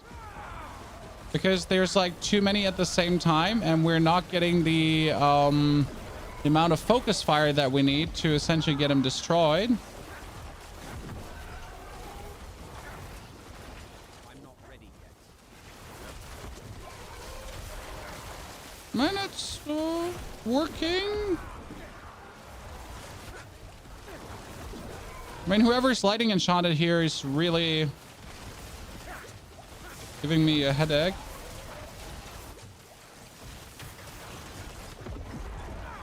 Oh, I did it! Woo! Ladies and gentlemen! Let's run away from the other dudes. It doesn't matter. Doesn't matter how clutch it was. Doesn't matter anything. I don't care. I did it. Everything else doesn't matter. I'm better. I'm the chosen one. No one can take this away from me. Doesn't matter if I skip these opponents here.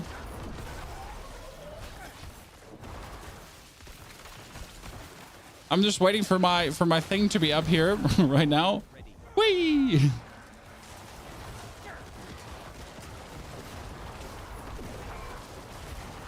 Yep. So we're kill them. Give me a second. And they'll be dead in a moment. Thank you. Okay. Nice. Come on, Sean. Come on, Sean. This is for the haters.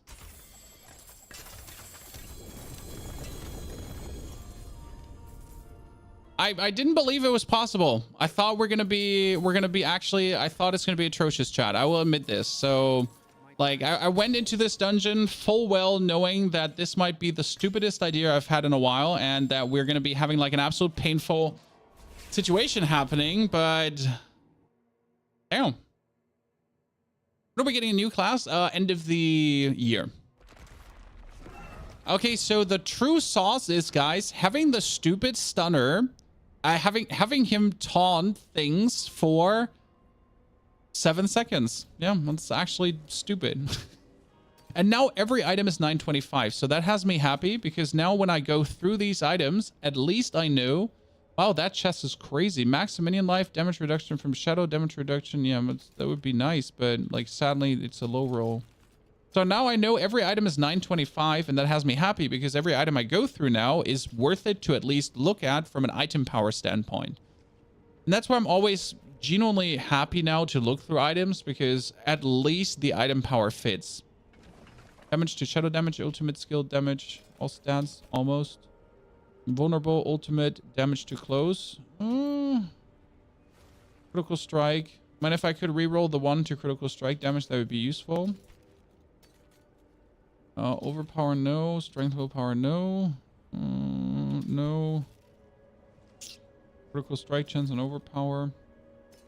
Noob. Noob. Noob.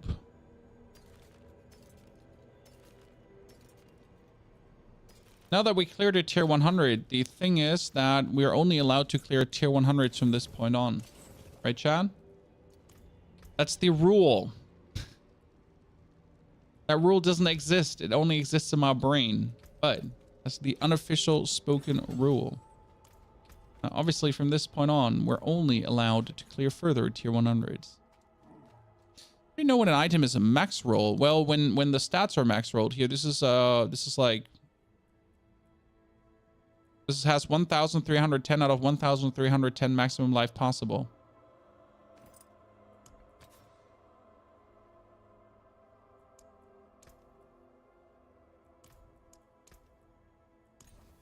Damage reduction, yep. Thank you very much. Well, that made these pants actually really good.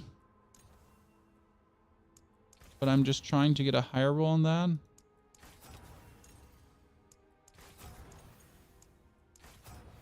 It's wasting resources because I hate life. Wow, there's so many useless things that you can roll. Crazy. So we got a new tier 100. That would be Death Pulse. And that would be, you know, Death Pulse. Let's see. That's going to be horrible. I already hate it. Why is that so hard to find max roll and affixes? Honestly, it's not that hard. I mean, if you do some vaults, you have every affix max rolled at some point. Like, just really fast.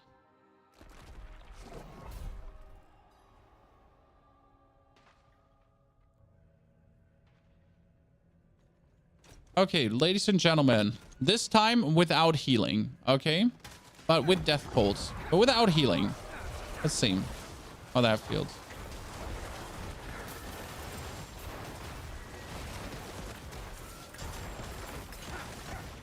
Yeah, because it's already going better because minions are at least dying faster. Everything pulled together, boom, boom, boom, exploded.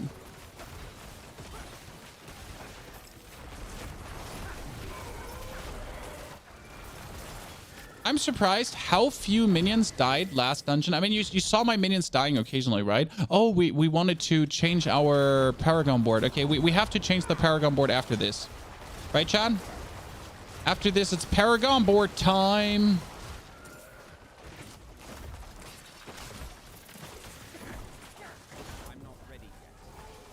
Oh, but we can farm tier 100s now. I mean, it doesn't make sense to technically farm the tier 100s because I would do tier 80s in a like way faster, right?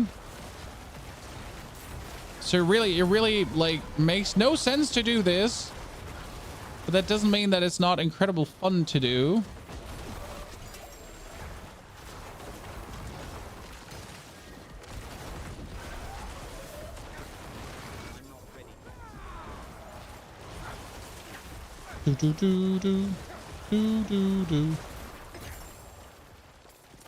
And you're wondering, are you going to get stronger?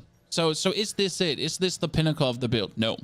So getting your glyphs to 21 will definitely boost your damage hard, because you can do the golem damage. So there's a ceiling for the golem damage to make stronger.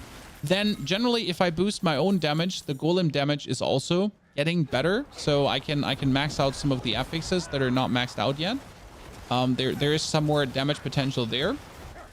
And in general, like the more intelligence I have, the more like all damage I have more, the stronger the golem gets as well.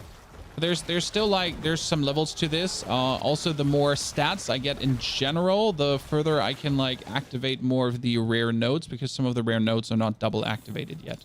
Okay, so that's something to like keep in mind. There's like still damage hidden behind like quite some things yet. Would you farm Ring of Mendel and Beast of Ice? Actually, Beast of Ice mats, everyone should have them. It's super easy to find Beast of Ice mats because it's just doing Nightmare Vaults and dungeons right now. I mean, I have currently, when I like I'm already at 65 again, right? And when you farm tier 100s, or when you get up to farm tier 90s, I think you get like 3 per vault. So it goes like, and one vault takes like 2 to 5 minutes. Yes, Chad, a vault later, not for this build, but in general, a vault later with the right builds takes like what, 2 to 5 minutes. So it's like incredibly quick in general.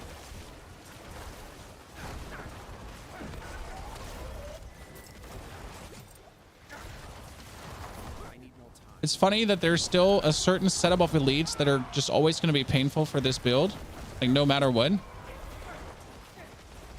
But like you notice now that these dudes are not healing under the umbrella, which is fantastic, because that, oh wow, there's a problem the last time that whenever the suppressor thingy went off, right, it would actually heal under the suppressor. You're kind of like, that's unreasonable. Why would you heal under the suppressor?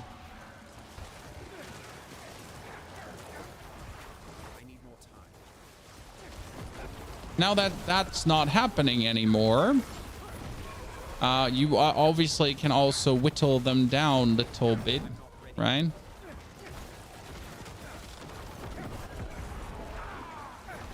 There you go. Get beaten up by my golem. I'm still gotta look out for that stupid suppressor dude here. But we can actually stun him with our shadow damage as well, because our shadow damage has a 10% chance. Oh, wow. Our shadow damage has a 10% chance to stun, and that helps.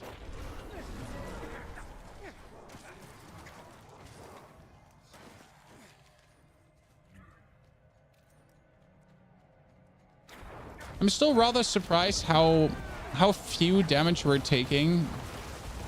And we could boost our damage reduction even more, Chad. So generally my items are shit right now when it comes down to damage reduction.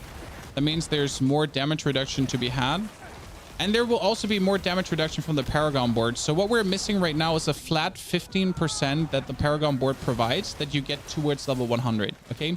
15% more damage reduction. Permanently. It's nice how every mob has an explode on death. Well, that's currently death pulse. I mean, like, we went into death pulse dungeon knowingly that this is going to be atrocious. But since I am not zooming and I'm like actually holding back, right? I was like, a death pulse is kind of like fine. I mean, if you want to be aggressive, right? If you want to do a nightmare dungeon fast, then death pulse is annoying because it's essentially going to be holding you back. And it's also killing your minions, but like it's literally just holding. Oh, that's 2 expertise elixirs.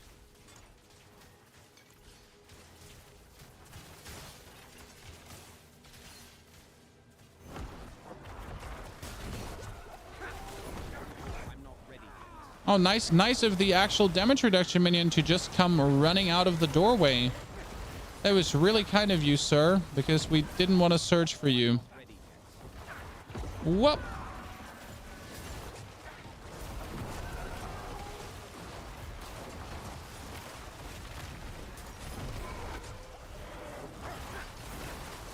Oh, that's something I don't want to be hit with. Come on, Golem. Finish him. Thank you very much. Both down. Perfection. Ah, that almost had me. Get him in. I hate electrified obelisks the most because it always takes like 2 or 3 steps to like not be in the electrified obelisks, right?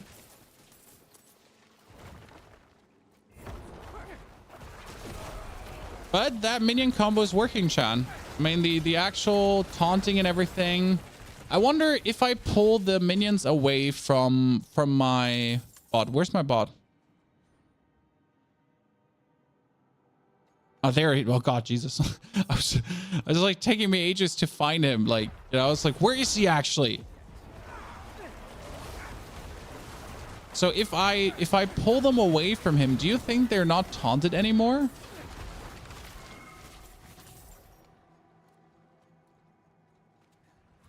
You added 90 damage reduction to my minions on two-hand for 180 and they still die at 42. I mean, they can always die. Minions can always die, but you notice how they're barely dying. The thing is, you just have to reduce your Army of the Dead cooldown with your gameplay so much that you're essentially constantly having Army of the Dead active, because Army of the Dead resummons your minions. So they'll more or less, oh God, I stepped in it again. They'll more or less just like, they'll die. Yes. Holy Christ. But you can just easily resummon them. Oh, he pulled him in. Chat, he pulled him in. See, like now I use my army and everything comes back. Carlito, thank you for the 44 months already. Carlito, welcome back. I hope you still enjoy the content. Welcome, everyone. Sorry for my ignorance, but what is Suppressor? I'll tell you in a second. Also, chat, if you did find your Prime Gaming subscription or anything, feel free to do so. Thank you, by the way, still again for our friend from Turkey for 50 memberships early on YouTube, chat. So what is Suppressor? Suppressor is when this gigantic dome happens over the enemy minions, and Suppressor has you not deal any damage from the outside. So in order to deal damage to a suppressored minion, you gotta run under the Suppressor umbrella.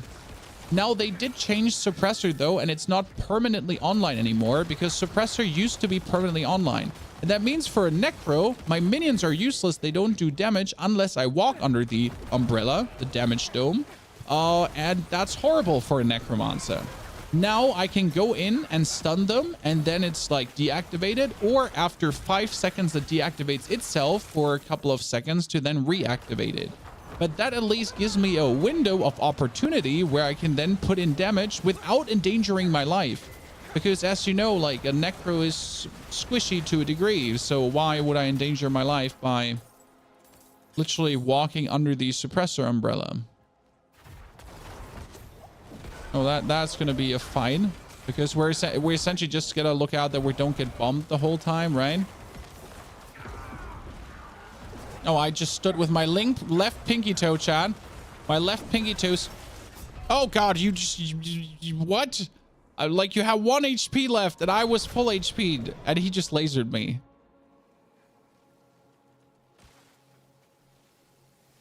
Suppressor is nerfed, but I would be okay if they remove it from the game. Suppressor is really the most annoying thing. I do think it's fine to be in the game. I just feel it really hard as the Necromancer. Tendrils against Suppressors are awesome. Yes, if you're playing Tendrils, they're awesome. Also, if I would play the Taunt Golem, it would be awesome, but I play the Blood Golem for maximum damage. So there's a Golem that does Taunt, Chan, so that one does work equivalently well, right?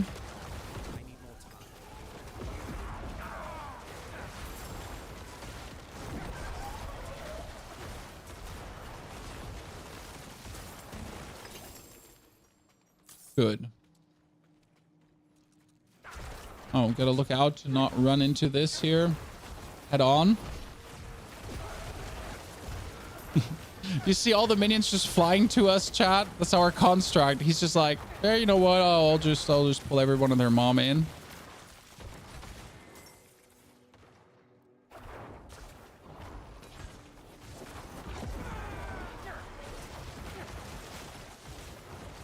How much damage are we making here?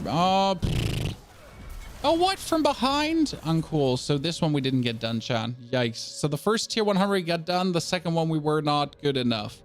But let's change the skeletons now. So that's what we wanted to do. We wanted to refund the whole Paragon board.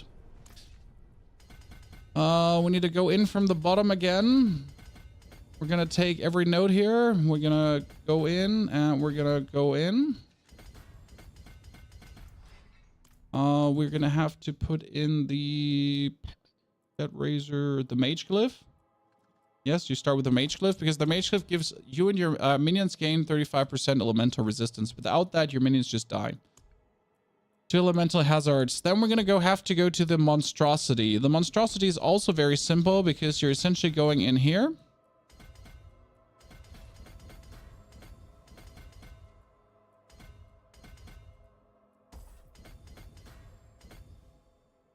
And then you're also going over here, which is a bit annoying because I haven't found a better way to get to this. And you would be playing the Golem one for more Golem damage. Then you go through this. You pick up the Golem damage, ignore the dexterity. Now you could take this, but minion resistance to all elements is higher and the Golem armor is higher, but my Golem actually never dies, so it's kind of like useless to go for that.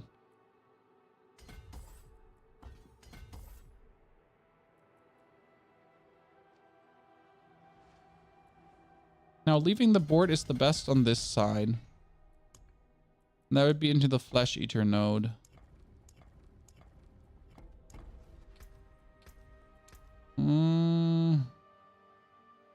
Yeah, we need to take the poison resistance. So this is like a little bit annoying due to my resistance. I'm essentially forced to take the poison resistance here.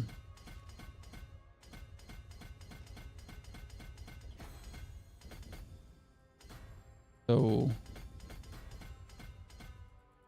this one is Amplify.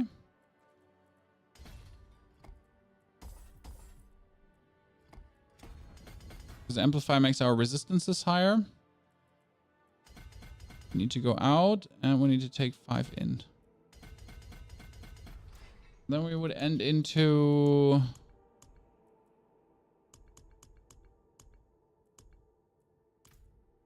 Oh no, wait, my wife's calling me?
Sorry. Nah, one of my children's had children had a bit of a drama with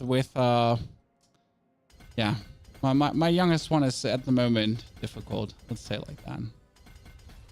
She's a bit difficult. It is what it is. Okay, that one comes in here again. Sorry, we have to go in Cult Leader first. But I need to enter this one different.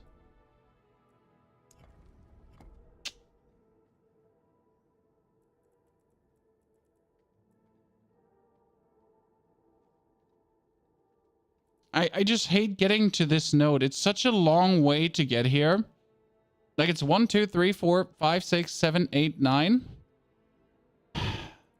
2, 5, 6, 7, 8.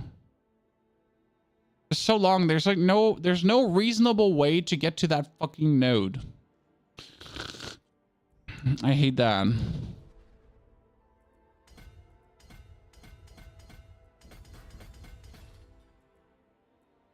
Using Debt Raiser.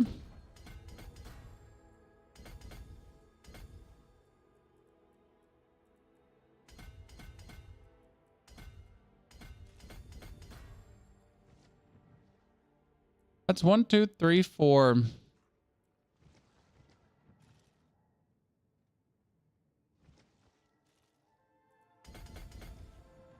Then we go here. And this would be for giving our skeletal warriors more armor. Not more damage. We want to have them more armor, right? So they're more protected.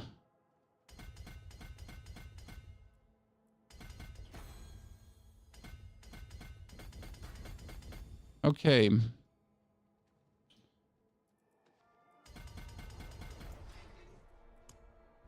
And then hulking monstrosity again. I wish there was like a better way into these boards, but I just can't find any. Like they're a bit convoluted, the minion boards.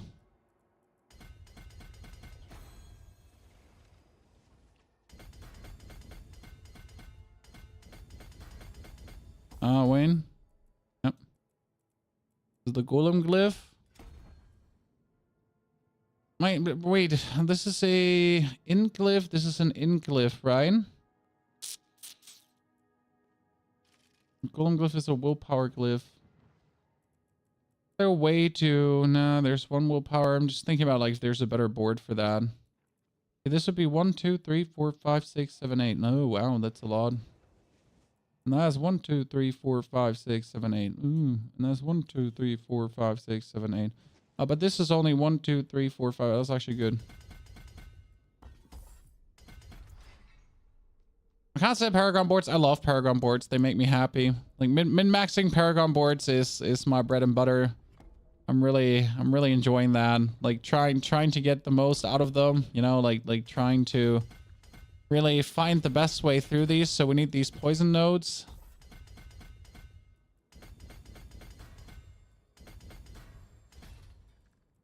Has me always very happy. And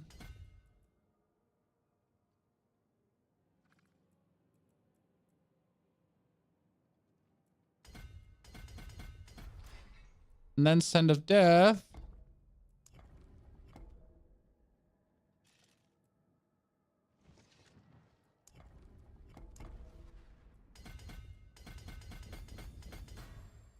And technically, I need this because that's going to be the big damage reduction. Okay, so we flipped the boards around. We have this one activated. We have that one activated. We have this one activated. We have that one activated now. We have this one fully activated. This one fully activated. That's activated. That's activated. This is activated. That is activated as well. That is like every single glyph is activated apart from that one because we don't have enough willpower. We have enough dex though for this, so that's good. And we have enough dex for that too. Is this build able to fight Duriel on its own? Duriel is a joke. But since we are like, we want to do another tier 100 dungeon in a second, so we're gonna like just go to Duriel now. So for you to see like, I mean, like you have to understand that all the Uber bosses are a joke. I mean, you might not be able to do them at level 80, but as soon as you're like 85, 90 or so, you can like always kill them, right? Cannot do that here. Some Vizier constructs in Vault are single-handedly holding me back from the highest vaults. It's the flying constructs. The flying constructs have damage output that is illegal and unreasonable, and they make no sense why like they do so much damage. Right? My Necro is killing them at 79. Well, if you play a Bone Spear Necro, a full Shadow Necro, or a Overpower Necro, you're able to kill these Uber bosses early. Yes. I'm not sure, like, I haven't tried minions early. I think we did Varshan at what, 78? I think we did Varshan at like, no, 80. We did Varshan at 80, if I'm not mistaken.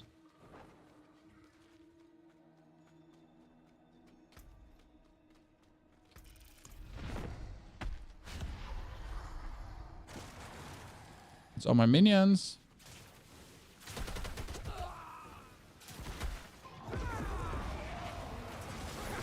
So that's him, and that's him then. I need more time. They just get 2 shards of agony. Wow, I'm lucky. Okay, then we can straight up go for Duriel, just to give you the showcase.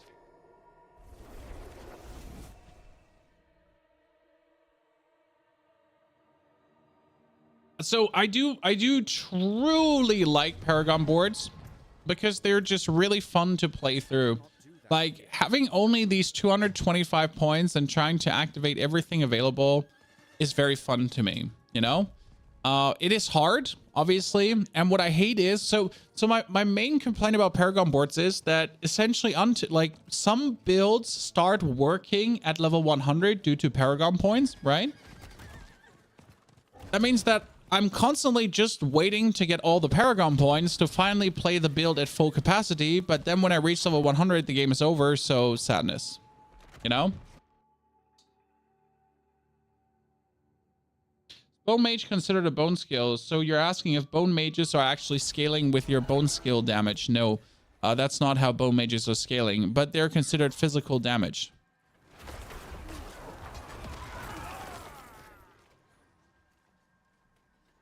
At which level does this build work from level 1 on? I played this build from level 1 on. I leveled from 1 to 60 in 6 hours. I leveled now in total this character up in, I don't know what, like we're almost at 100 in under 20 hours or so. Like it's been super fast.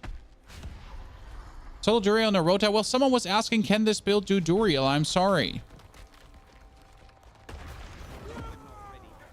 So I gotta do Duriel now to show that build can do Duriel.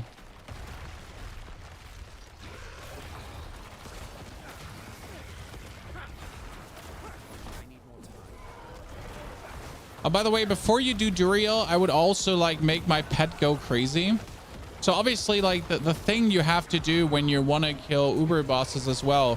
I know it would be stupid to not do that. You could just make your pet do insane damage. Because against Uber bosses, I don't need any protection that my construct offers me, right? So now as we're fighting Duriel, and as you want to kill Duriel, and that's also why you can actually kill Duriel extremely early. Wait, let me die. Wait, I need to die so we can do this. Wait, let me die. Kill me, please. I need to show chat something.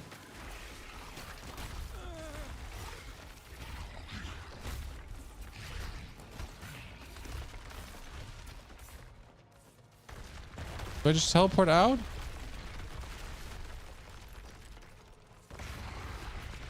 Just kill me. Thank you.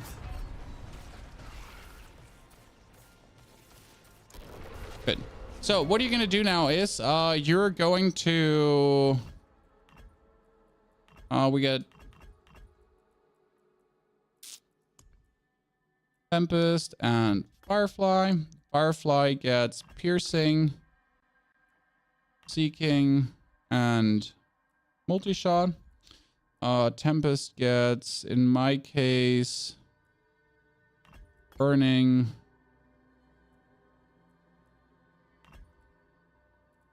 Dusk, and poison. Then I'm going to swap my golem over to be an iron golem. Sorry, brother. We'll walk onto this floor here.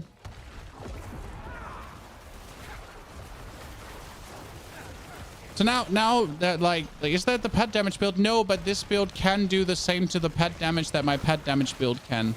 So now we have the pet as maximum damage, and like we scale his damage essentially, and you're getting like stupid amounts of pet damage on top of the actual damage you're dealing. As you notice, like he's dying way faster than before. When you still have to wait for your pet to essentially just scale to the levels where it's supposed to scale at, and we have to wait for our actual thingy to go off, and then to like.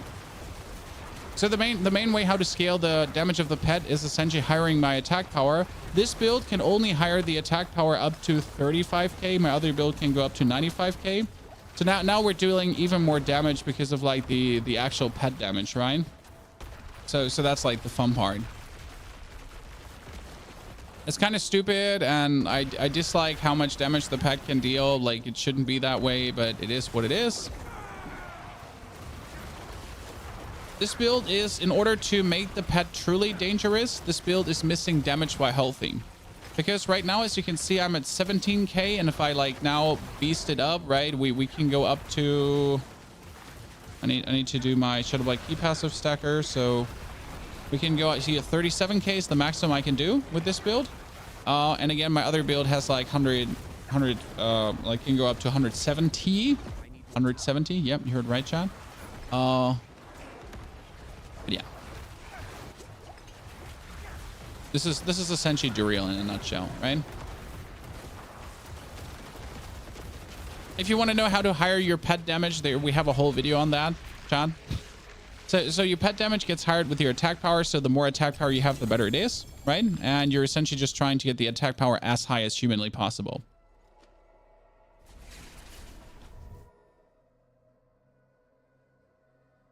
And in order to have the ultimate damage, like so like here we actually have this. I mean, I play this rather inefficient, so just to swap around quickly.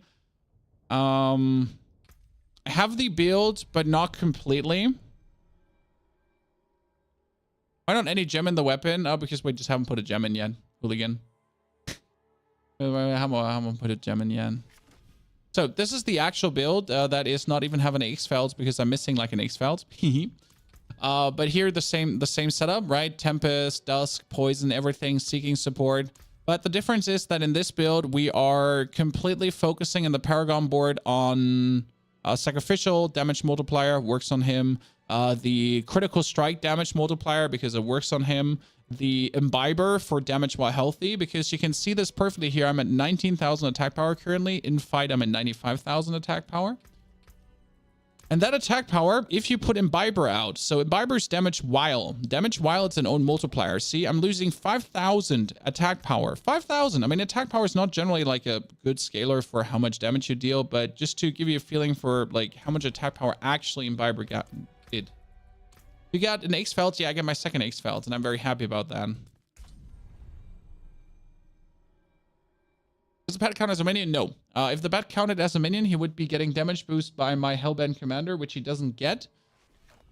Okay, now we need... we got an X-Felt, yes, and it's actually a better X-Felt than my current one. Yes, wow, it's a better X-Felt than my current one. That's happiness, because now I can take the other X-Felt and hand it back to where it came from. Let me go to the Gate Hall to actually get everything upgraded. Okay, chat. We cleared a tier 100 at level 95. So that is today's achievement. I don't think we got the golem damage, though, up to the millions we wanted to end up with. I think 500k is the highest I've seen today, with everything running in tandem and everything being boosted to the max. Why did I teleport there? Oh, yeah, it's okay. I can teleport here. It's not Gate Hall. I know that's not Gate Hall. I wanted to teleport here. This is where I wanted to teleport. And if you say different, you're a lying, deceiving scoundrel. Why am I at this guy? That makes no sense. How are minions feeling? Tremendously OP. Minions feel fantastic this season. So that X-Felt is slightly better.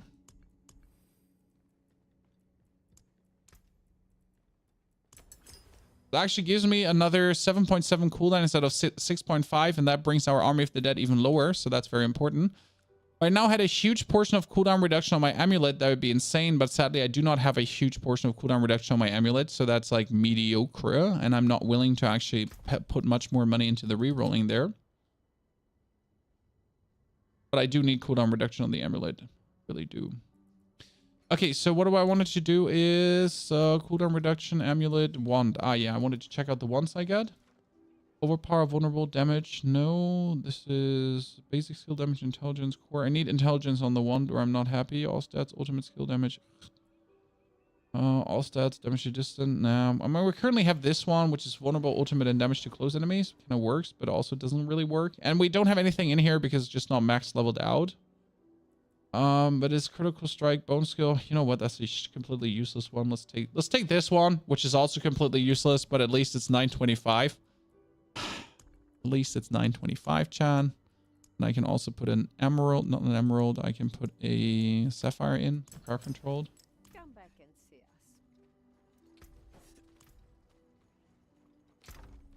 Then we got unyielding. We're running like this at minimum efficiency, right? And we've been running with the aspect from the Codex of Powers the whole time. Because why not? You know? Reanimation. Wait, where's the one we just got new? Your unyielding commander. Not while I'm in town. Let's see how high we can get the golem damage, just out of interest. It's really hard to see the actual golem damage because you're kind of always waiting for him to go boom. Unexpected. I would like to know how much standard damage the golem does. We make a Ring of Mendeln build. I will also make a Ring of Mendeln build, yes, to crown everything at the end. But right now I want to get the minion build to 100.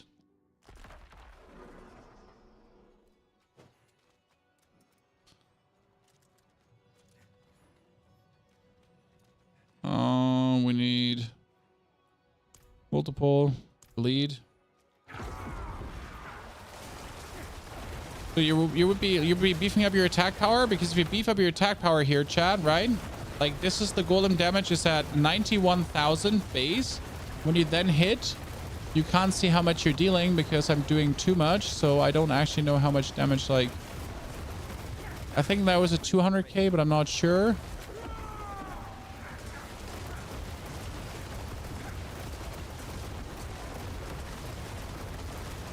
Hard to understand what damage he is.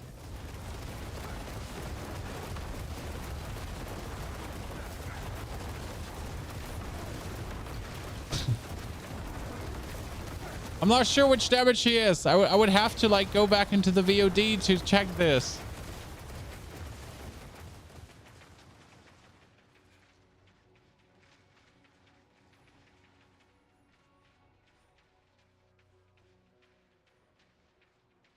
Wonder how your damage would scale with Melted Heart, since you guys have damage while healthy nodes in your Paragon board, Crack Hizzle. Well, that's what we do for the other build. So for the other build, I actually go all the way down on damage while healthy nodes. It's really funny and it works incredibly well. And I wish I could take this Amplify out, but if I take this Amplify out, I'm essentially losing a lot of my resistances, and that's horrible. I cannot actually afford taking the Amplify out, which makes me a little bit annoyed. So I really would like to take this Amplify out, but I'm going to be losing some resistance to elements.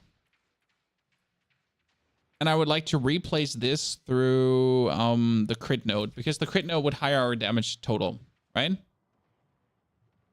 Let's turn off skeletons. How could I ever turn off my skelly boys? But no, even if I turn off skeletons, you won't see it. I'm doing too many damage numbers. We'll be updating the Paragon board. Oh, I'll definitely be updating the Paragon board. Don't you worry about that. Like, everything will be updated.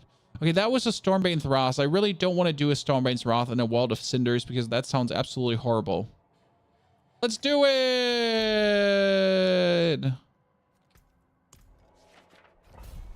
What's the difference between Mendel and this build? If you do a Mendel build, you only focus on the Mendel damage.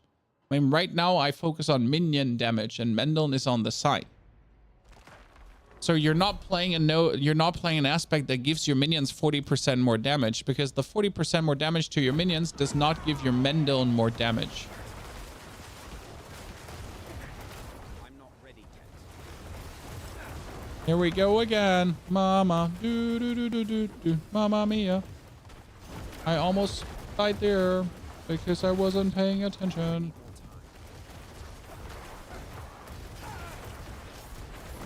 No, I didn't change my minion.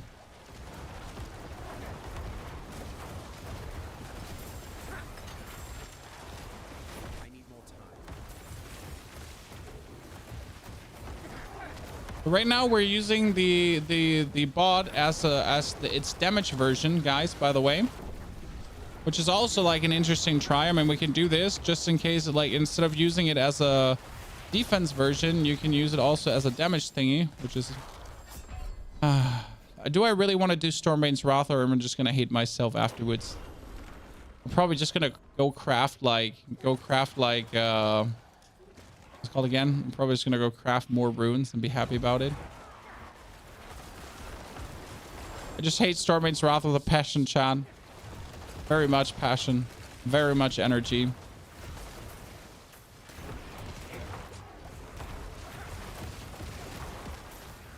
That is essentially as damage with like the poison support spreading and everything. But the thought is that you're essentially able to really scale that minion as well. I mean, like, apart from missing the damage while. We're using as mages, cold mages. Yes, we're using cold mages because they give us essence back, so I can also spam my Blight. And Blight is a significant portion of what we do with this build. So it's too good to simply ignore. Yeah, I don't know why you're standing back there doing your Firefly shit. I mean, like you're literally like standing at the end of the dungeon, and like no enemy around you, and you're like, you know what, chat? Let me Firefly.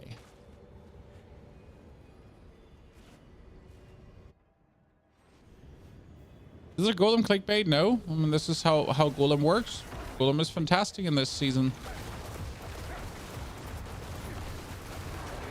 You might actually be better off like dropping minions completely and just playing a Golem Mansa, because Golem can actually be dangerous, especially when you scale like critical strike. When you scale critical strike up a lot, then Golem is like double, triple as efficient as it has been before.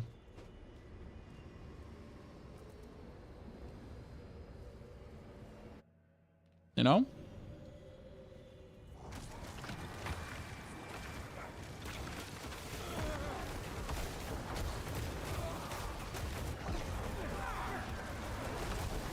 Yeah, but I think like for tier 100s, as much as I like the damage version of the dude for boss killing, so again, like the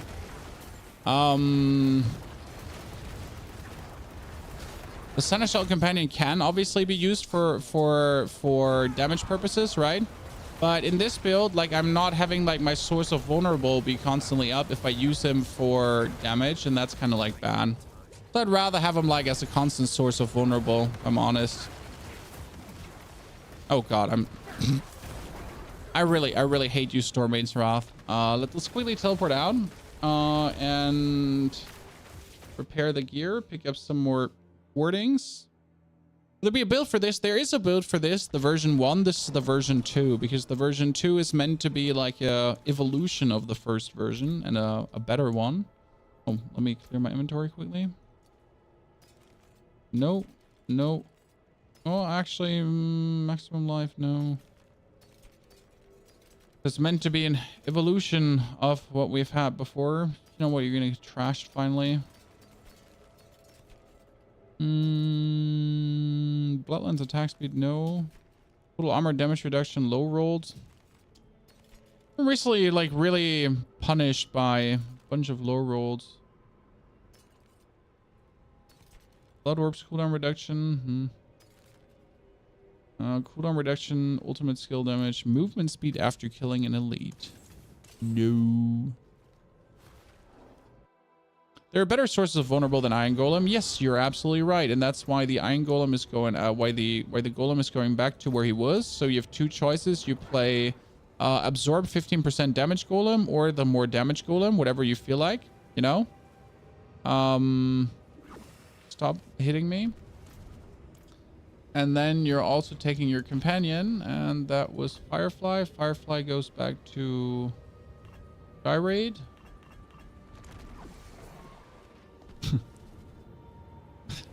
Leave me alone.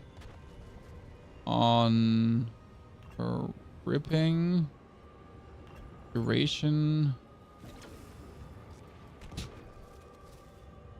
Stop annoying me. Where's Mockery? What else do you have? Tempest was breaking, gripping, and arcing. Yeah, I need arcing. And I have Mockering, duration, and...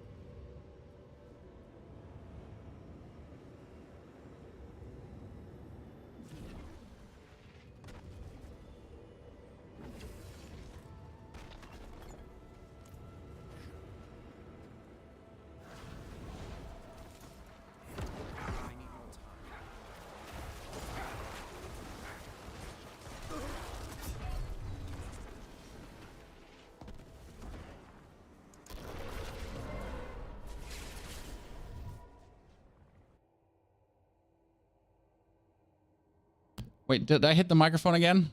I hit the microphone. Okay. Let me take one that's not Stormbane's Wrath, so I don't wait. We need to go for the other character because I'm not gonna be Gamble. I have others. I have others, Chad.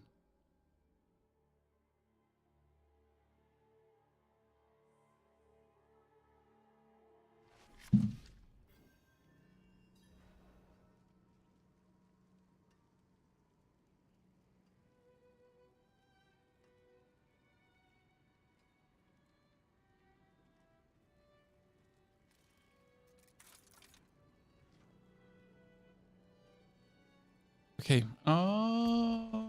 See, what do we have, chat?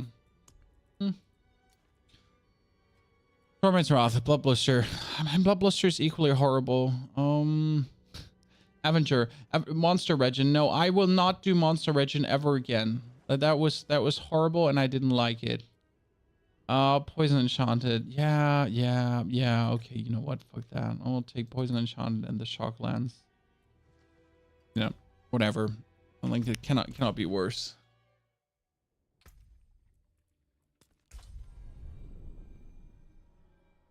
So, did you answer my question? Are you going to play Last Epoch? Maybe. I don't like how the game graphically looks. I think it looks absolutely trash, and I dislike that. Maybe I'll still give it a chance, despite like absolutely not being interested at all and turned off and like not having a hard raging boner for the game. But that's just, you know, like, I'm not saying the game ain't good. I'm just saying, like, I don't find it visually pleasing in any capacity, so not really interested. So that, okay, that's what I'm saying. You know, like, not bad game, just not interested.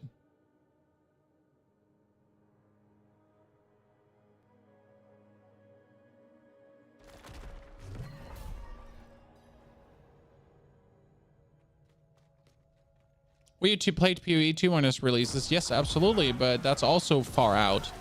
You know, these are questions for the future, Ponyhoff. You should rather ask, what other games are you planning to play what other games are we playing in February? Well, there is Banisher coming. Banisher is the new Witcher game, kinda.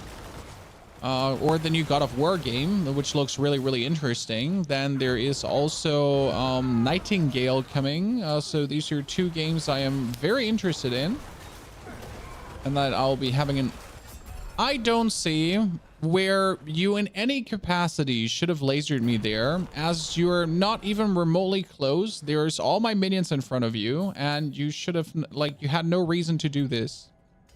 We could have been friends, essentially. That is off the table. Wow, Jesus Christ. That was a lot of poison. Like a lot of poison.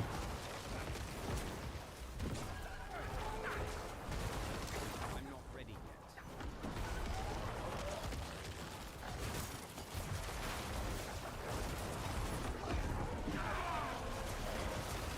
yet. Yeah. Pull them together and keep them there. What do you want here? Like, have them stuck in a doorway, Chan. What you gonna do when you're stuck in a doorway, huh? Nothing, exactly. Now I gotta wait for all the poison to be gone. Then I can walk through.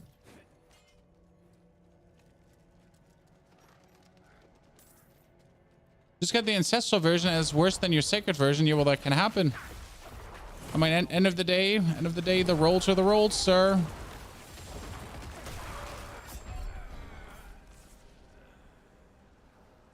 I feel like absolutely that shouldn't happen with me having 14,000 armor and my lightning resistance maxed out and everything, but I feel like it just shouldn't happen, but sometimes I'm weirded out by that. I guess we just need more life, guys, because all the damage reduction that we're boasting is not damage reductioning enough. Because he just decides that you shall die there. I mean, again, we're missing 15% of our damage reduction, which gets multiplied up very much with all the other damage reduction we have. So it might just simply be that with the last levels, we're going to be avoiding this death simply by existing. I'm not ready yet. Because then we have the, you know, fixed damage reduction. But I still feel like that shouldn't actually kill me. That one with Gandalf on me, like they double dipped on me because his friend did it before as well. That's probably the last Paragon points we need, and why I also said that I kind of just only want to clear tier 100s on level 100. But chat made me do this. Like, this is completely on you, chat. I was an innocent young boy, and I just wanted to chill today and level up my character. And you were like, but Pony, why shouldn't we do tier 100s with level 95? Huh? Why shouldn't we?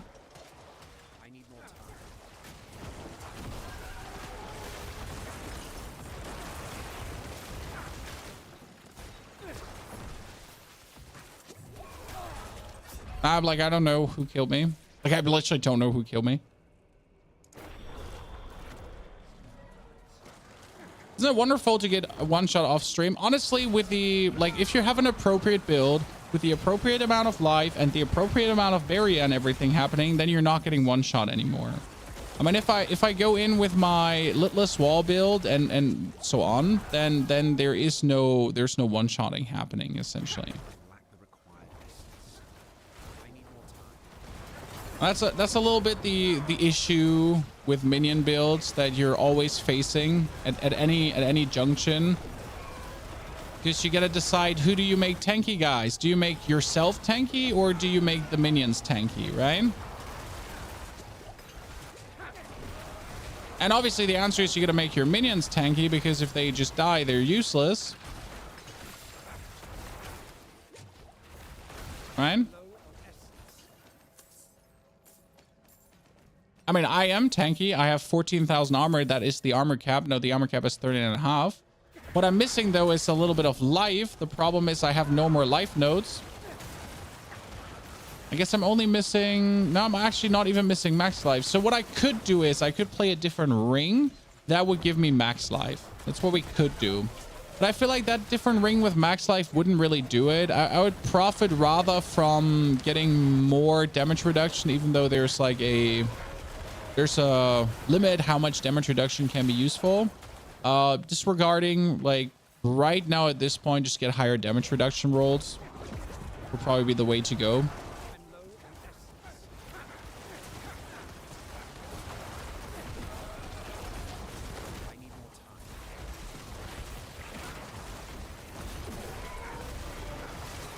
to essentially ow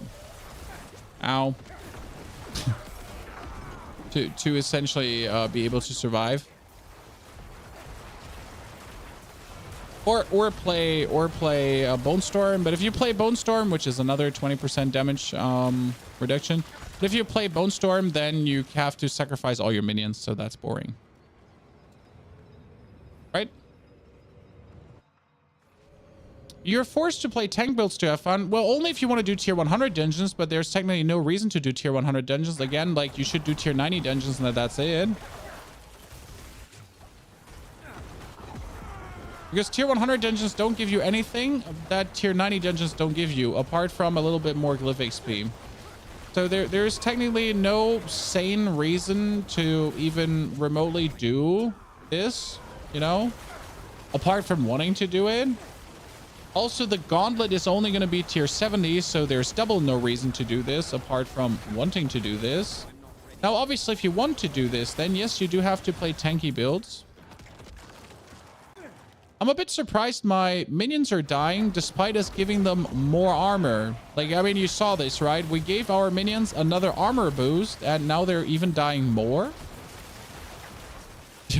But did I miss something? Because I thought we boosted up the armor of our minions, you know? Like if you remember correctly, I was like, hey, physical armor up. Yay, let's go. Well, it just seemed like it did the absolute different, like the absolute, like, other thingy. If you one-shot in tier 80 90s as well, I mean, you can get one-shot in tier 80 90s, but the damage is lower in tier 80 and 90s than tier 100s.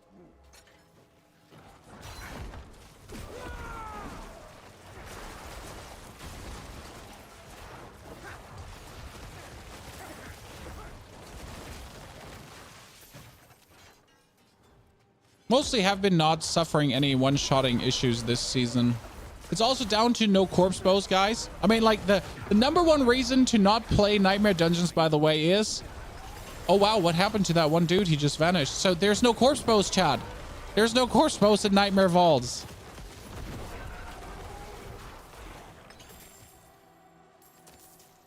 I kind of want to, like, walk in there to get the loot and everything, but then I die to the poison. But I really want the loot. Let me have the loot. Seriously, what is this? I'm a simple man. I just want to pick this up. Don't you have that poison be so long up? I'm cool.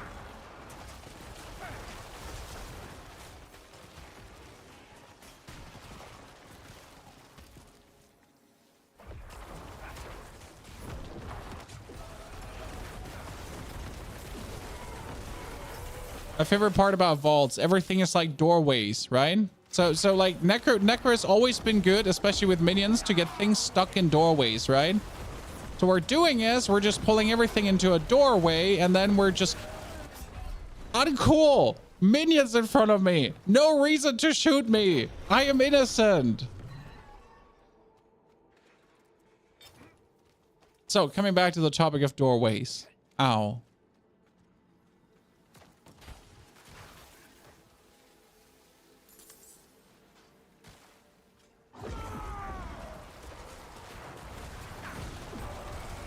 All I'm saying, it sucks to be damaged by something you can't see or control. Yes, but that's their design philosophy, so that won't be addressed because that's how they want the game to be. But it's like at this point, like, this is how they want the game to be. If you don't like getting one shot by off-screen damage, then play a different game.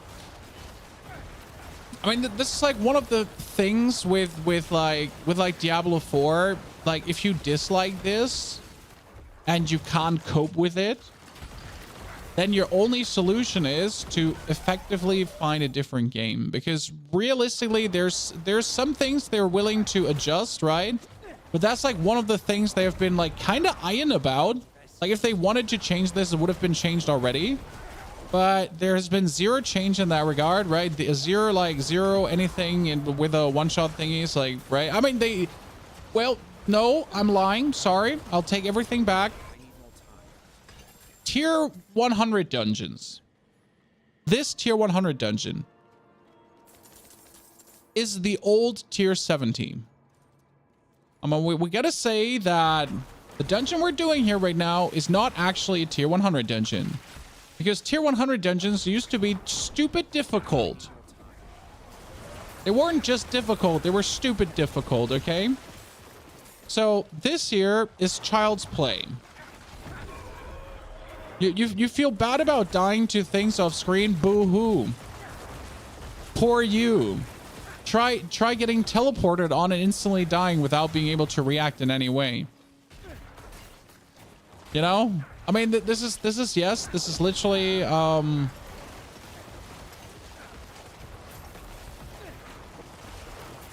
still easy mode in comparison to what it used to be.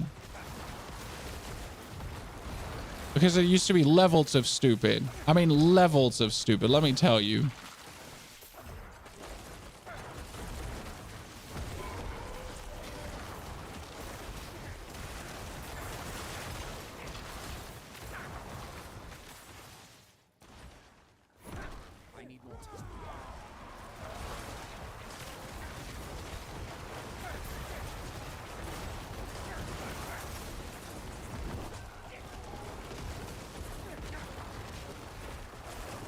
They patched graphics. They did some things to graphics, that's for sure. Like a lot of animations seem to be improved and smoothened out, which I like. Oh, you're there in the corner. Poor little construct. Let's beat you up. You're stuck there. Fantastic. Let's beat you up.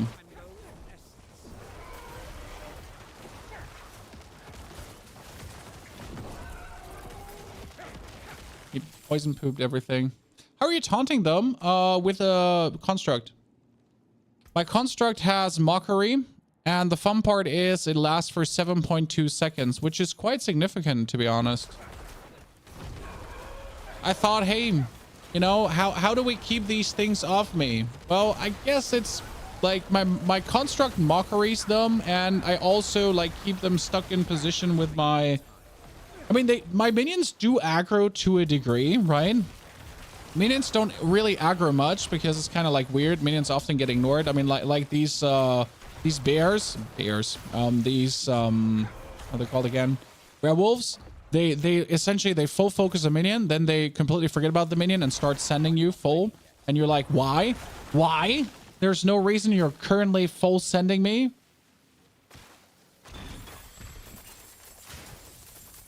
Okay, where's the vault entrance? To the right here, probably, right?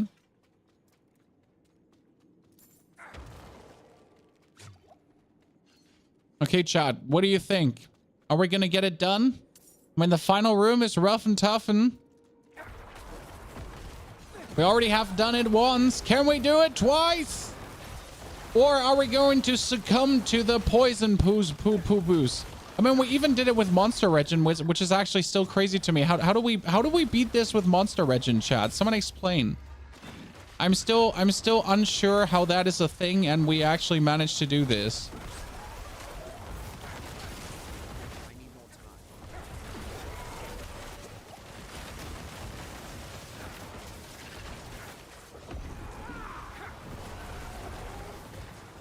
Well, that's great. Oh god, Jesus, we get pooped on. I was too slow to get out of that room. So play spot, boring. Boring. Play Necro.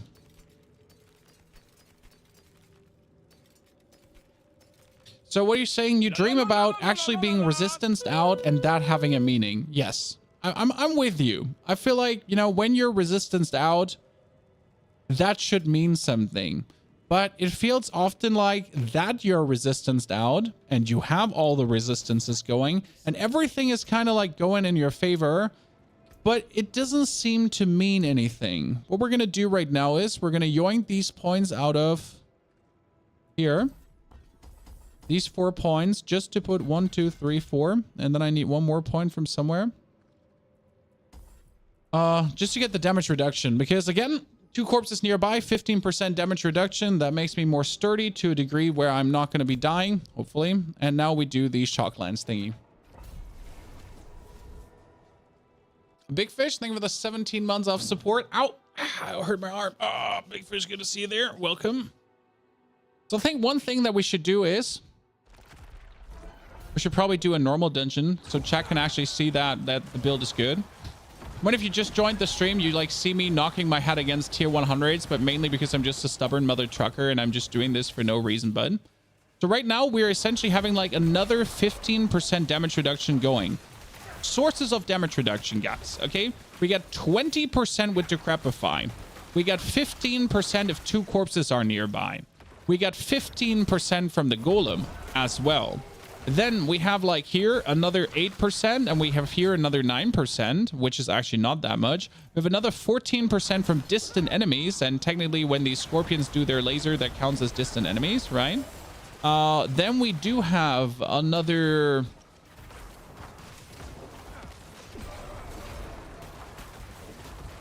percentage from...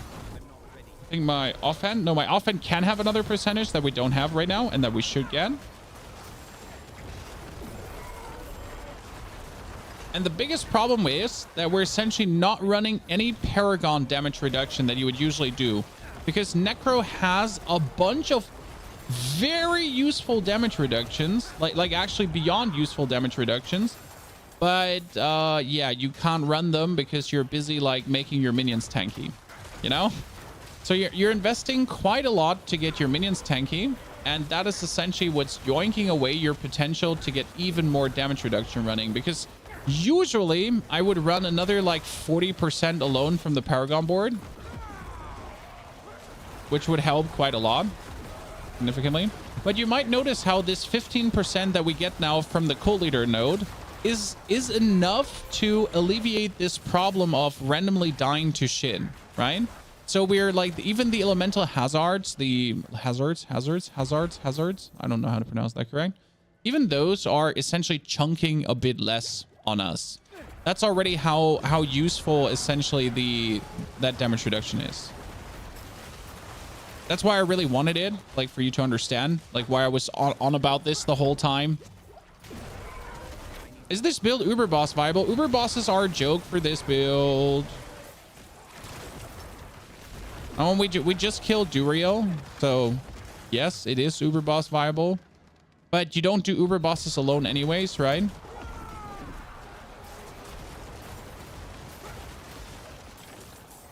Also, this build is one of the builds that's actually buffing your pet quite a lot, so you can use your pet companion as damage if you want to versus Uber Bosses. If you don't know how to use your pet companion as damage as a Necro, guys, we have the video uploaded.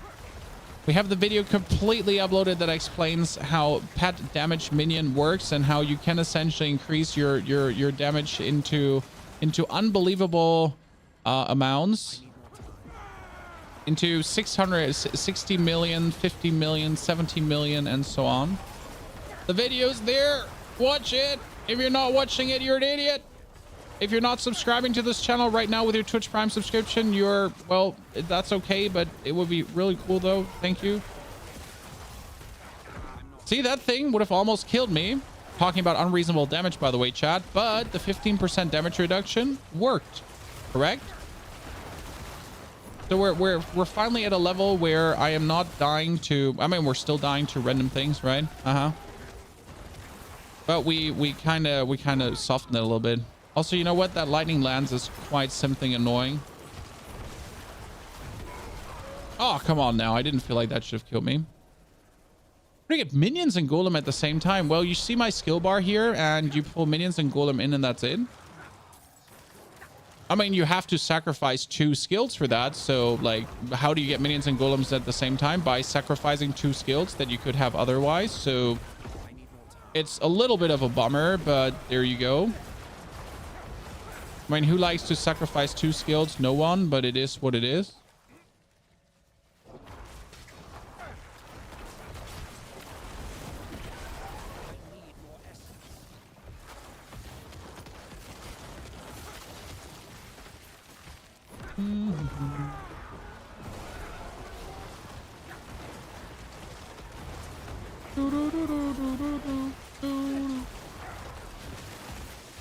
Would Flesh of Adrenaline be better for pet builds? So Flesh of Adrenaline would work, but the problem is we don't actually need more damage. Our damage is essentially what it is.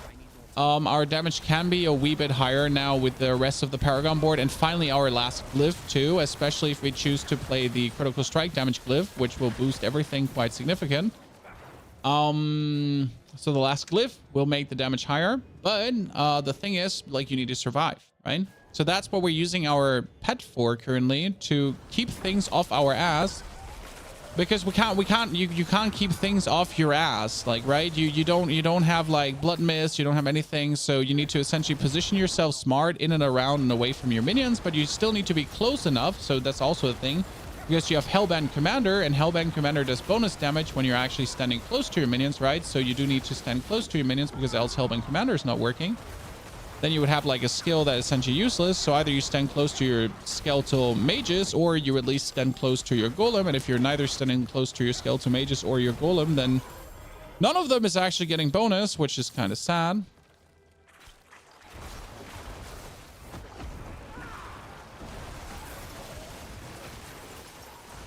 Yeah, this is looking vastly better, and I like it. It makes me happy. So yeah. There is a way to work against this problem, and that is not playing a full minion build. So the thing is, we're playing a full minion build, right? But you could also not play a full minion build, and you could play an Infinimist build, for example, that also uses minions with Mendeln. But then you might also just cut the minions and just go full Infinimist. So it's kind of like a little bit like whenever you choose to kind of deviate away from this minion build, you're kind of like, you might as well just drop everything and stop playing minions. That's like, yes, they work this way, and yes, they're fun, and I'm really enjoying this, but it is a lover build. It is efficient, it's good, and it's also going to be very fun with tier 70s, because again, consider that the gauntlet is tier 70, chat. So if your minion build clears tier 70s really fast and efficient, that's it. That's what you need to do. Shall we, after this tier 100, do a tier 70? So I just show you like the difference, essentially, what it means to then just be clearing a tier 70, because that one is simple as fucking comparison, right? Like, especially after doing tier 100s and sticking like through what tier 100s do to you. So yeah, but like that's what you need to be able to do. If your build can clear tier 70s, then we're just ready for the leaderboards, right? And then you can also play a minion build there. Is Thorns build possible? Yes, but you have to see it this way. So this is a very optimized build when it comes down to damage in every single way. Okay, I'm already doing everything to optimize damage. I'm doing everything to pull like all stops and everything out and whatsoever. If you're playing a Thorns build, you're mostly playing a Shadow build that has a Golem, and that Golem also has Thorns. That's it. You're not actually playing a Thorns build, right? So the Thorns build is a Shadow Necro, more or less, or a Bone Necro, that also might have some Thorns and like things going on. What's special about tier 70? The Gauntlet, the leaderboard dungeon is potentially going to be tier 70, not higher, just tier 70. That's what we saw in the Fireside chat. We don't have confirmation on this because, well, thank you, Blizzard, for no confirmation, I guess. And that's what we're currently waiting for. And if Blizzard then finally tells us how it really is going to be, ow, I don't feel like that should have killed me, but it is what it is. Then we know how it is going to be.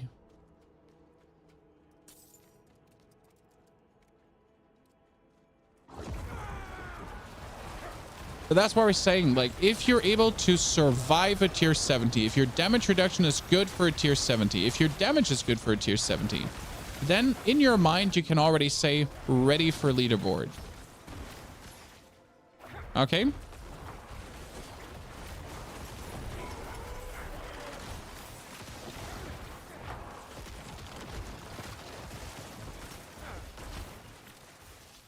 Because that's what you need to be able to achieve. Oh god, they got pooped on. Jesus, like in no time. Leave me alone. Wait, is it down here? Yeah, it's gonna be down here. No, it's not down here. Wait, wrong turn.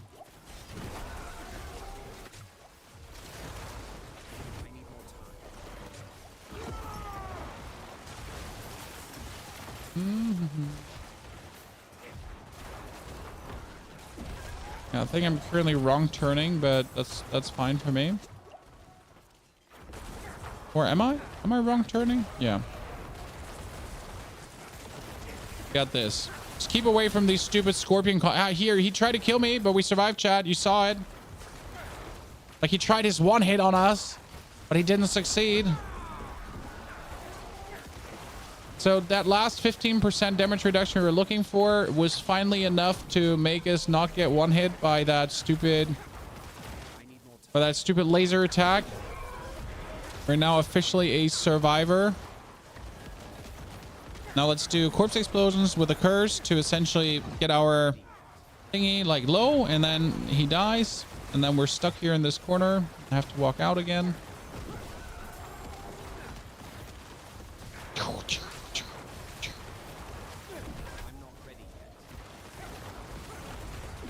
It's fun how they're stuck, right? They're not getting out of that. Oh, ow, ow. Innocent, innocent. Leave me alone. Give me cooldown reduction. Give me cooldown reduction. Give me more cooldown reduction. Give me some more cooldown reduction. And Army of the Dead almost active again.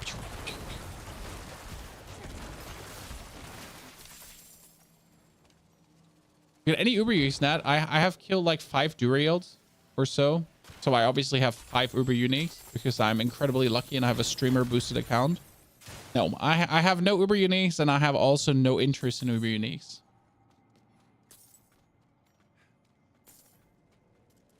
I'm a Necro. I don't need them. Which one do you prefer? Last Epoch, PoE, or Diablo 4? Which one do you see me playing?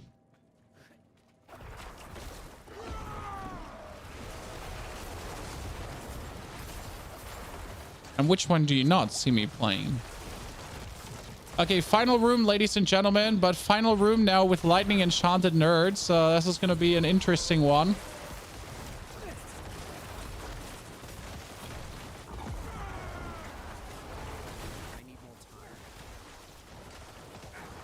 Oh, we need to kill that frost one first. Why that frost? Oh, do you see like everyone pull together, chat?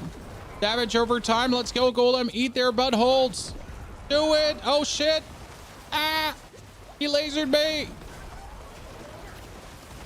I need to run out of this corner.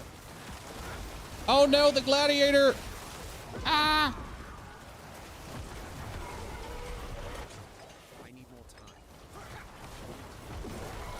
That suppressor one, not cool. Not cool, I repeat. Send help. Ah. Everything was actually going really good until it wasn't. I mean, seriously, we had it like super under control, right? Whew. Is the new Uber boss harder than Duriel or easier? Harder. Depends on your build. Wait. Taking it back. Depends on your build. So I tried, I did Uber Malphus with my bone Necro, and it was really easy because you can like position yourself and like just kill him, right? So I think really hard depends on your build. Oh god, they're all gonna die. Oh no, this is bad.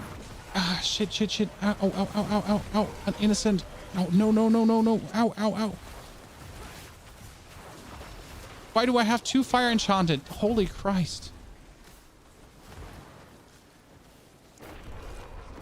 Okay, ouch. No, don't be broken. Okay, wait, I want to clear this. I don't care about losing my pearls of warding, but I want to clear this right now. So, is there a way to get Bone Mage minions to work? There is a way to get Bone Mage minions to work. You can either not care about them dying and keep continuously resummoning them, or you're actually going to be playing with Blood Orbs to continuously replenish the HP of your minions to keep them alive. Now, as much as I want to that build to be in any way viable, I have tried, and it's like it works, you know.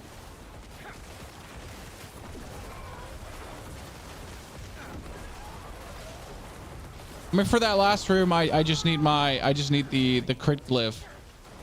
So we're essentially right now to wrap it up again, guys. We're missing the glyph that gives us another 200% critical strike damage, which essentially would higher our golems damage, and it would higher my damage. So two different damage components that would be hired. And it would higher our minions damage with the Mandelen damage. So there's like multiple levels of damage that we would get bonus with this. That we're essentially missing out on right now. Oh god. Ah! Not ready yet. Okay, this is good. So I'm getting like everyone back. By the way, do you notice how the golem just simply refuses to die? Because that's the thing about the golem, right? My minions might die in between. My golem, he hasn't in the slightest in a single set. Ooh, ah! I need more time. Overkill, but I like it. So he hasn't died like remotely. Ah! Sorry for the sound effects, Chad. Okay, I'm happy. I just wanted to get the dungeon done. Second tier 100 knocked out, Chad. With difficulties. Yeah, you just gotta keep casting priest, but that, you know, that's boring. The blood mage bone mage minions with mutilate. Yeah, that's what we tried, and it kind of worked out. It wasn't bad. Okay, ladies and gentlemen, we somehow did it. Somehow. But yeah, now let's actually do a tier 70, okay? Just to give you like a feeling for how it would be, actually. So a tier 70 is what you need to clear, and I think I only have like a tier 78 flying around here. Tier 76 death bolt, super annoying. But just to give you like what you need to do.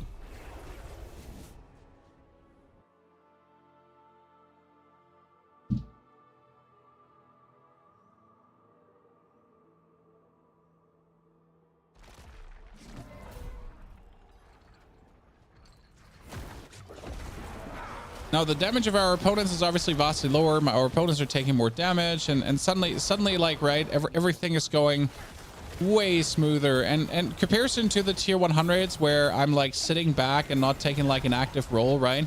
In this one, I'm being way more forward, like inside the opponent actually, because that's just how you can play. It's not a tier 100.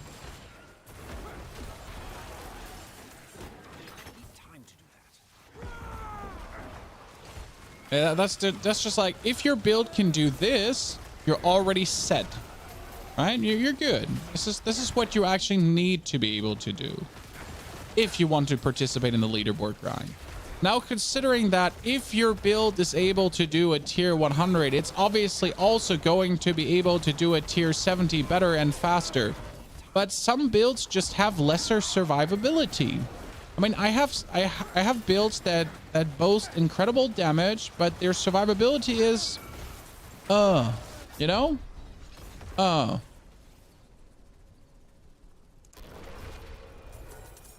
But if you then do a tier 70 where your survivability is not so much mattering, I mean, you might not even have to have 14,000 armor, right? 12 is enough or 11 is enough. You're gonna be able to just play different builds, and I think that's going to be very interesting for the leaderboard, where, like, for example, the Poopmancer, they're like the Desecrated Ground Necromancer. That one is really not good for, well, I mean, he can clear tier 100 dungeons, okay, so it's like a tier 100 clearer, but it's rather slow at doing so because you got to play a bit careful, and you got to make sure that your cooldowns are always up and all that kind of stuff, right? But in a tier 70 dungeon, you don't really have to care that much about your cooldowns because the minions die faster, and half of the stuff you do actually one-hits everything. Oh, great. So half of the stuff you do with the Poopmancer just one-hits enemies, which it doesn't do in tier 100 dungeons anymore, tier 100s anymore. But in like lower, like you essentially just zoom through the competition because you're just continuously like just one-hitting everything, and that's nice.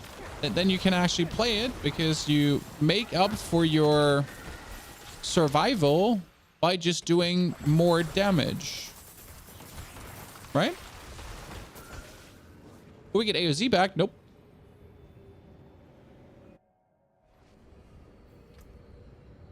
AOZ is not coming back anytime soon. What do you think about summon Violate Skeleton as a core ability? Ah, you mean the one from Hell from Below? I mean, it would be great if we had any minion core ability, whatever it is. Summon a skeletal champion that stuns everyone in a radius X, you know?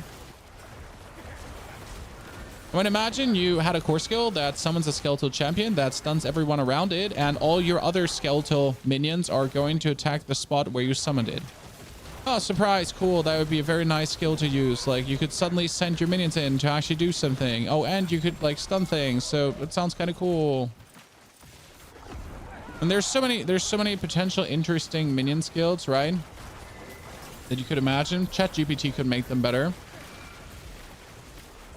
We did it essentially. I don't know if you watched that YouTube video, guys, but we whooped out ChatGPT to see if we could make a better minion concept than the current existing minion concept. The answer is yes. Simply yes.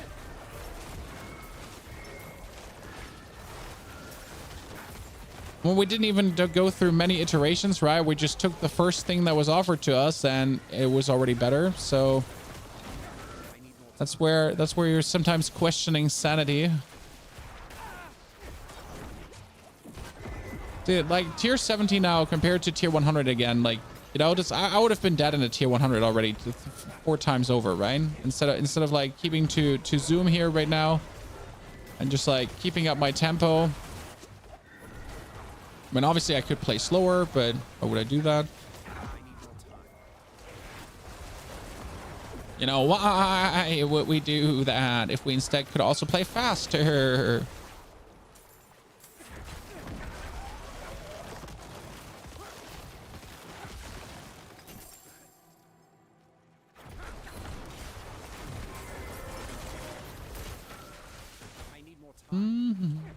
Oh. I always take the wrong turn there. I don't know why. I have an obsession with the wrong turn. Oh no! Oh no! There are too many opponents. That was scary. I was stood in the middle of all of them. Almost died. Could you please die?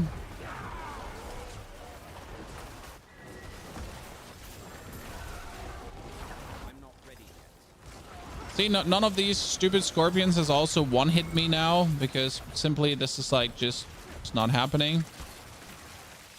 This is what you need to be kind of able to clear.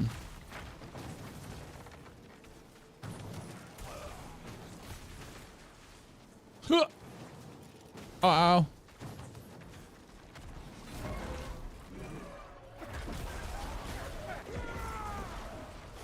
I'm just a little bit peeved about my minions dying despite us like giving them more armor. Oh god, I didn't even see the explosion.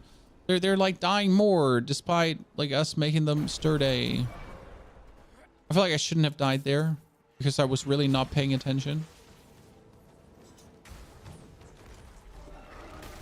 That's why I shouldn't have died, guys. Huh. Huh. Huh.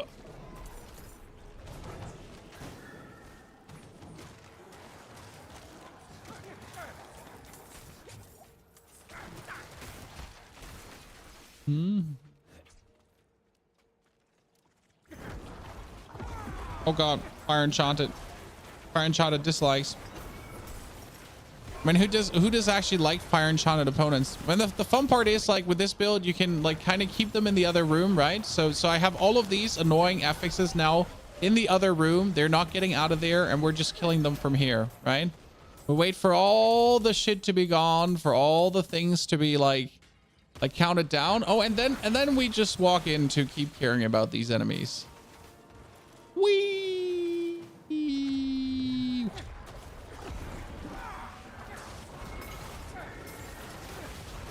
Look out for the tiny dudes exploding because that's how you die, or that's how I die. There's another fire enchanted one. Instant dislikes. And then my minions up front. Oh god, no. Get away from me, Satan. When at least it's showing like the trajectories of the fire. It didn't used to do that, right? I remember this correctly. Back in the days, we didn't have the luxury of like seeing the trajectories of the fire. It was like you guess where he's shooting. Did we always have? I don't remember. I don't remember. I feel like we got that in one update. Funny how much drama there's been now became my favorite season so far. Honestly, I don't understand the level of drama at all in any capacity. Like season 3 is so far also my favorite season. I do miss my vampiric powers, but I don't miss Blood Harvest because honestly, Arcane Tremors and the vaults are just brilliant. I also don't miss Abo 12 Zir. Like anyone saying he misses Abo 12 Zir, like seriously needs help. When it was fun, like until you notice like what a grind fest it will become, especially when you notice how like it's not balanced for your respective class. I need more time.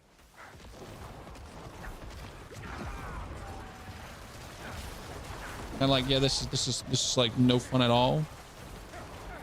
And I can only play one build efficiently. Damn. I can't wait to see what the gauntlet actually brings. Yeah, I know you're miss it, but you really need help. I don't like the pad. Vampiric powers plus vaults would have been great. Yes, I'm with you actually. That like I do like the pad, but it's not like the pinnacle of everything that makes me go hard.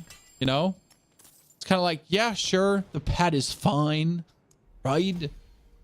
It's not like, whoa, the pad, fuck yeah, holy hell. It's more like, yeah, the pad, cool, kind of nice, no complaints. Okay, see, this was a tier 70, and you notice like qualitatively in comparison to the tier 100, vastly easier. Right? But I see item power 925 is max now. Yes, 925 item power is max now. Are monsters harder? No, but we just get more item power essentially.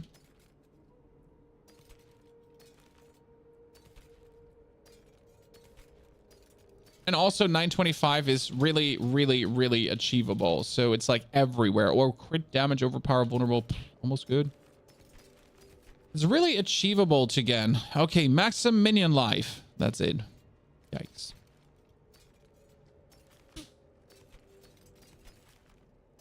Ranks to compound fracture.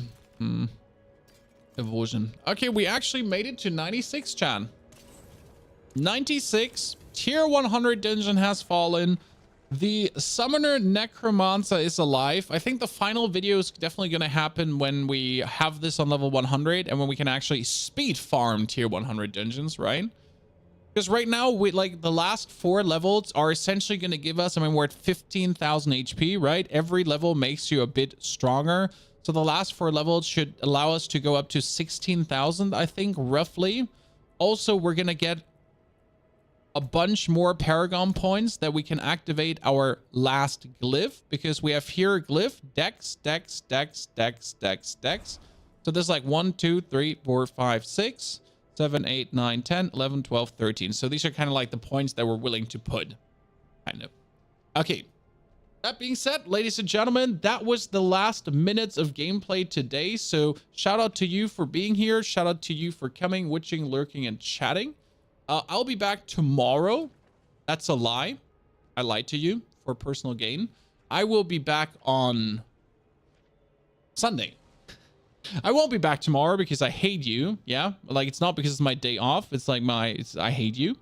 Don't forget to watch the YouTube video about the Pack Minion and how to scale it. Insane. We can't scale it like bars, but we can still scale it. And I'll see you all hopefully on Sunday again.